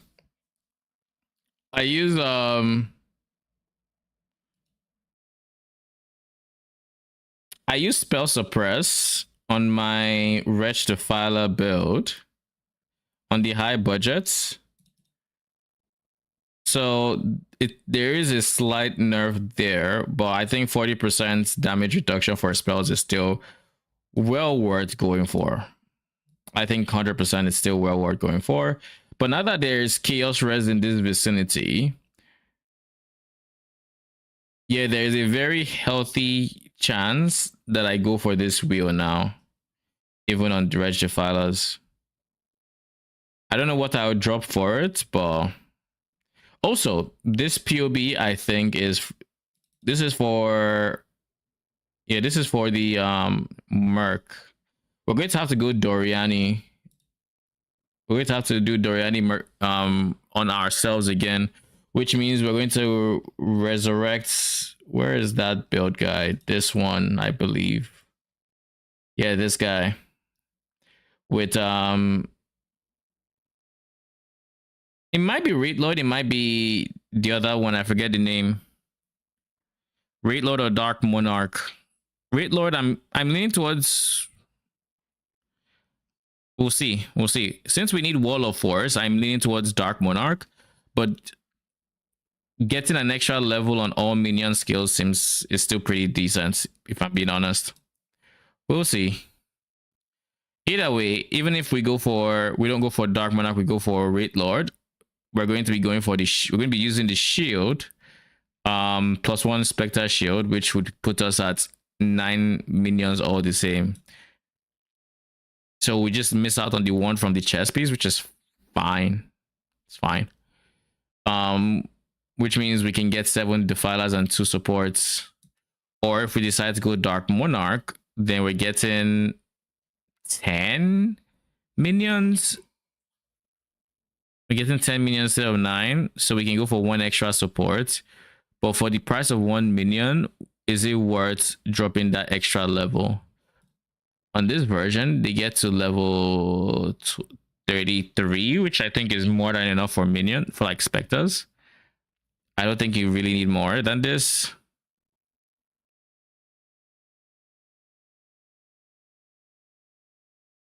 Minion movement speed is capped. The fuck does that mean? Is that on...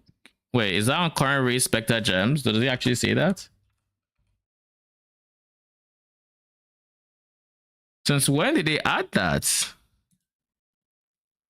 feel like I haven't seen that.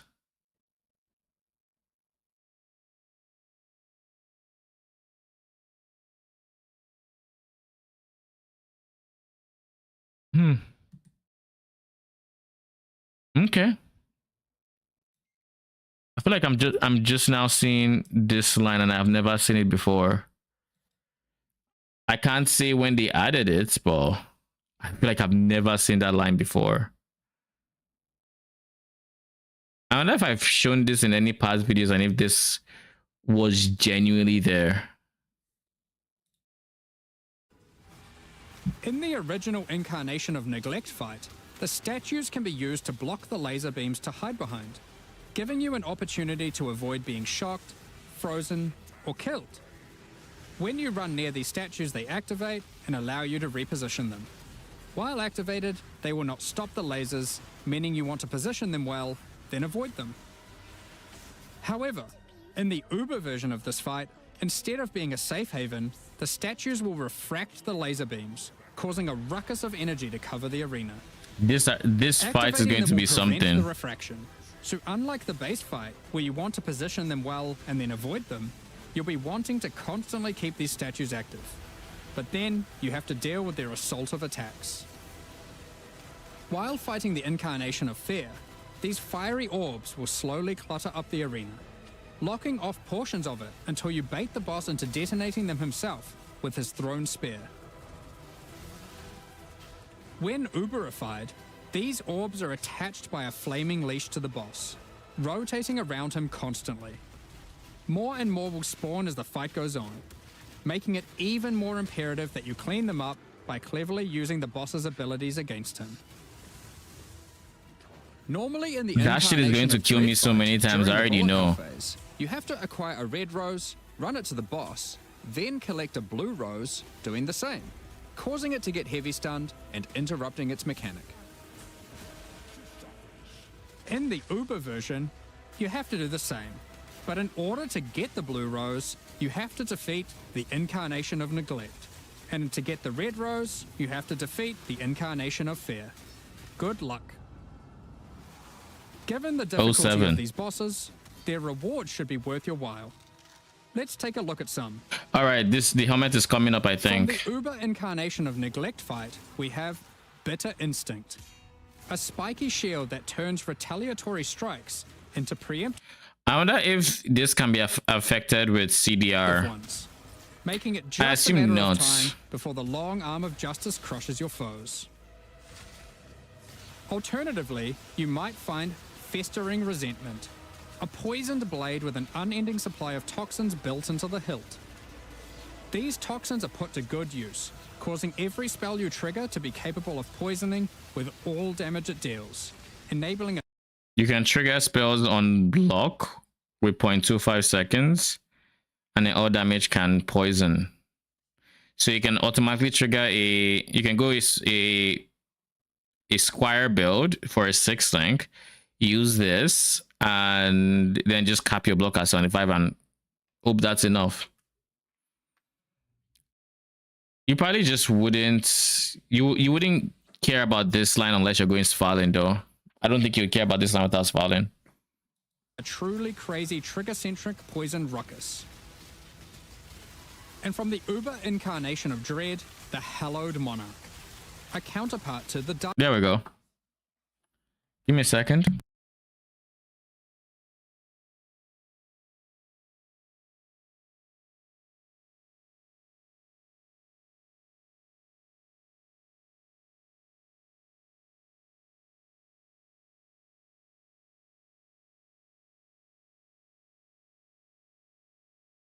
I am back. So yeah, like I feel like every single time I've tried to use link skills, I've just hated it. And I don't think it's going to change with the Hallowed Monarch. Like I really don't think so. Like if anything, I would have expected this helmet to come with like either some changes to link skills in general, or like some really like a lot of link skill duration, stuff that would make it so link skills are more attractive or less, or you know, less annoying to use on minion builds. But this just yeah, I don't know, man. I don't know. I think it'd be really good on a single minion build, but I just can't think of a single minion I would care about so much so that I'd be willing to deal with like link skills. Like genuinely, I don't see it. I don't.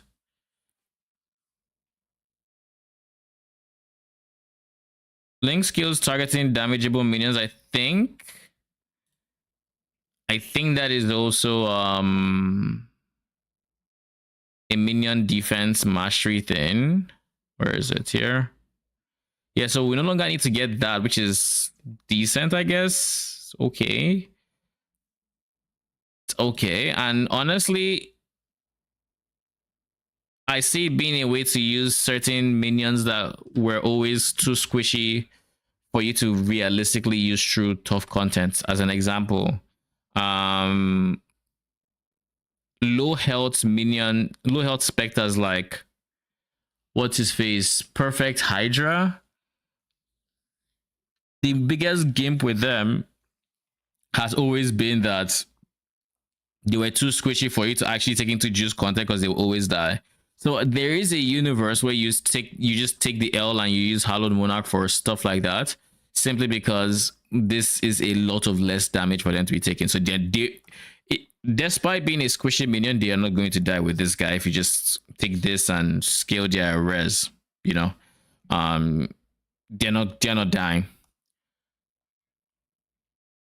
But then the flip side is you have to deal with links, and I don't know about you, but you can't convince me enough to do that. Like, that sounds like torture. Like, that actually sounds like something I would rather just not play the game than do. Literally every single character I have tried to make that I convinced myself that, okay, we do link skills on this one is very strong, yada yada yada. We're life stacking, we're going to give them a bunch of flat fire, yada yada yada. The moment I hit like level 70 and I'm like 3 maps into linking, I just say fuck it, I'm not doing it anymore. And with a base, let's see links. With a base duration of like, what is it, 20 seconds? Like 10 seconds for most of these. Like, this is 8 to 9 seconds. Like, in my past, I've used like Flame Link, but I do know people who use like, is it Intuitive Link? No, not Intuitive Link, and Destructive Link, I think. Yeah, like, Destructive Link has been used by Captain Lance with what's its face? The crabs. Have I forgotten their name already? Crush Claw. Yeah. And it's strong, it's decent, but having to press this like every 20 seconds, because even if you use like more duration supports, right? Let's say you go more duration support, that gives you an extra 40%.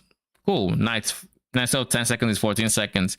Then let's say you go for some duration scale on the tree, you're still looking at like 20 seconds duration, like max. Maybe if you're lucky, you can get up to 30 seconds, but like, I don't think you're getting up to 30 seconds. And then you, not only do you have to press the buttons, but you actually have to target the minions wherever they are. So like, nah, G. It is, I will say this. I will keep an open mind like I usually do. And I will probably eat shit for it at some point this league. But I will keep that open mind and maybe try it out. Maybe. Because again, like the helmet as it is, this would be a very strong multiplier for whichever minion you're using. Especially if it's something that loves phase as extra. Like easy candidates are like, again, Perfect Hydras or Hydras in general. They do phase damage. They have phase as a phase convert to cold.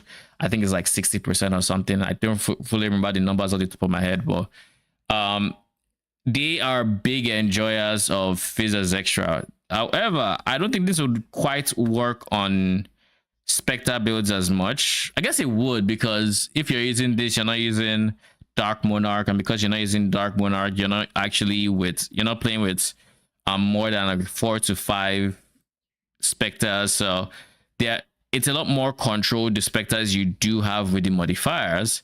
But like, yeah, no. I think realistically you want to have the single minion that does phase damage base and would really benefit from this. But I can't think of a single minion that cares about it that much. Maybe AG, but like, what AG of smiting is ass, so it can't be AG of smiting. Every single time I've done AG of smiting, I've been hard bitten in the butts. Again, the AI is just not great, so that's a conversation for another day. So if we're going to ignore that, what else? I don't see splitting off the modifiers between all your minions as going to be the the most impactful thing. But who knows? Maybe you can actually stack rare monsters, and you just notice like some minions are hitting harder, and overall you're just doing more damage. But like, I think realistically you really want like a single minion to have more of its buffs over like it being spread evenly, like everybody has one minion, one buff, you know. So I don't know. I'll see what builds pop out with this and see if they intrigue me, because like, of course you can pair this with the Freesia gloves, Hand of Freesia, and that would give you Giga Juice, generosity auras for free basically, and like you can use that to scale hatred again, which would be very strong on like any phase minion that you would naturally want to use with Hollowed Monarch or Hallowed Monarch. And I guess because now you don't have to worry about minion accuracy, maybe those points you can take to scaling link duration, maybe, I don't know. But I think like for me, if I'm even going to consider link skills, I have to, oh, and before I forget, you can also, link skills can also be broken outside of duration. So even if you have like a mini duration, which is not possible, but let's just say you have a mini duration, you're still going to have to deal with line of sight. Oh, this guy decided to cut, like just go past a wall or a pillar or something. Now it's broken. I don't know if there's like a timer before it breaks, or if it's instantly broken by line of sight. But yeah, link skills, eh? Dark Monarch, which focuses more heavily on investing into one or a few minions, rather than growing your hordes to massive proportions. Storm Rayclast, with your chosen few at your side, stealing power from your enemies as you go. We've got a number of quality of life changes to bring to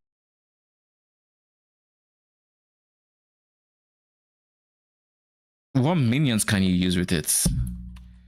Like genuinely, one minion.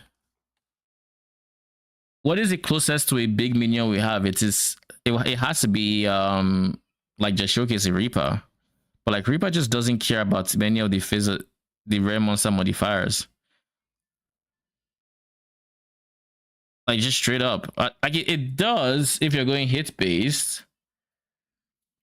But like if you're going Hallowed Monarch, you can't go the tech you would need to make your single what's his face? Your single Reaper minion like have good clear. He'll have shitty clear. Very shitty clear.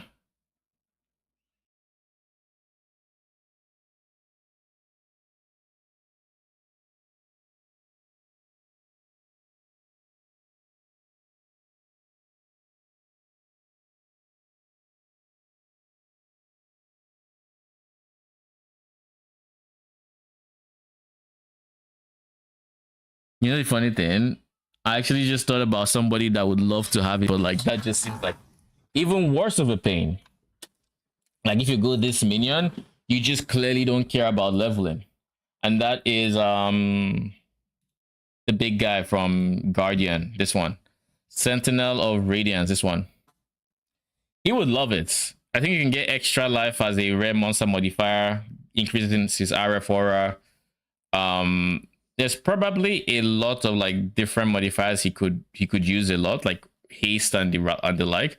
But he's a temporary minion. You can't use these guys with temporary minions if you don't like dying. Of course you can, but you just have to be very comfortable dying if you do. In which case, all that's going to happen is he's going to expire. You're going to die. So there's that. Let's look. Let's just look. Maybe there's some minion skills I'm forgetting. Let's go minion.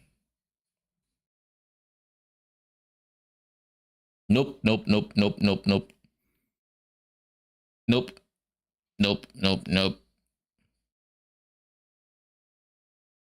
A big golem.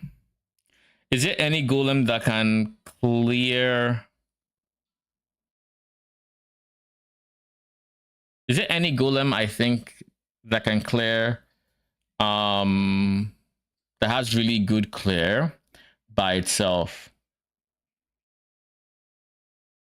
Probably not, because the only golems that have base phase are like Stone Golem and Carrion Golem. The others have base elemental damage, which is not as good for, you know, Headhunter like buffs. So probably not golems. Maybe Carrion Golem, to be honest. Maybe.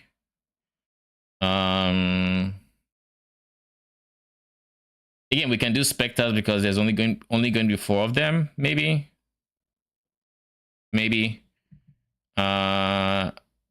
at the same time, whatever you do with Hallowed, here's another downside. Like, you need more downsides with this helmet. But here's another downside. It's Headhunter, so you're not bossing with this. You're going to use this. You're going to hope the modifiers you're giving your minions stack up, and then you're going to use that to kill everything while you clear. If you were to die or leave the map or whatever, then this helmet will just give you nothing but less damage to them. Nothing else. So again, it's really good for squishing minions because that's a lot less damage to take. But other than that, you know.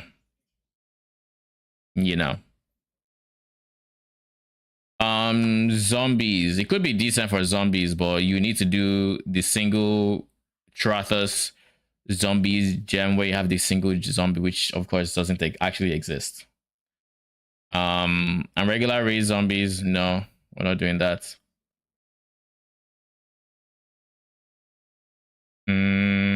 Holy Relic, of course, you're not damageable, so no. SRS, if you like dying, sure. Reaper really loves bleed. Like literally 87% more damage with bleeding. You want to bleed on Reaper. And the clear would be shite if you just go Reaper without like explode. Because your glow spot is taking, you probably can't go explode easily. Probably not. Skelly, if you like dying, of course, you can always do that. Absolution, same thing. AG only works with smiting. But smiting is whatever. Not to mention, again, because of the way this works, you can't even really make a minion army with support minions, because then they will start sharing your links. You don't want to be able to target minions that can't benefit from this, so you don't want to limit it to just your DPS minions. So you can't even have support minions. So like, even though this doesn't limit you from having other minions, it limits you from having other minions. Again, downsides for this fucking helmet. Why are you so bad? Why on earth are you so bad? Can you tell me? Like, you needed more reasons to be ass. Oh my god, the more I think about it, the worse the helmet seems. And it seemed bad right from the get-go. So, okay. What else?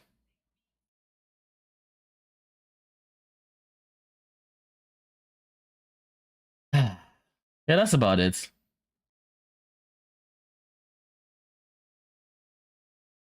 Can't think of a single other minion you want to use it for. And just let me see. PoE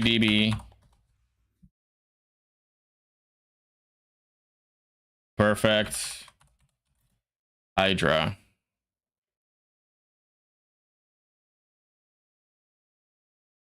It's still, it has 3 second, 3 second, 8 second, 1 second. Well, no, this is Hatred, so it doesn't matter. The lowest CD is 3 seconds, highest is 8, and it cannot basic attack. This is like the only minion I can think of that would love that helmet. Simply because all the fizz as extra will really benefit it.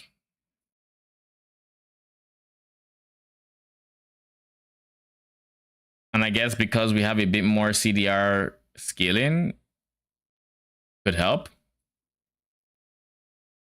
What is 20% CDR to 3 seconds? 3 divided by, is it 1.2? 0.5 seconds. So these all become 2.5 second CDs. While this one probably becomes 6 seconds, 6.66 seconds. Oh, that's a lot.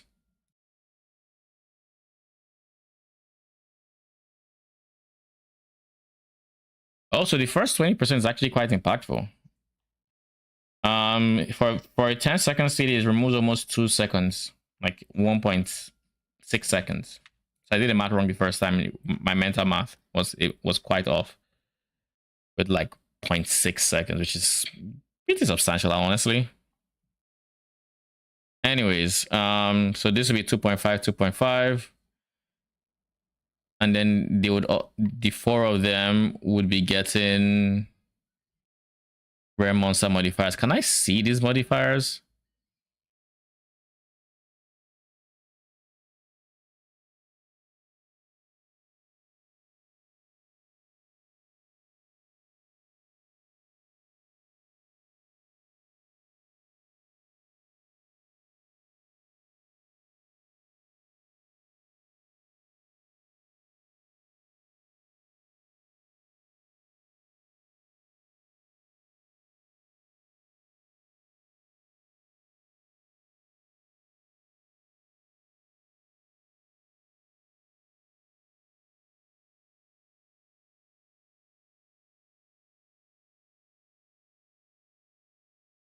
I guess it was the first one I was at already and I didn't realize. But like you can get, let's say, you can get more life, AoE, PDR, attack speed, crits. I guess there are a lot of crit mods, right? So you can actually try to scale crit, and because you're using destructive link, you actually do end up with a very healthy amount of base crit for them that you can then start scaling. And because you need to scale accuracy, then you just stuff like, I mean, these are all presences that you don't really care about and you're not going to experience often. I think more likely these are the modifiers you can expect. Let's go past essences, of course.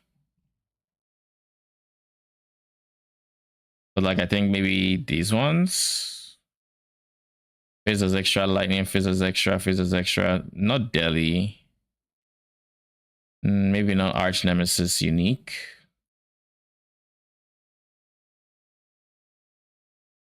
Oh wait, maybe it is just Arch Nemesis unique. Let me see what regular uniques look like. Early reflect aura is not a thing that I'm aware of.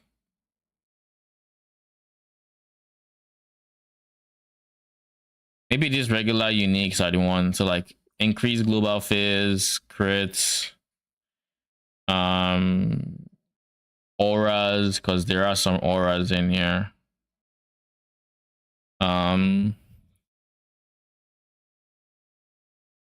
Is this charge on hits? So charge on hits maybe? X-proof.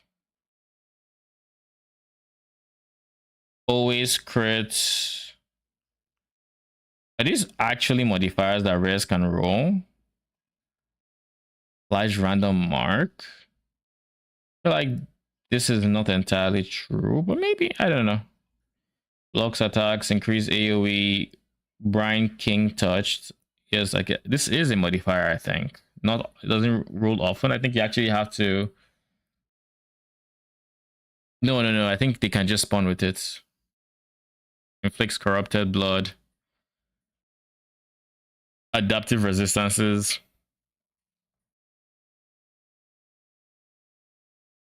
Non-chaos as extra chaos. It's like extra chaos damage, extra cold damage, physics extra cold. Elemental equilibrium. Wouldn't it just break you? Because you always do cold damage. But yeah, I guess that is probably the minion we'll end up seeing being used with this. Because again, base fizz.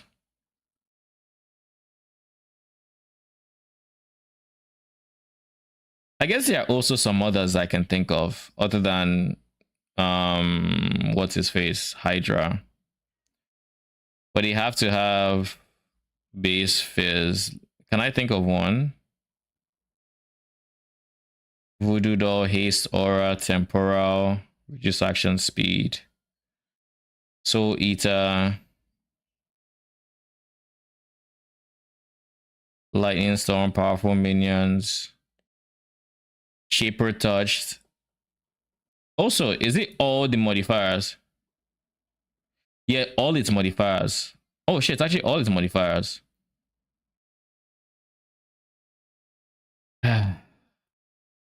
I'll get baited by this.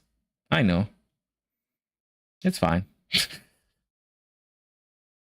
It probably will end in tears, but I'll get baited by it. Anyways, other than Hydra, there's one other minion I can think of, but I don't remember their name at this point.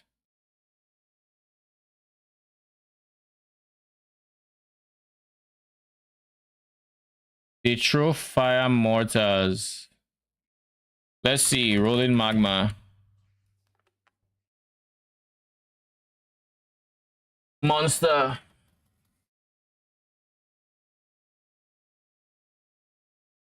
We'll work backwards and find the mob. Templar War Maiden. This is it. I think it's from Delve or something. Yeah. But this is it. I think this is the one that can be spectered. Yeah. They cast rolling magma. Oh, this doesn't, but it doesn't have base fizz. Okay, so that is not an option. Frostbearers are also base cold, so not an option.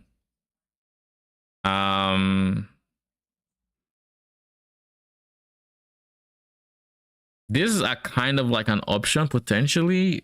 Syndicate operatives are kind of an option. Kind of. They do base fizz. You'd really benefit from a majority of those buffs, but I think I don't think these guys have been good for a while. Like, no, I don't think. By the time I tried them in Frisia, and they were very underwhelming.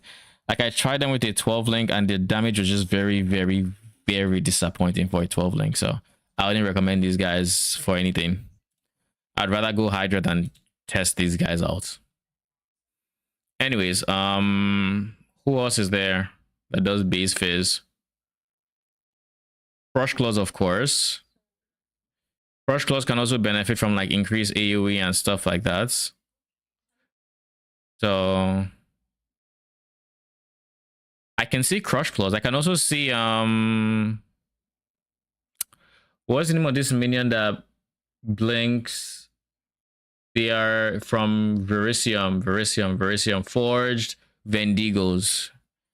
They do lightning and they can potentially be paired with Doriani, I guess. But at that point, you're playing with fire with that many uniques. But it is an option that is available, I guess. Dominated, Forge, Vendigos.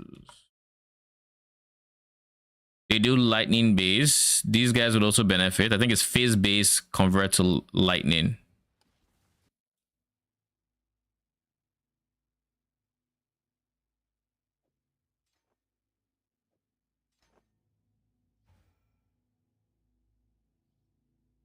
They are ugly MFs. Can I just say, what the fuck is this?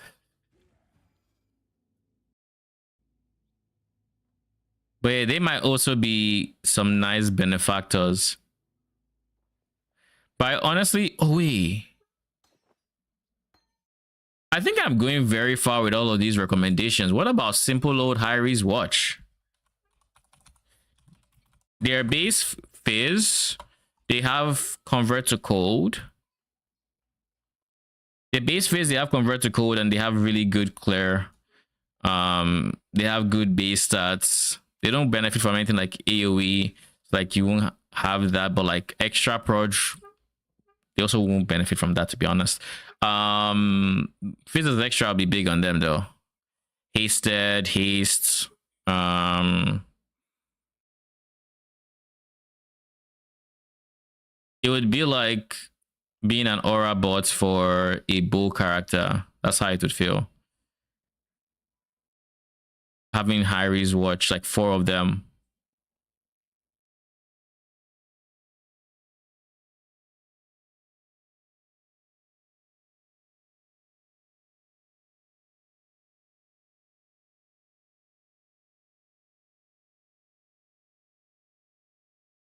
They have base 75 convert to code, so you don't have to worry about your conversion.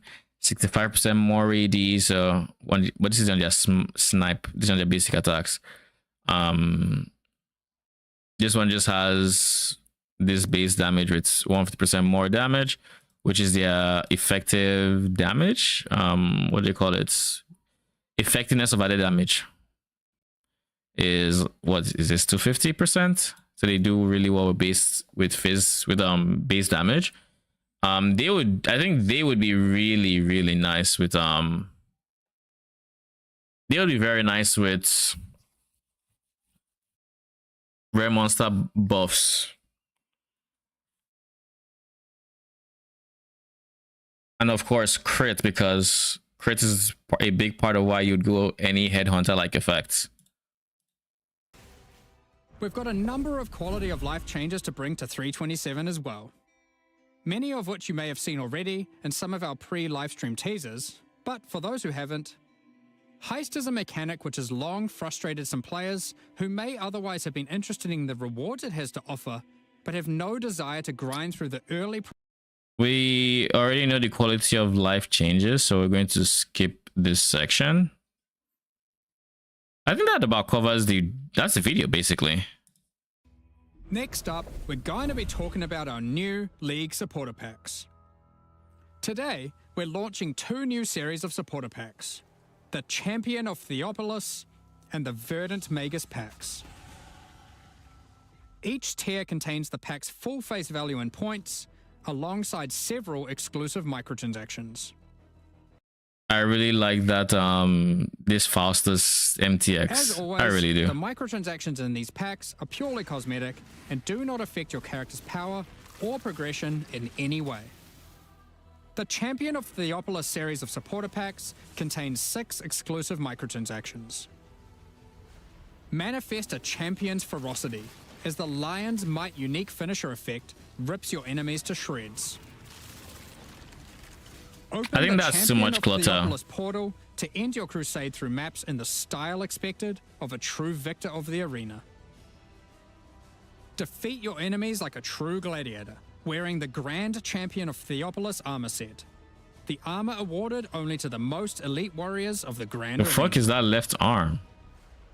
Take charge of the situation and storm I don't know how I into feel combat about this with the one. Flaming Minotaur's Quicksilver Flask effect. It's kind of cool, but The it's also Champion's podium kind of a map lot. device rises up to honor the glory of achieved. I as like this one. activated. Ascend the stairs. I and like this stand one. atop the platform as you enter your maps.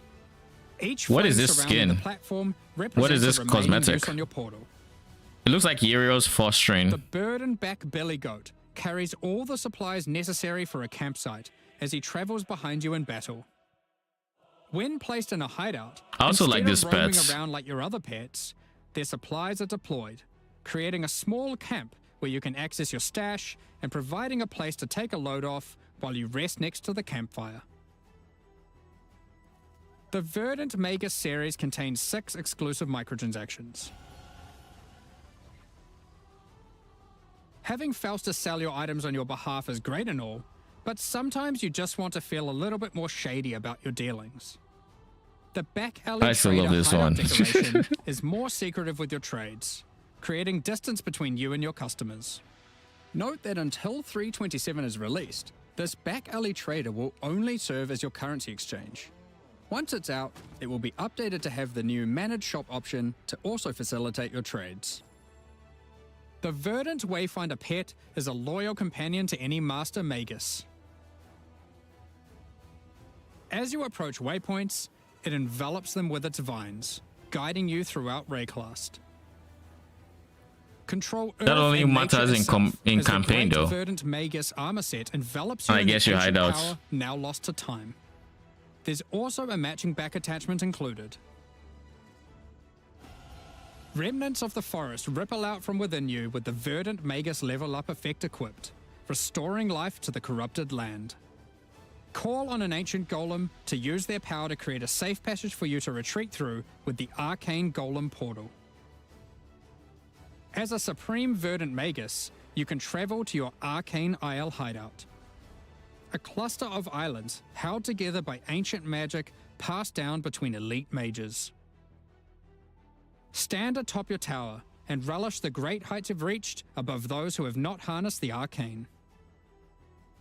These packs are now available for purchase on both PC and console and will remain so during Path of Exile, Keepers of the Flame.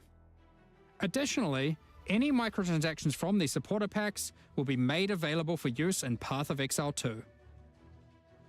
Meanwhile, the Crypt Keeper and Frisian Magistrate packs leave the store forever at the launch of the Keepers of the Flame League.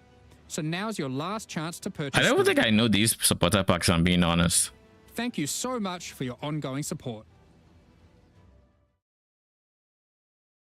All right, so we finished that.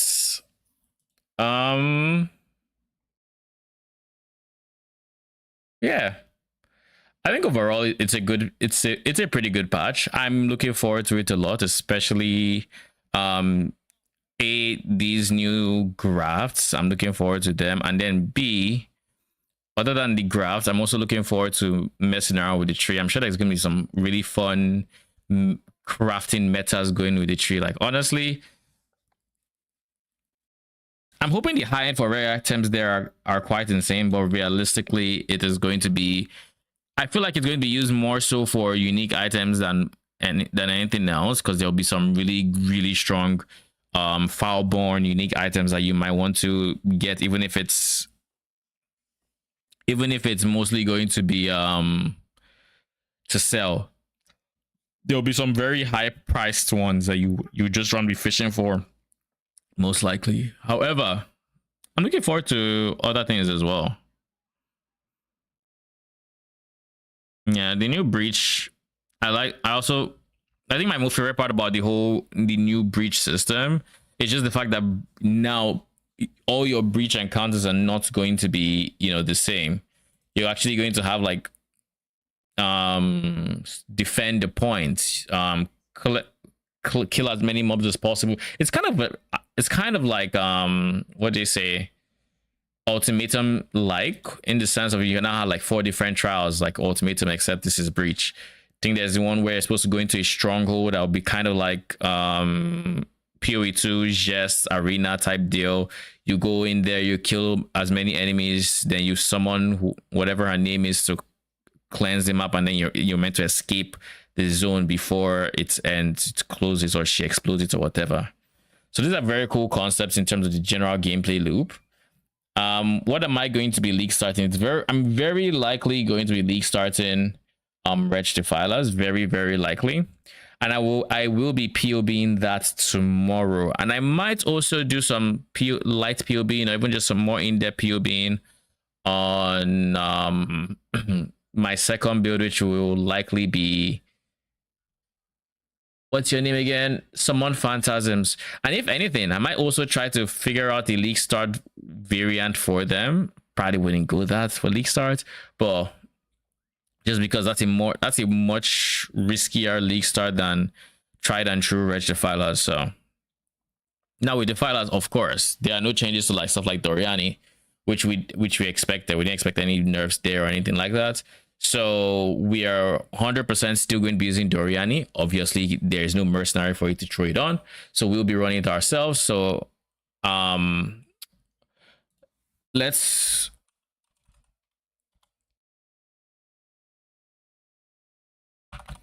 where is Google Sheets? So like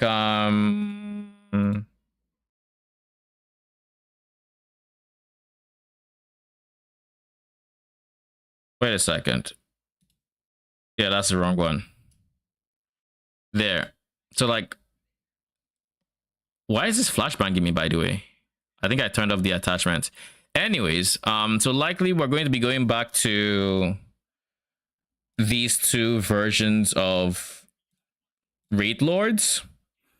Because these are the ones where you go for your, they're the versions that you're going to go for yourself, being the Doriani user, which was the suboptimal area or way to play it in 3.26. Well, now that we're in 3.27 and there's no mercs, it is now back to being the optimal way, and we're going to be messing around with that. How tanky did we get it? We got it to minus 200 lightning res, only caring about code and chaos, and still having minus 200 lightning. Of course, using minus lightning res rings. Mirrored, of course. But yeah, this is going to be what we league starts. I don't think I should have to change too much in terms of the league start plan. I think the leveling and the low budget setup should be fine the way it is. Going from Act 1, like I think there shouldn't be much that changes here. Except maybe I might mess around with Living Lightning. But that's a lot riskier, but like that's a possibility. Use Spark, Living Lightning, go with that. Probably wouldn't, and then that'll go into the low budget, which again works very similarly to Dark Monarch, to like the way it worked this season. The difference is, I mean, Dark Monarch is a cheap version, and there's a universe where we do end up going Dark Monarch even in the high budget. Simply because with Dark Monarch we can use a bit more support gems, which will allow us to use the new skill gem Wall of Force and still kind of maybe give it some support gems to work off of. I think that should be the play over Rate Lord, which would deny us 4 support gems or give us Ghastly Eye Jewel slots, because Wretch Defilers have a lot of base damage, so the flat damage from Ghastly Eye Jewels is not the most impactful. So like we're not losing too much by losing that. And of course, we do lose a level, which we are going to feel, but compared to having extra jewel sockets, I think the extra jewel sockets come out to being the net positive. Anyways, this is all ranting, and eventually I might look at the headhunter like unique. This guy that I know is bad. Everything in my being says it's bad, like very, very bad, but we'll get baited at some point in this league and we'll hate it, but we'll take the bait. We'll likely take the bait at some point. Anywho, that's gonna be it for today though. Like I said, I'm going to be POBing tomorrow for the Wretch Defilers, making sure everything else stays the same. I think pretty much there isn't much that changes in how we're going to build Wretch Defilers, so the leveling should be the same. Endgame will probably change a bit, especially when we start considering all the graphs we have. We don't actually know what they do, but will be very impactful for our builds. Like the I'm supposed to be going, but like this guy. When you use an offering, summon Highborns, this might be a source of brittle. Defilers don't care about brittle because they have 0 base crit, so unless you really want to scale that crit, which I think is just meh, we wouldn't use this one in particular, but it's an example of something we can do. Odds are we might go for a more defensive one or something. I don't know yet.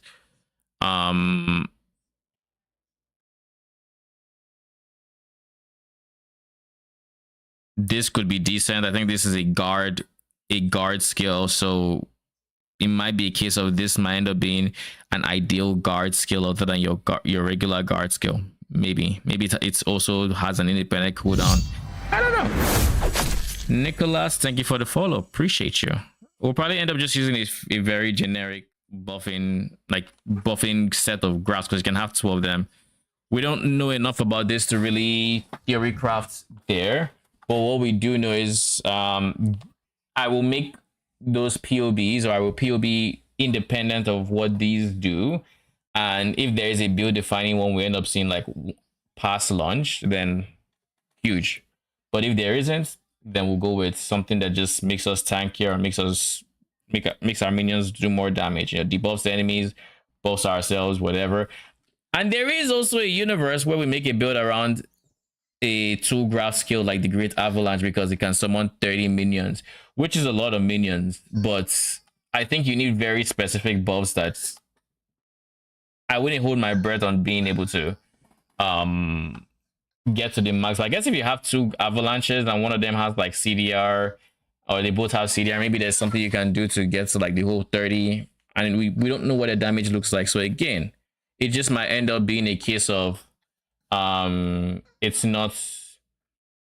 It might end up being a case of it's not doable as a build on its own. But these are how things will play around once the league launches.